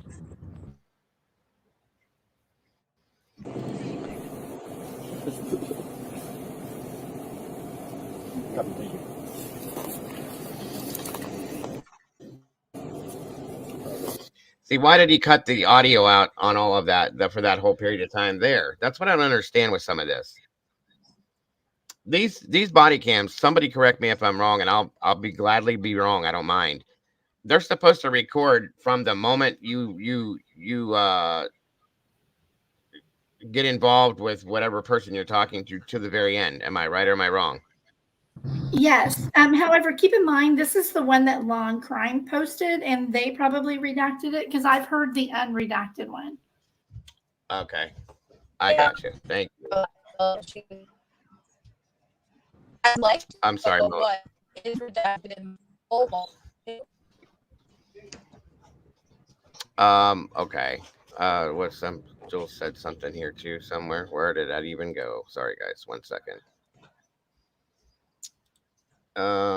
It's not him that cut it out. There's a special debt. Right. That's what it's just. I got you. Thank you, Jules. Okay. And Melissa and all of you, thank you.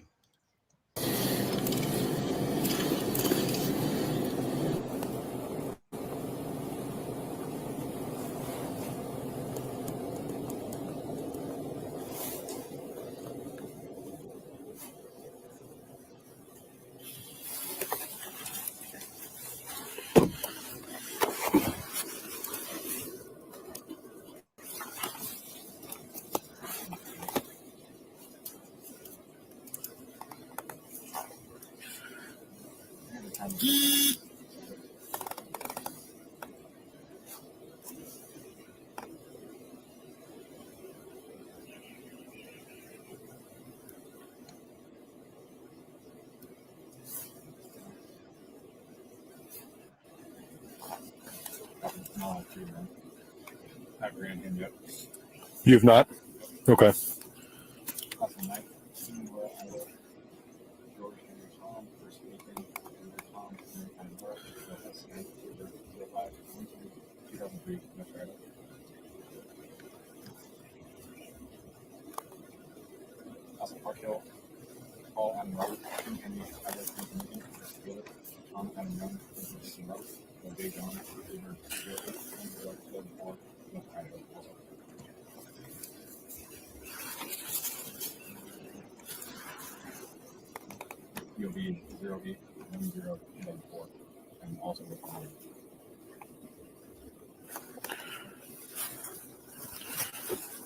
For this guy?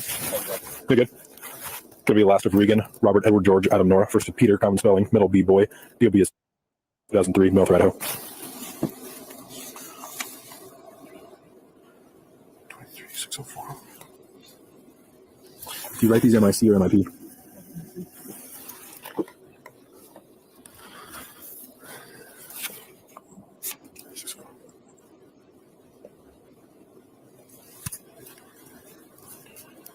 We're code 4, thank you.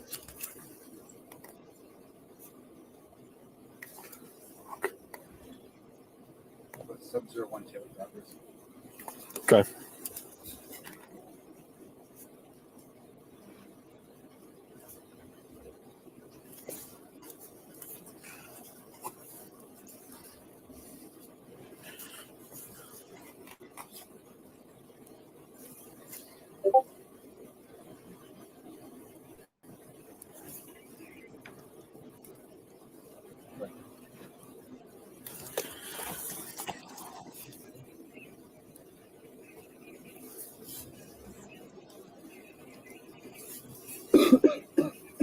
Sorry guys, almost done.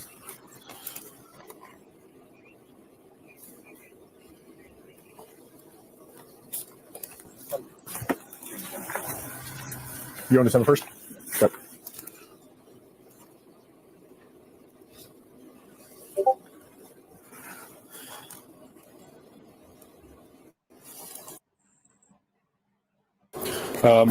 Here's your ID back. Thank you. So it's infraction ticket, so it's not a misdemeanor, nothing criminal, just like that. Okay, cool. Your info's up here. driver's license information. Yes, charge can be minor in consumption. Okay. Idaho code. Here's the location. My info down here.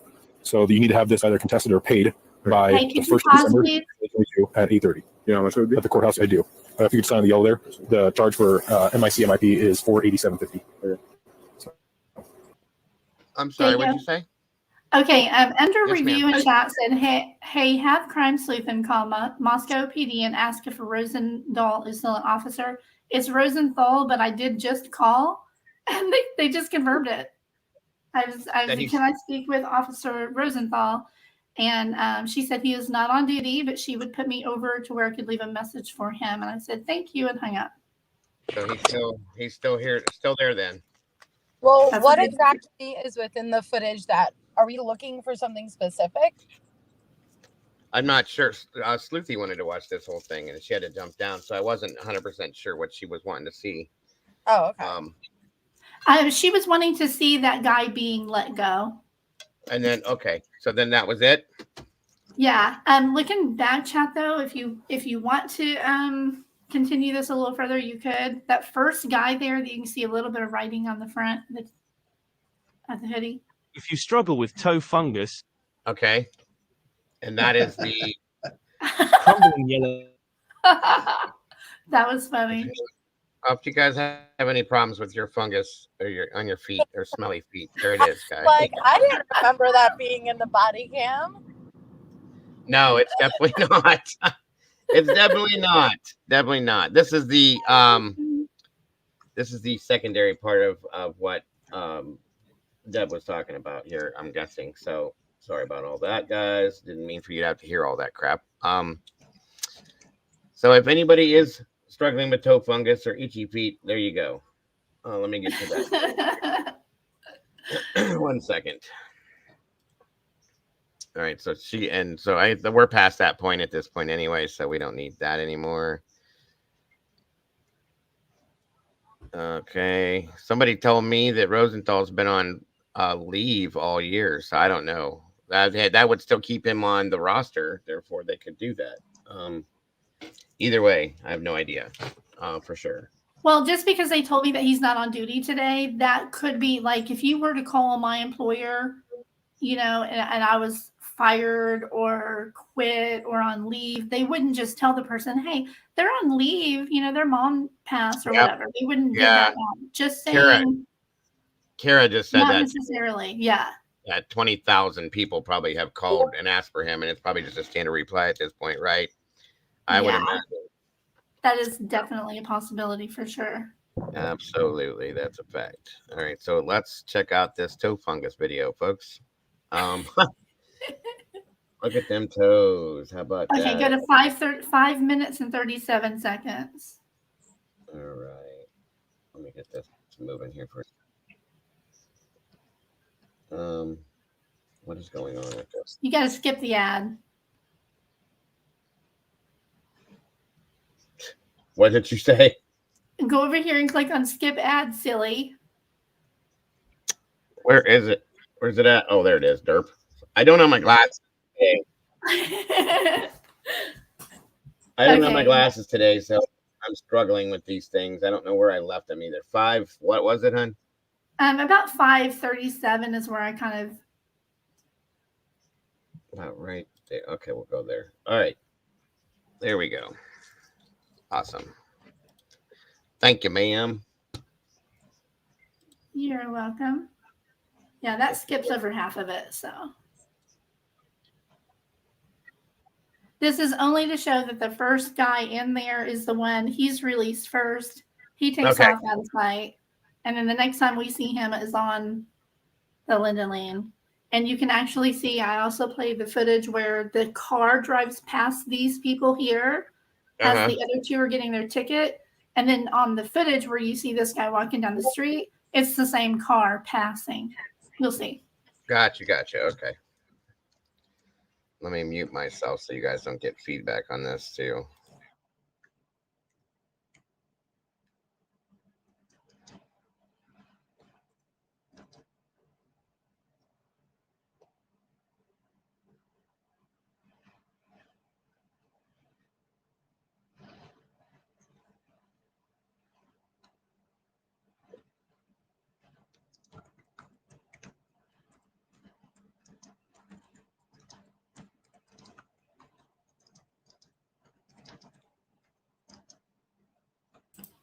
don't think it's playing the audio.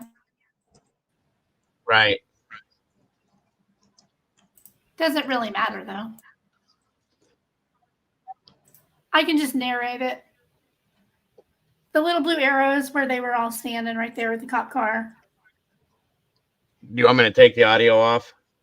No, you can leave. Yeah, you can leave it. Yeah, it's fine. Okay. It's just not playing it anyway. But this was just a screenshot from the Google Maps. You can see the house over here in the top right. Yeah, right here.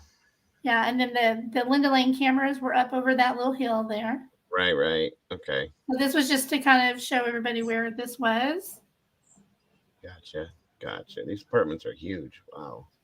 You can actually just play it on like double speed or something, and I can just quickly narrate. And then when we get to the dumpster, I'll have you slow it down. You know what I mean? You'll see. Sure thing. Absolutely. Okay, here we go.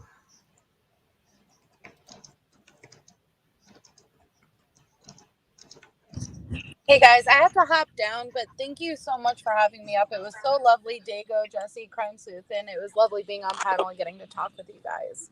Oh, absolutely. Love you, Melissa. Absolutely. Have a good one, Melissa. Have a wonderful day, dear. Thank you. Thank you. You too. Bye. Bye-bye. Okay, let's try this again. If you want to speed it up anymore, there we go. Okay, so there's the first guy. Look at the shoes.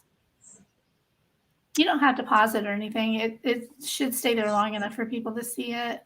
Okay. Okay, so this is me talking. I'm not on the video. So look at the shoes. They're gray with the black bottom and then the gray detail, right? Mm-hmm. Then it goes to this for a second.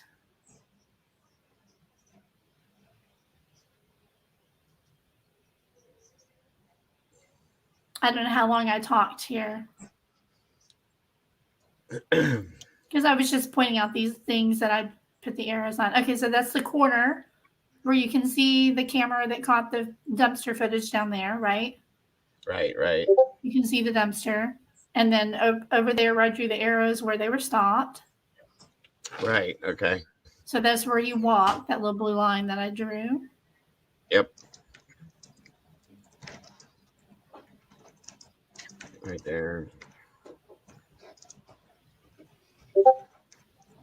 Okay, 309 is when he was told he could leave. That's the officer handing him his ticket at 309. And that's when he walks away.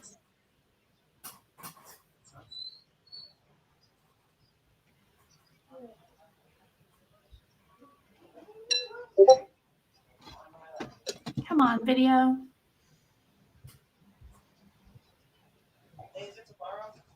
Yeah, you can. Yeah, you feel free to skip. Do whatever you want. It's fine.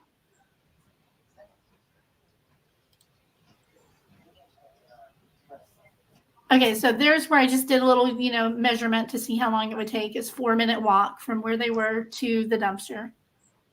Okay. All the way to the apartments, actually, but. Gotcha.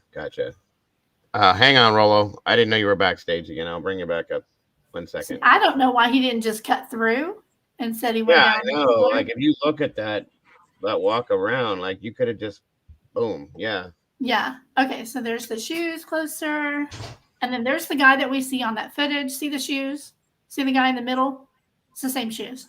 That's on the Linda Lane footage right there. Okay.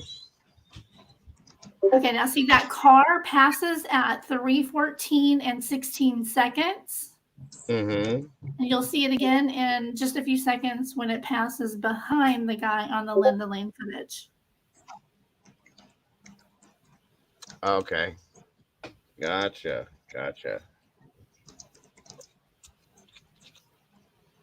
Now, see the car? Yeah. Okay. And the timestamp is the same time, only like 10 seconds later. I'd like to know that's where him time to walk down here from 309 to 314. Right. Nope, there it is. Okay. He's just stumbling his little drunk college butt home. Wait a second. Right. It seems though and then that see there he is right there in the top right, crossing over the very top right of that screen.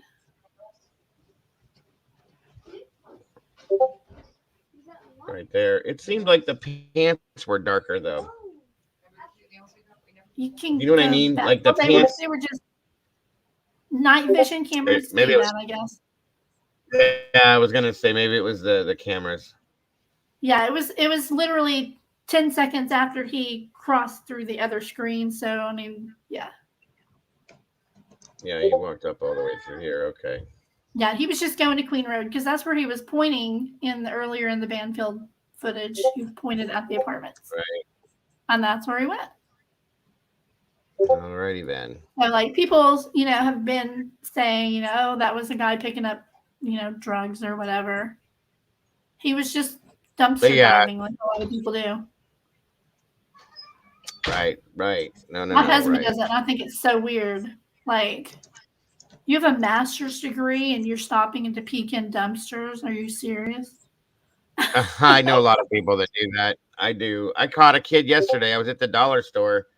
He couldn't have been no more than 9 years old. Okay, on a little scooter thing. I was going into the dollar store, and he was standing over to the left at the dumpster, and I just happened to glance, and he has a Dollar General bag, and he's pulling bags of potato chips out of the dumpster that are unopened. And I look over, and I'm like, "You okay there, bud?" He's like, "Yeah, I just found all these chips in here," and I'm like, "You sure you should be doing that?" And he's like, well, they're not opened or anything. I said, well, they're probably expired, bud. And he's like, oh. He looks at the bag and he goes, it says August 1st. I said, yeah, they expire. Well, they'll still be good anyway. He takes them all and he bolts out of there. He's so excited. It was hilarious. But welcome back, Rollo. What's up, bud? You said you had some things you wanted to talk about real quick. If you can hear me. He must have stepped away. He's probably trying to figure out his audio. Okay. Well, thank you for showing me that, Deb. I appreciate that very much. Yeah, no and problem. Again, thank you, Melissa, for jumping up here, and Sleuthy for jumping up here, and Jesse, and all of you guys. It turned out to be an interesting conversation today, for sure. Definitely. But yeah, whenever Rollo gets together with this, I'll probably be bringing it down here shortly after that, if we can get him back up here. I am going to go ahead and hop down because I never had lunch today and I'm starving. Oh, Lord. All right. I'm going to go eat and stuff, and I will see you next time. Please do. Please do. Thank you very much again. And you guys are always welcome to jump in here anytime we do something like this. I always love hearing your guys' insight and opinions and theories on all this stuff. I just think it's fun to pick all this stuff apart, Yes, absolutely. It's what it's all about. 100%. Yeah. Thank you. Yeah, like CJ going through all the, footage that he went through. Oh, yeah. That was a lot. Sure. I watched as much of it as I could. Yeah, the grub truck stuff was a lot, and he did a really great job with that, too. Very much so. All right, we're going to try this again. All right. Can you hear me, Rollo? All right. Bye, guys. All right, Deb. Thank you so very much. I hope you have a great day. You too. Bye, Jesse. Bye, Rollo. Bye-bye. Can you hear me, Rollo? It's not working. Boy, now you look like a sportscaster in that picture, Jesse. You definitely definitely do. I see it now. I had to step back from my table with all my lighting and everything, get to the sofa because my back was starting to ache, as I'm sure you're aware. Too much time in the chair will do that. Yes, sir. That's why I a lot of times when you see my icon and not my face, it's because I'm standing up because I can't sit for that long and it's nonstop. So, okay. Well, I guess it's not working, Rollo. I guess it was Rollo that was what he introduced to the panel was the idea that the 911 calls were switched out, and that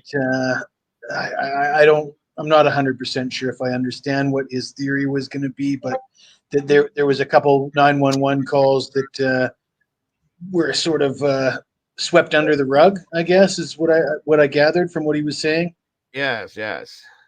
That's as you said, we shouldn't be making claims that we know such things unless we can have receipts.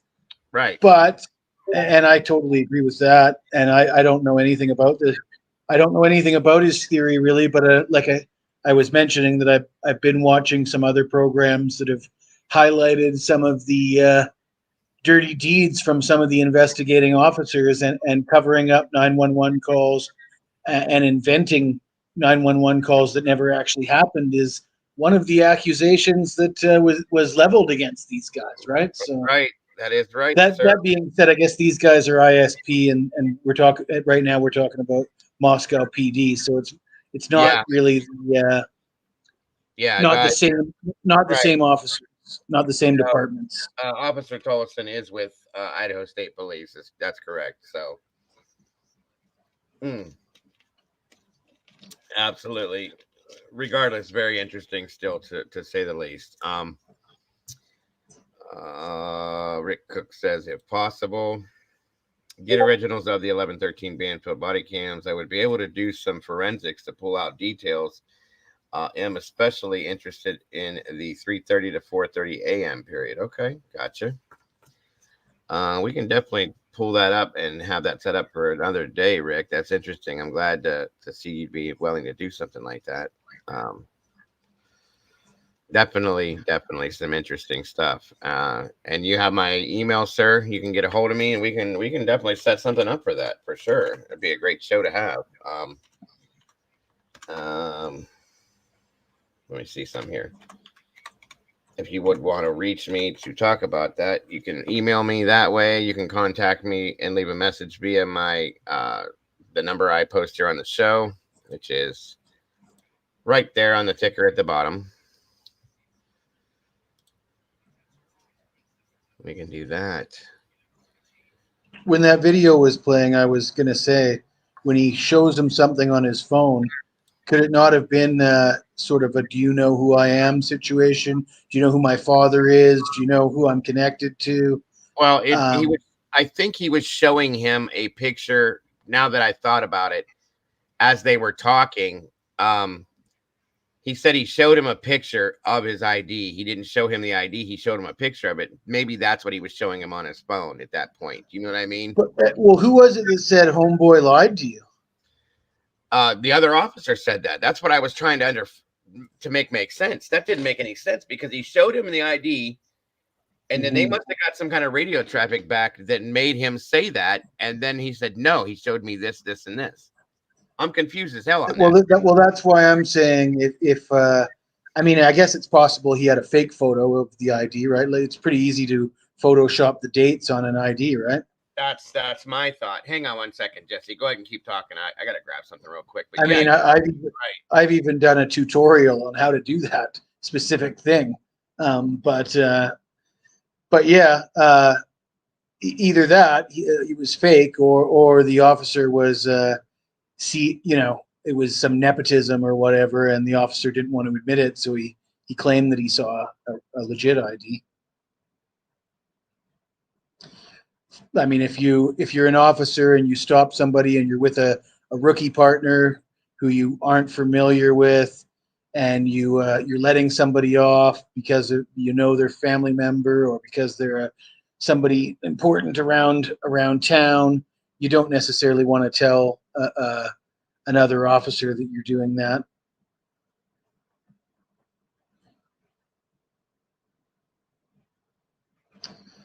What's up in the chat? That is true. Okay. Well, I guess we're gonna have to figure it out for a different day, Rolo. But I'm definitely interested to hear what you have to say, my friend.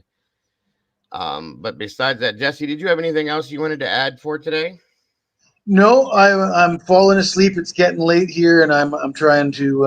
I got a little bit more work to do, but thank you for having me on for sure, and always great discussions today. Yes, always a pleasure, and I enjoy these discussions highly. We're going to be doing more of these again, of course. For those of you guys that are in the Discord here, I'm going to be doing something a little bit more in the Discord here in a little bit. So if you guys are in there, jump on in. I'm sure you'll enjoy it. But yeah, Jesse, thank you very much for today. I appreciate it. Melissa, Deb from Crime Sleuthin, Rolo, Danger Zone, all of you guys, thank you Nelly B, thank you all so much for jumping up here today and expressing your opinions and theories and all that. I appreciate that so very much. Thank you all in chat for joining us today. Again, Jesse, you're welcome every time and any time. I do hope you know that, correct? For any reason. So yeah, well, thank you for having me. I'm sure I'll be back sometime soon. Absolutely. And again, Sleuthy, thank you as well. Jesse, have a great day, sir. Get some sleep and enjoy that Thai food that I'm so jealous you get to eat every day. You bet, my man. Have a good night. Take care, bro. Alrighty. Just saying, always welcome to listen. All you guys are great. Oh yeah, and Sly was trying to say thank you, Sleuthy, for jumping up here with us today. One of the mods, if you guys can throw something in for the members for the Discord, if you can get that rolling for anybody that wants it, please do, if you will. And just to invite them into the sauce chat. All you guys, I love you guys to death. I don't know if you'll see me this weekend on my own show, but you'll probably see me on others, as you always do. You guys are amazing people. You guys make this happen every single day. I love you all for that so very much. I appreciate you all for the support you give. By the way, I'd like to thank everyone for the super chat, super stickers, any donations made towards the channel to support the channel. Again, Rolo, if you're in the chat out there, brother, I will bring you up here. Again, I promise, as soon as we do this again, which will be very soon. I'm interested to hear what you have to say. Mods, you did a great job today. Thank you all so very much for that. Kels, have a great day, dear. All the rest of you guys, don't forget to love yourselves, to love each other, because that's what we got, folks. Don't change a thing about yourselves, because you guys are amazing. I will see you all so very soon. Have a great one. Bye-bye.